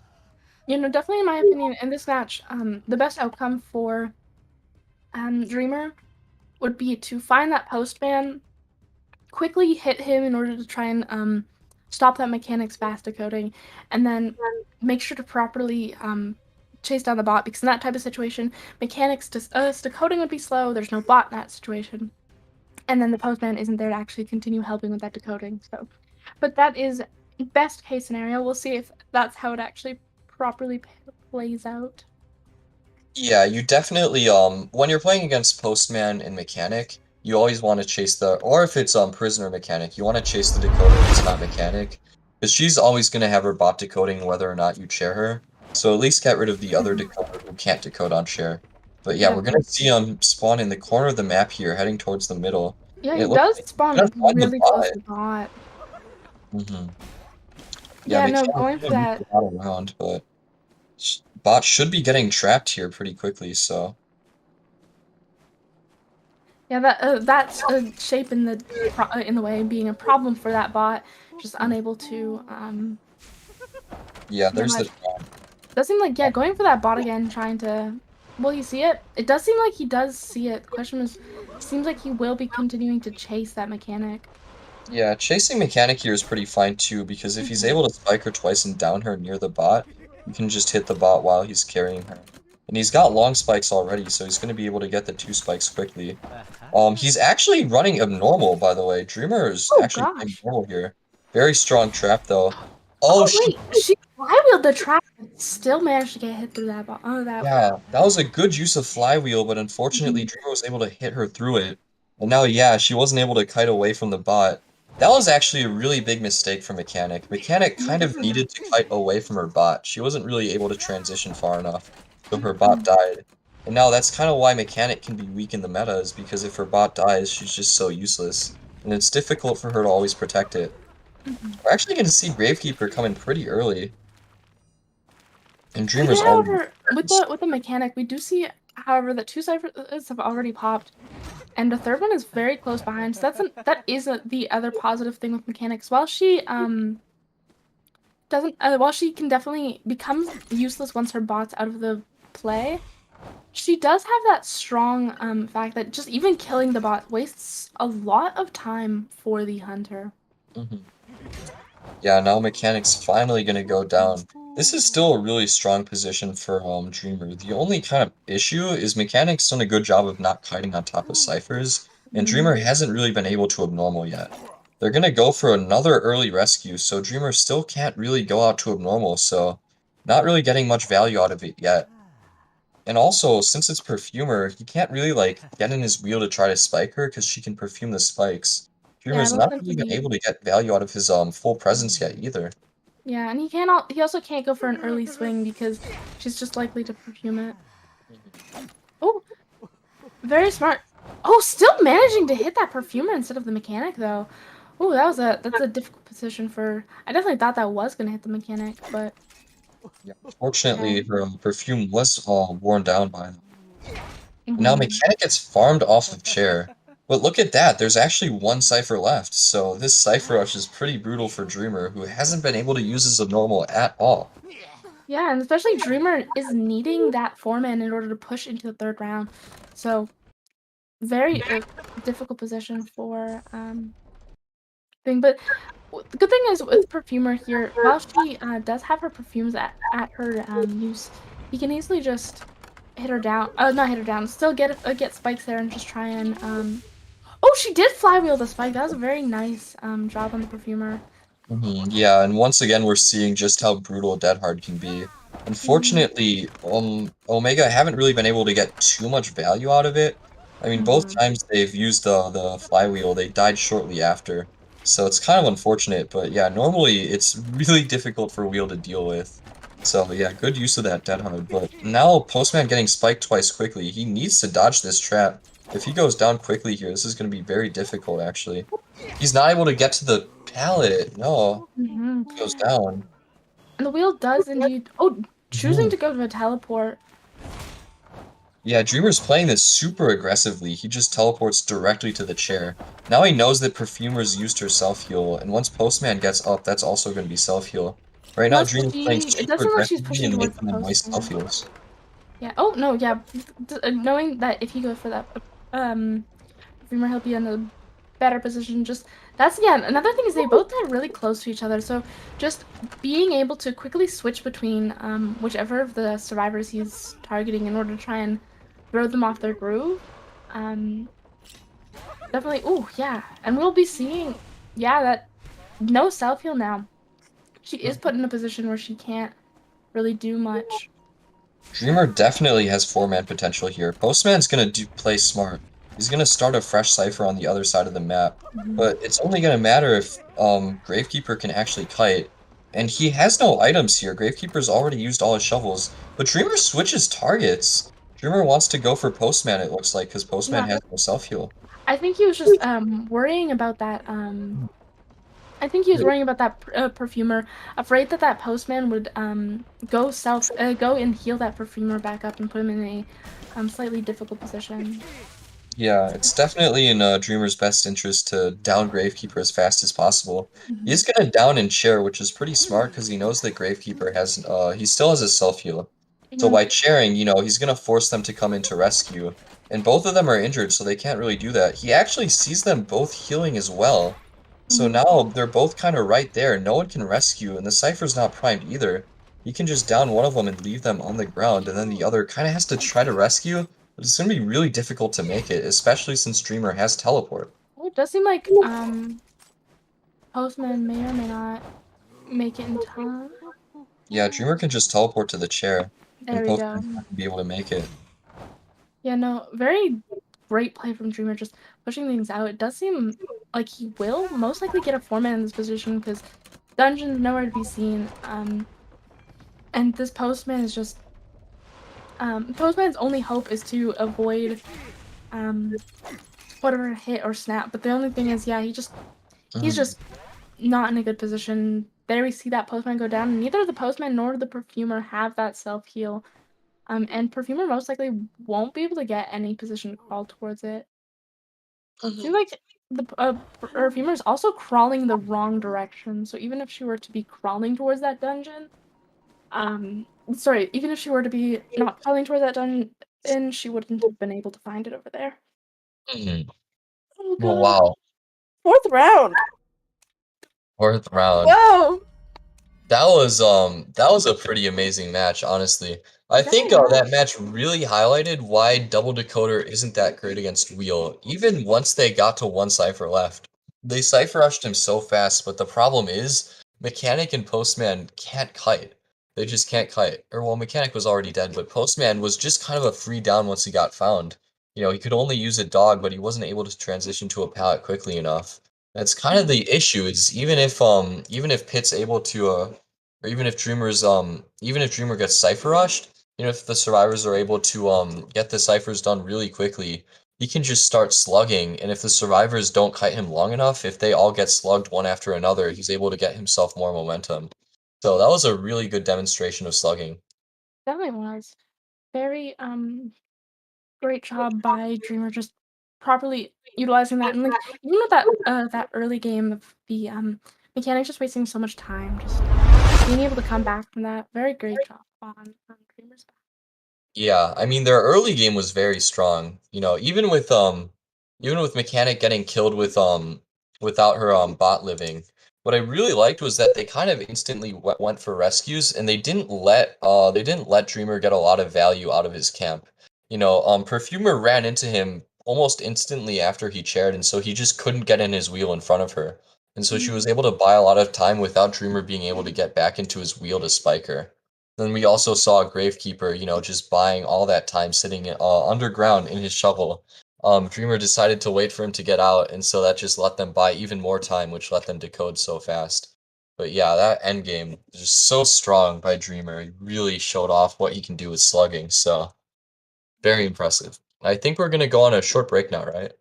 Yes, I definitely think we are. We'll see you guys soon.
Sorry.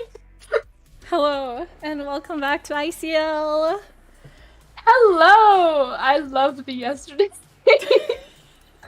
Who here likes the MS Paint priestess thing that Angel drew? I love it. It is so good. Thank you. I love art. I must say. You're such an artist. Thank you. Oh my god. Thank you. I know. Can I like commission you? Oh my god, like... yes, definitely. My slots are full right now, but for you, I'll make an exception.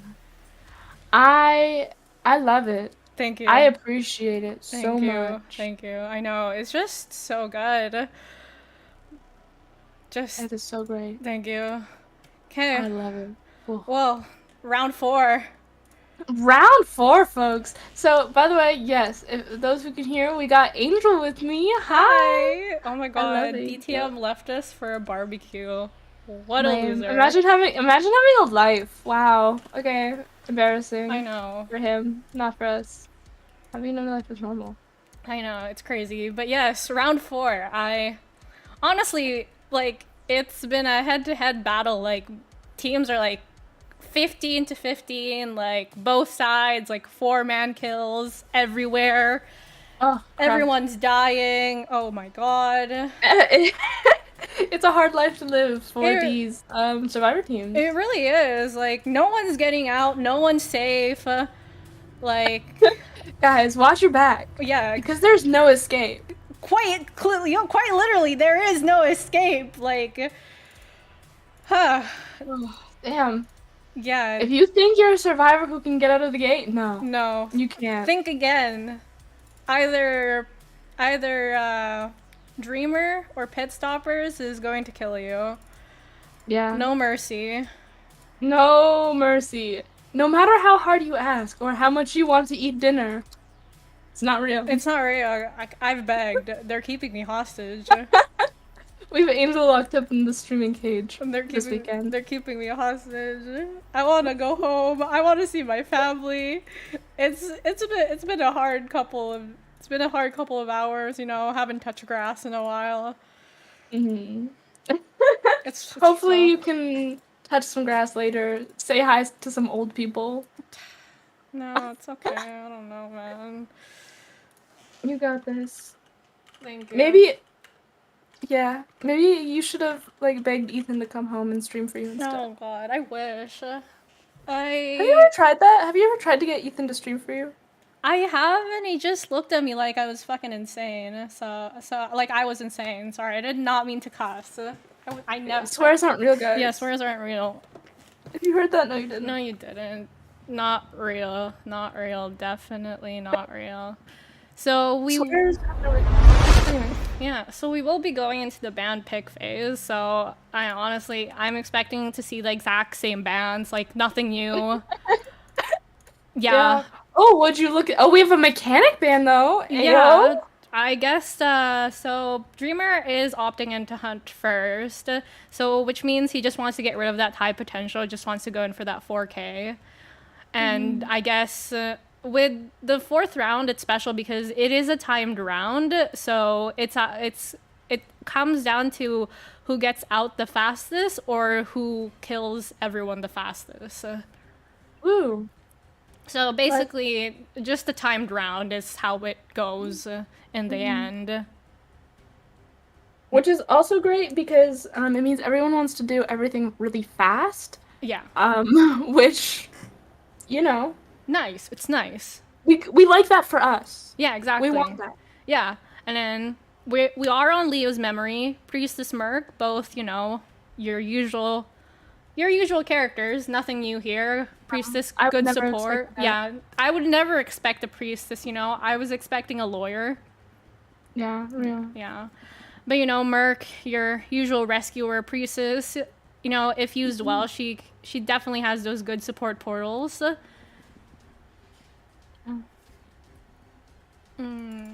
Yeah, as Angel was saying, we got that support portals plus that guaranteed rescue. Yeah. So we're essentially just seeing what we've seen in all the past rounds, just wanting to guarantee strong characters just to at least have a strong kite and rescue potential, which is what the teams want in this situation. Yeah, exactly. And there is going to be that patient ban wanting to get rid of that strong kiter as well. You know, who do you think Dreamer is going to opt in to play here? They did ban his Sculptor and Dream Witch, so that might leave his Breaking Wheel. Yeah, he also has a bonbon in that matter, but he does not want to tie. He wants to get as many people down as possible. The wheel would definitely be good, but Leo's memory is kind of whack for that type of thing. Definitely. Yeah. And we will see the Enchantress lock in as well, you know, a good support character, but it does depend on who Dreamer goes. Yeah, no, if Dreamer ends up going Wheel, it's still quite great against Wheel, especially because if she times her stuns properly, she can cut that full presence off, so it's very good. Plus, like, no matter who the hunter goes, just very strong kite character as well as a complete nuisance. Yeah. If you play Enchantress against me, please go elsewhere. I don't want to Leave. say mean things. Leave. Leave. Leave. Right now. You are not welcome in my home. You are. Get out. But yes, so Yeah. Enchantress is such a pain as a hunter. Exactly. And for the last ban, we are going to see a perfumer ban, which is interesting. It kind of thinking maybe a wheel, perhaps. Yeah, no, Wheel definitely makes sense in this situation. Yeah, the only problem is Leo's memory, such a pain. There's so Yeah. many items, like you're just bound to get stuck on half of the map. Oh, Postman makes sense. Getting that strong kiting character, not strong kiting character, strong decoding character who has Yeah. a decent potential to kite. Yeah, and his dogs are really annoying, and we've seen so their postman main is Cloudy, and we've seen him land most of his dogs like so far throughout the ICL, which is really impressive to say the least. Yeah, no, he's done quite great in that regards of just perfect aim. But I guess that does make sense having him be a forward main who's used to angles. Yeah, exactly. And so Hunter lock in, I guess a Bloody Queen. What are your thoughts on this, Olive? It makes sense with this team comp as well as this map because we have Postman and Enchant, both characters who aren't the strongest against BQ unless properly, like extremely properly utilized of like doing a perfect job of just constantly pushing in the main body. And then Priestess, you know, still good against BQ, but BQ can at least somewhat deal with Priestess a little bit more. And then Mercenary is the only one that kind of like sucks as a BQ, but like still, what you can do? You can't have a perfect comp tailored to your hunter. Exactly. Like, you can't like have a comp that you can perfectly counter. Yeah. But you know that works. It definitely is a great choice for both sides. Great picks. And we'll see whether they're able to do anything with it. Yeah. Because realistically, I think that Dreamer's best chance of getting like a fast game would probably just to like maybe get the Enchantress down. Yeah. Immediately, because Merc's, his like long time, like his delayed hit box, like his hit thing, yeah, that definitely takes time. And, Postman's dogs, especially with Cloudy here, like he definitely hits his dogs a lot. Like that'll be a pain because that'll slow you down a lot. Priestess can make a lot of distance, but then again, you never know. We've seen some matches. We've seen some matches where Priestess, doesn't exactly go the way she was intended. They intend for her to play, especially. Yeah. Yeah. Priestess cracked, guys. Priestess cracked. Priestess cracked. Yeah, no, like the only reason I'd say chase that Postman first is because Postman, he can't dog a mirror, dude. Yeah, exactly. I wish. Sometimes I'm like, frick. If only my dog could slow this mirror down because this is a nuisance. I'm gonna be honest with you. When I first started playing IDV, I didn't exactly know what was up with BQ's mirrors, and I would try to pallet stun the mirror image. Angel! I didn't know! What were you like, wow, why didn't that pallet stun? I genuinely didn't know. I was so confused. I was an elk. I was a hound trying my best. Alright, so we will have that shit corner spawn. Bad corner spawn. I love swears. And perfect first find for that BQ is that enchant. However, that accessory is gorgeous. Sorry to stop that for a second. It is beautiful. However, yeah, just that enchant's still such a strong kite. Plus, it does seem like she's already close to getting that first stun. Look at her doing absolutely immaculate, just properly mind gaming the hunter, avoiding any free hits. And the mirror hit. Yeah, and Enchantress already does have her first stun, and she is almost like more than halfway to a second stun. Another kind of missed mirror from Dreamer here, and here comes the first stun. Letting letting her get the pallet, and Enchantress is just gonna keep looping her here in a bad corner. Ooh, and she does get the blink out, which is nice, forcing out that blink. Yeah, that does make sense. Getting that blink, and then she only has a few seconds left until that mirror is back into play. While the enchant does have that 3 stack, that will be a pain. Yeah. And Enchant is doing a nice flywheel, but unfortunately does go down here. And Enchant is really doing a nice job here because she is staying far away from everyone else's ciphers. Plus, like, especially with that Enchant, like, while she's still died, like, she died with a 4 stack, which means she should be able to rebound Kite, which is what the survivors need in this type of situation. They've already had 1 cipher pop. And there's another that is so very close to popping as well. Yeah. So, very nice empath. Getting that hit as well, exactly before have to. Very nice. If the BQ is to improperly use her, will she get this? She gets it before that. Enchant's able to get off off her 3 stun as well. Ooh, and that's gonna be a double down, which is gonna be bad for cipher progress. Very great job for that BQ though, getting that double down, as well as once again the only worry in this type of situation is that 4 stack. Yeah, Priestess is gonna have to come here, and Enchantress is gonna have to use her 4 stack here, so then she can rebound Kite. Is this going to be a free rescue? No, it's not. The priest is definitely way too far away. I was not looking at the tinnitus. It's not.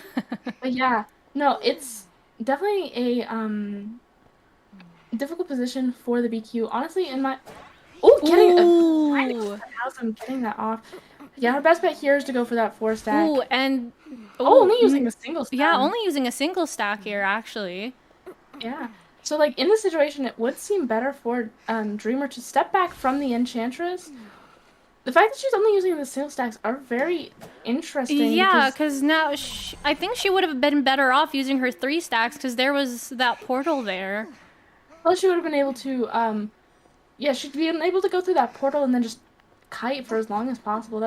That single stack was a poor decision. The whole point of keeping those stacks is so that you can possibly rebound Kite, but that's in a situation where you don't have a chance to rebound because you're dead on chair, then there's no point in using it. Yeah.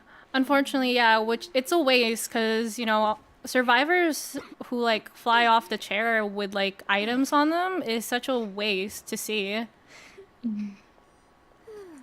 Yeah, no, it's not the best thing. Well, she switched abnormal here. It does seem like... Nope, not. Nice flywheel from the postman here. Is she gonna switch targets to postman? Oh, I think her best hope here would be to just get a regular hit and then continue on somebody else. Oh, but runs into Priestess. Yeah, ooh. Kind of messed up on Priestess's part there, running right into her. Ooh, and a nice blink. Going to blink down. Yeah, so the thing in this position here is whether or not that postman will be able to pop that cipher before or after the rescue. If he's able to, then they'll be putting themselves in a strong position. But she did switch to teleport here, so this, however, does seem like a tie position in my opinion for Dreamer. It doesn't seem like, unless he does a extreme amount of pressure. Oh, and there's the dog. Into play. Ayo, puppy. Sorry. Ayo, dog alert. Dog alert. Calm down, folks. But yeah, no. Just trying to pressure that cipher makes sense. Does not want it to pop. Either forcing them to do another one or just making sure that they don't finish that one. And she will not be able to get that Priestess before she's able to make that portal. So. Yeah, and it seems like Merc and Priestess are going to be healing up, which is kind of the smart choice here. Just gonna try to reset. They are at 1 cipher, and I think that 1 cipher was more than 50. Yes. It definitely was around 80, 90. Yes, if I check it, it's 90 right now. Yeah, and she is going to spot the postman here in this area. They're probably gonna have to start a cipher here because once postman goes down, if he goes down in this area, then she'll just end. Ooh, You tried to dog there, but Dreamer predicted that and switched. very good job. nice prediction from Dreamer. And yeah, postman is gonna go down here, but it looks like Priestess and Merc are just gonna rush down the cipher here. Yeah, because that cipher is 95, so all she has to do is push it, and then if someone gets hit here, they'll pop. Yeah. Is he trying to block her into the corner is my question. What is he waiting for? He has his mirror up. Self-heal is already coming. She knows that, okay, at least she knows that Postman has used up his self-heal, but at this point, when all 3 survivors are kind of just around the cipher here, and... Yeah, no mirroring there would be a bad idea. Yeah. In my opinion, just hitting that mercenary, making him pop, and then he'll be half health, so he won't be a full detention hit. But, yeah, hit that mercenary, have him pop, mirror the postman who's dead on chair. Who's not dead on chair. Who's has used his self heal.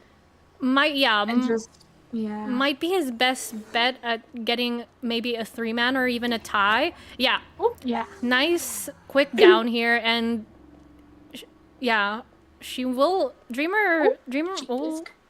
Going back to check. Yes. I think she's going to try and find the mercenary, but she might want to teleport to Priestess there, who's opening the gate.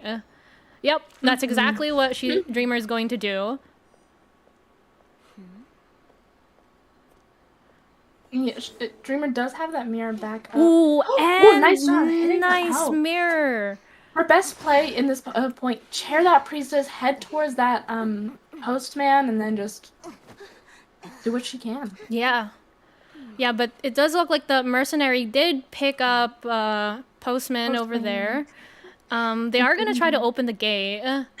Which is, honestly, in my opinion, not the smartest idea, 'cause she will be able to mirror in time. Yeah, not the best idea, especially against a bloody queen who, you know, can just mirror you. Angled. She probably switched that. I think what she should have seen that mercenary with that mirror, so she should not have to worry about that rescue. The thing is, for Dreamer, this should be at least a 3-man. Yeah, unless Postman is able to do the world's best kite and get dungeon, which I believe in him. If he goes for it, pop off. Anything can happen. We've seen some crazy things happen today, honestly. We certainly have. Ooh. We've seen a round 4. Yeah, we are seeing a round 4 out for a long. Ooh, barely missing that hit. I don't know. I think now that we've said it, we've spoken into existence. Postman's going for that dungeon. Dungeon kite he has real? The dungeon ladder. Dungeon kite real exclamation point. Plus he also has that potential. Ooh, and another dog. But unfortunately there is that mirror, so and a nice flywheel! Pop off! Oh my god. Will he be able to get this? Oh my god! Oh my god! If he's able to make this window? Unfortunately. He should have just committed to that window. Yeah. I think he would have been able to make it. Yeah, but I don't know. Sometimes the hitboxes are... Sometimes hitboxes are real weird, but like him not going for that kind of doomed him anyway. Yeah, that's true. I think if getting that 1-man. Woo! Yeah, 1-man. Very... Off. Go Omega, and great job on Dreamer getting more than just a tie with that BQ. Yeah, that was amazing. Good job on Dreamer's part. Yeah, great. They did absolutely wonderful. Woo.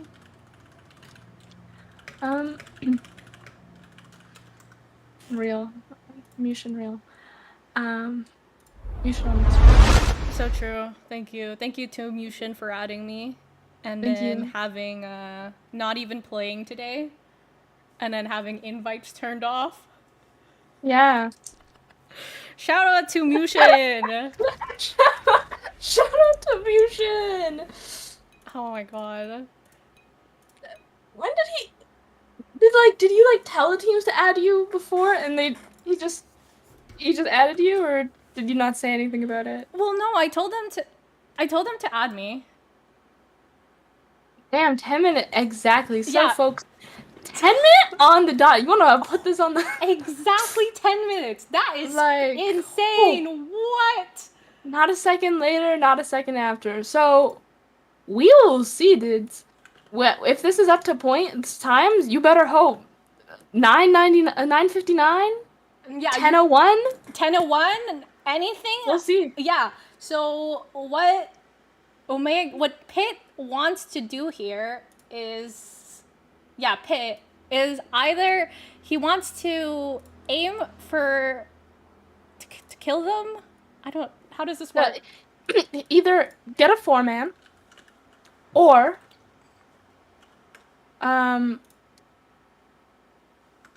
either get a 4-man for the pit, or for the pit real, or if he gets a 3-man, it goes up to time. Whichever match is shorter is the match that wins. Yes. So for example, let's say he gets a 3-man, it's whatever match, like the hunter's match is shorter, you know? So if his match is 9 minutes and 59 seconds and he gets a 3-man, his team wins. But if his match is 10 minutes and 1 second, whoo! You better watch out. Yeah, definitely. I'm trying to understand this, but it doesn't really click. It'll probably click later, but I just can't do math. No, it's okay. You're great. You're doing Thank absolutely you so wonderful. much.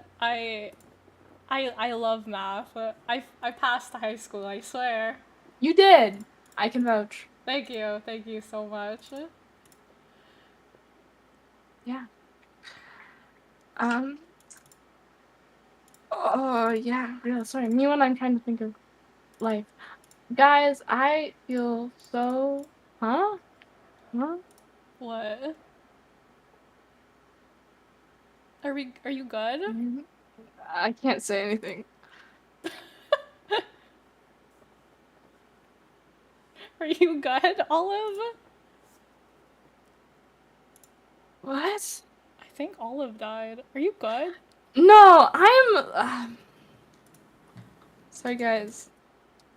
I'll tell you about it later, Angel. Okay, sounds good. The stream does not get to know my secrets. Love you guys. Hard Mochi.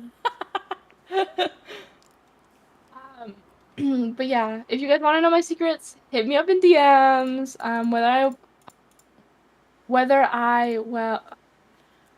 Okay. We know that Pitt has to kill them since he is the hunter. But we're just talking about time. If you want to get up here, Kuroshiro has already commentated. Kuroshiro did the first match. We are taking time to wait until the teams get their things ready. Thank you. Okay. All right. But yeah. Yeah. Anyways, so yeah, we're just waiting for the teams to go into their bands, pick stages, and things like that.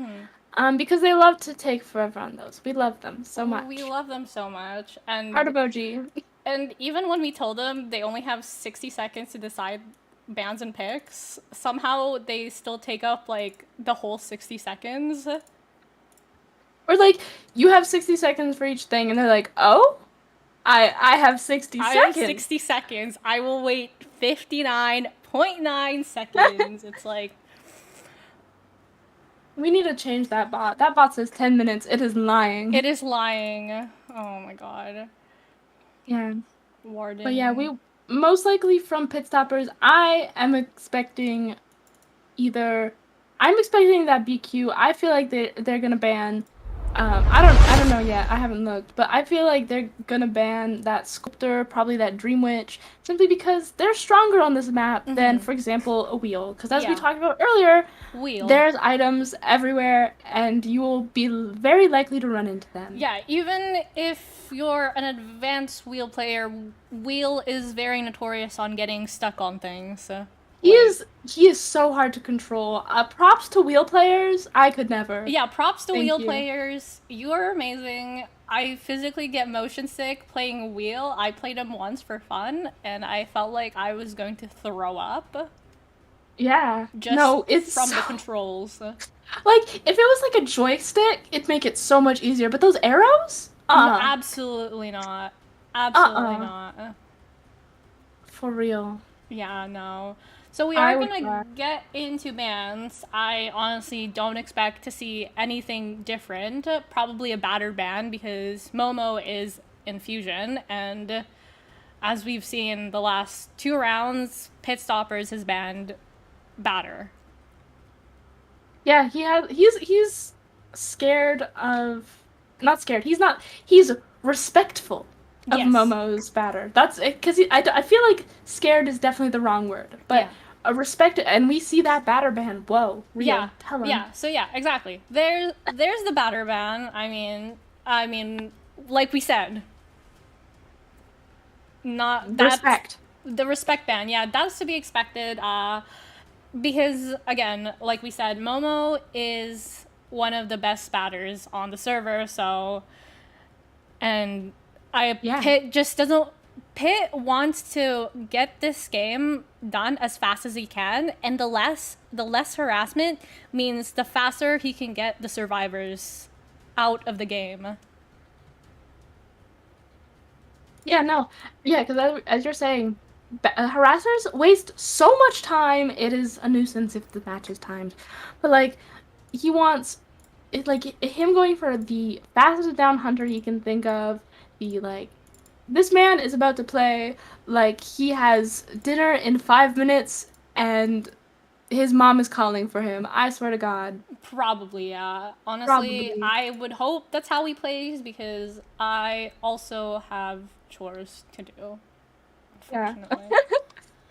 And Apparently. yeah, like you said, Sculptor Dream Witch ban.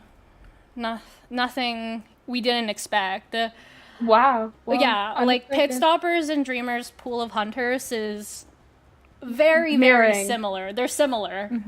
And Mech and Merc pick here, like, that's a bit different from what we've seen in the last match, and It does make sense though, because Fusion does need that tie, and Mechanic, known for that tie. We love her and her ties. Yeah. But yeah. So just like going for that and just hoping to get that as fast as possible, especially if they leave her as the weakest chase target. I am definitely. Angel, can you expand? yes. But yeah. Woo! And yeah, so for the 4th ban, we are going to see a Postman ban here. Definitely wanting to slow down the decoding progress, seeing as Mechanic is already in there. Yeah. And for the 3rd lock-in, we are going to be seeing a Perfumer, which is a bit surprising. Ooh. What do you think about this, Olive? This is an interesting pick from Fusion. We can the Perfumer is definitely like a good, strong first kite. It's not somebody you want to chase unless you're like a chip hunter or like a wheel. Because like while she does slightly counter wheel, she's still like once you get those spikes on her, she's not like the most useful. But it's like she's still such a strong kiter, especially against characters like BQ, which Pit is known to play. Yeah. So, like, maybe they're most likely trying to go for a BQ counter. Definitely seems like they're going for that BQ counter comp. Yeah. We have that Mercenary, easily elbow pad away from mirrors. Patient, hook away from mirrors. Perfumer, what's a mirror to a perfume? Exactly. Real. And then the only weak target is the Mechanic, which is exactly what they want. Oh! Ooh! I think this is Mushin? Mushin? No, Pit Stoppers is hunting. Oh, never mind. Pit Stoppers I'm is so hunting. confused. Sorry, ignore me. I am so confused. I've just associated Mushin with Geisha. No, real. If I say Geisha, I'm like, that's Mushin. I don't care what team it is. Yeah, I don't That's care. Mushin. Yeah, that's Mushin. That's Mushin right That's- there. That's Mushin on my screen. But Pitstoppers who? Mushin. Mushin. Don't know. Do not know them. But yeah. Oh, we got a nice. I love this mechanic skin. Sorry, we got the Gothic mechanic skin. 10 out of 10. If you use that, I love you. But yes. So we are gonna get right into the last match of the day. Woo! Fuzion versus Omega. Let's get into Pitstoppers it. versus Fuzion. You go. Pitstoppers is versus the beautiful world. Pitstoppers solos. So anyways. he is going to run right into Bossy here, who is a merc. Ideally not wanting, that's not who your first target. That's not who your first target. That's not who you want your first target to be. My God. Real. And however, that was a very good play, just making him waste an elbow pad, just doing his best. Oh, trying to mind game her by thinking she's but Mechanic still runs into her. Oh my gosh. Oh. Oh, we see some nice routes. Oh, Flywheel's just a little too early. Very unfortunate for that Mechanic. Does seem like this may be a pretty fast down for that. Gets confused. Not sure which way she's going. Maybe a pretty fast down for that. Oh, very nice route. Yeah, nice butterfly. Yeah. But it does look like Mechanic already has her bot out, which is good because even if she does go down, she can. Unfortunately, does However, get the dashed sections through are pretty far. Yeah. Not Mercenaries, because Mercenaries like slow as hell. But like Patient and Perfumer Ciphers are both at 80-90, which is absolutely great for a Mechanic first kite. Plus, is that going to be basement? Yeah, it looks like it's going to. Nope. Never mind. It looks like It doesn't look like Pitt wanted to try to. Especially with a comp like this, where Mechanic most likely has broken windows, so there's not broken windows, where she had Flywheel, and the chance of her also having a struggling speed in that type of build, very good. Oh, that was actually a chair hit. I was like expecting that like emo, but no. No, it was a chair hit. Yeah, very nice. Will she be able to? Oh, that Mechanic and her slow dropping speed. Fortunately, she will go down here, but the good thing is that she is going to be away from everyone's ciphers, which means that everyone's free to decode, and so is her bot. Yeah, pressuring will be a lot more difficult for that Geisha, unless she fully leaves the chair. However, it does seem like she may actually be able to drag her closer towards that Perfumer and actually maybe pressure Perfumer in this position. Oh, Patient using a hook to get closer, I think. And Pit did bring the normal here, which means but they do get that free rescue here. Pitstopper's going back for that Mechanic, knowing that she's dead on chair, not wanting to even let them have the possibility of healing up. Is that teleport? I think she switched to? Yeah. Yeah, she switched to teleport. Ooh. Fortunately, Merc is going to go down here, and then it's going to be a double down here, unfortunately. However, there's down to one cipher, and Perfumers is already 50, so they're doing great on cipher progress. Whether or not she will decide to go for that Mercenary, or possibly try and chase that Perfumer with all three perfumes is definitely confusing. It does seem like they are in that strong tie position, as we were talking about earlier, though. Yeah. So now that Pit has switched to teleport, she doesn't have abnormal here. And she is gonna either have to camp this cipher or butterfly. Yeah, she's gonna have to camp this cipher here. Or commit to one of the survivors, either Patient, who is full health, never mind. Not full health anymore. He still, however, does have, I think, one hook left. And like the other thing about this is they are full healing, but even if she teleports back to the cipher in this type of situation, once the Patient goes down, the remaining characters are Perfumer and Mercenary. Perfumer can easily kite at that Cypher, or if Mercenary is the one decoding, then he can just do it and then elbow pad away. Yeah, exactly. So it looks like Merc is going to come in for rescue here, and Perfumer is going to go back to the Cypher. Oh, almost! That was scary. I would have been crying if I was that Perfumer. I would have been like, no, please. That looked like it was going to be a terror shock, just like by... Definitely did. Ooh, and baiting out that perfume. Yeah, very nice. Very nice there. It does seem like she may actually get this hit before the other perfume can come back online. Yeah, that's what it's... Yeah. That's the hard thing about Perfumer is that if your perfume gets baited out, then there's that 10-second cooldown, and within that 10-second cooldown, the hunter can just hit you, and then you're just half health, and your perfumes are kind of... Oh, she doesn't? She is using that mechanic bot, though, however. Oh. Picked up that mechanic bot. It does seem like... Is she going back for the perfumer or just breaking that pallet? Just Not breaking sure. it. You Yeah. tell Geisha. But yeah, so it seemed like Patient starting a new Cypher. Very confusing. I feel like, in my opinion, he should have gotten healed up at this point. But yeah. Merc is going to just be around this area here. Not entirely sure what the survivor's plan is. Looks like Perfumer is gonna go towards Patient Cypher, and they're gonna be decoding. It seems like Pitstoppers is very scared of that one Cypher getting worked on. Not wanting any type of situation where they decode it in his face. Yeah. But it does seem like they're getting this Cypher rather far, so he'll be put into the same situation where he will have two Cyphers to pressure, which will make it much more difficult for him. Yeah, and it looks like Merc is... Nice flywheel. We've seen a lot of... still getting hit at that pallet. We've seen a lot of flywheels this And it looks like they're going to be forced healing here. Seems like he'll be trying to go for one of those drop hits. And she's, just getting that pickup. Will it be a basement? It looks like it's going to be a basement here. So they're going to have to switch positions here. Merc and Perfumer are going to have to switch here. But teleport is up is the thing. So Pit can probably, teleport to the Cypher. Yeah, he definitely can. The question is whether he will actually go for that. If he sees this mercenary here, it would be smart of him to just teleport, but it's also a basement chair, and this Cypher's also close already.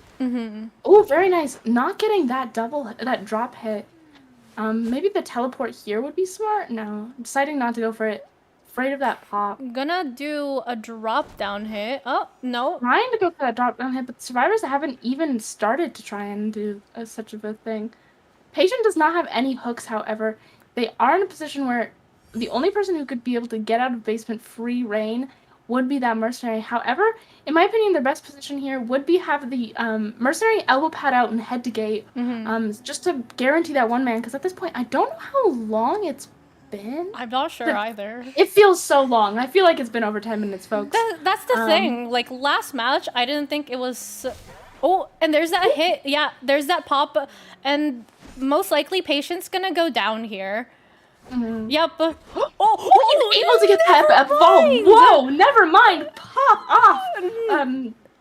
For real, I don't know. I will be honest. Geisha's hitbox, everyone. Geisha's hitbox. So now, not the best. Yeah, not exactly the best, but she is going to be heading to this gate where she is. Oh, not getting. She was getting tinnitus, but she is getting tinnitus from that patient. Yeah, from that patient here. I think patient's whole purpose is to just continue giving tinnitus in this spot and just let the others get to that gate and get out. Because if they're able to get that tie, then it's already a win for Fuzion if they're able to get that tie. It doesn't matter what happens. And it looks like the gate is already open. They use and they're out. Yeah, they use Mech's bot to get out. Folks. Yeah. Oh my god. Yeah, this is a Fuzion win, and this is really Patient doesn't even have to do anything here. He can just we will see. Understandable on Pitstopper's side, seeing that I'm not gonna be able to. There's this match is over already. This round's done. Fuzion is going to be moving on and just taking that surrender. Especially with rank going on, folks. You want to get your matches in. Yeah, if you want to get your matches in. Ranks. Come on, guys. Griffin rank is done in 29 minutes. Griffin up. Yeah. Well, that concludes all of our matches today. congratulations to Fuzion for moving on to the next set of playoffs, and GG's to Omega.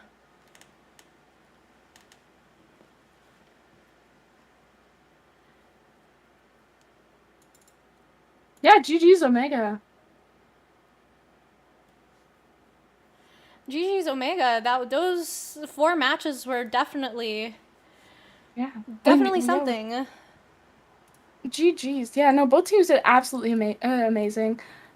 I really enjoyed watching all of them. I'm definitely tired and hungry, but if they did great, and it was very exciting to watch and commentate over. Yep. So I believe next week we are going to be a 3rd round. Yeah, there's going to be the 3rd round of playoffs, the final set of playoffs, which is PTA versus 520. And then on Sunday, it'll be Fuzion versus whoever wins PTA versus 520.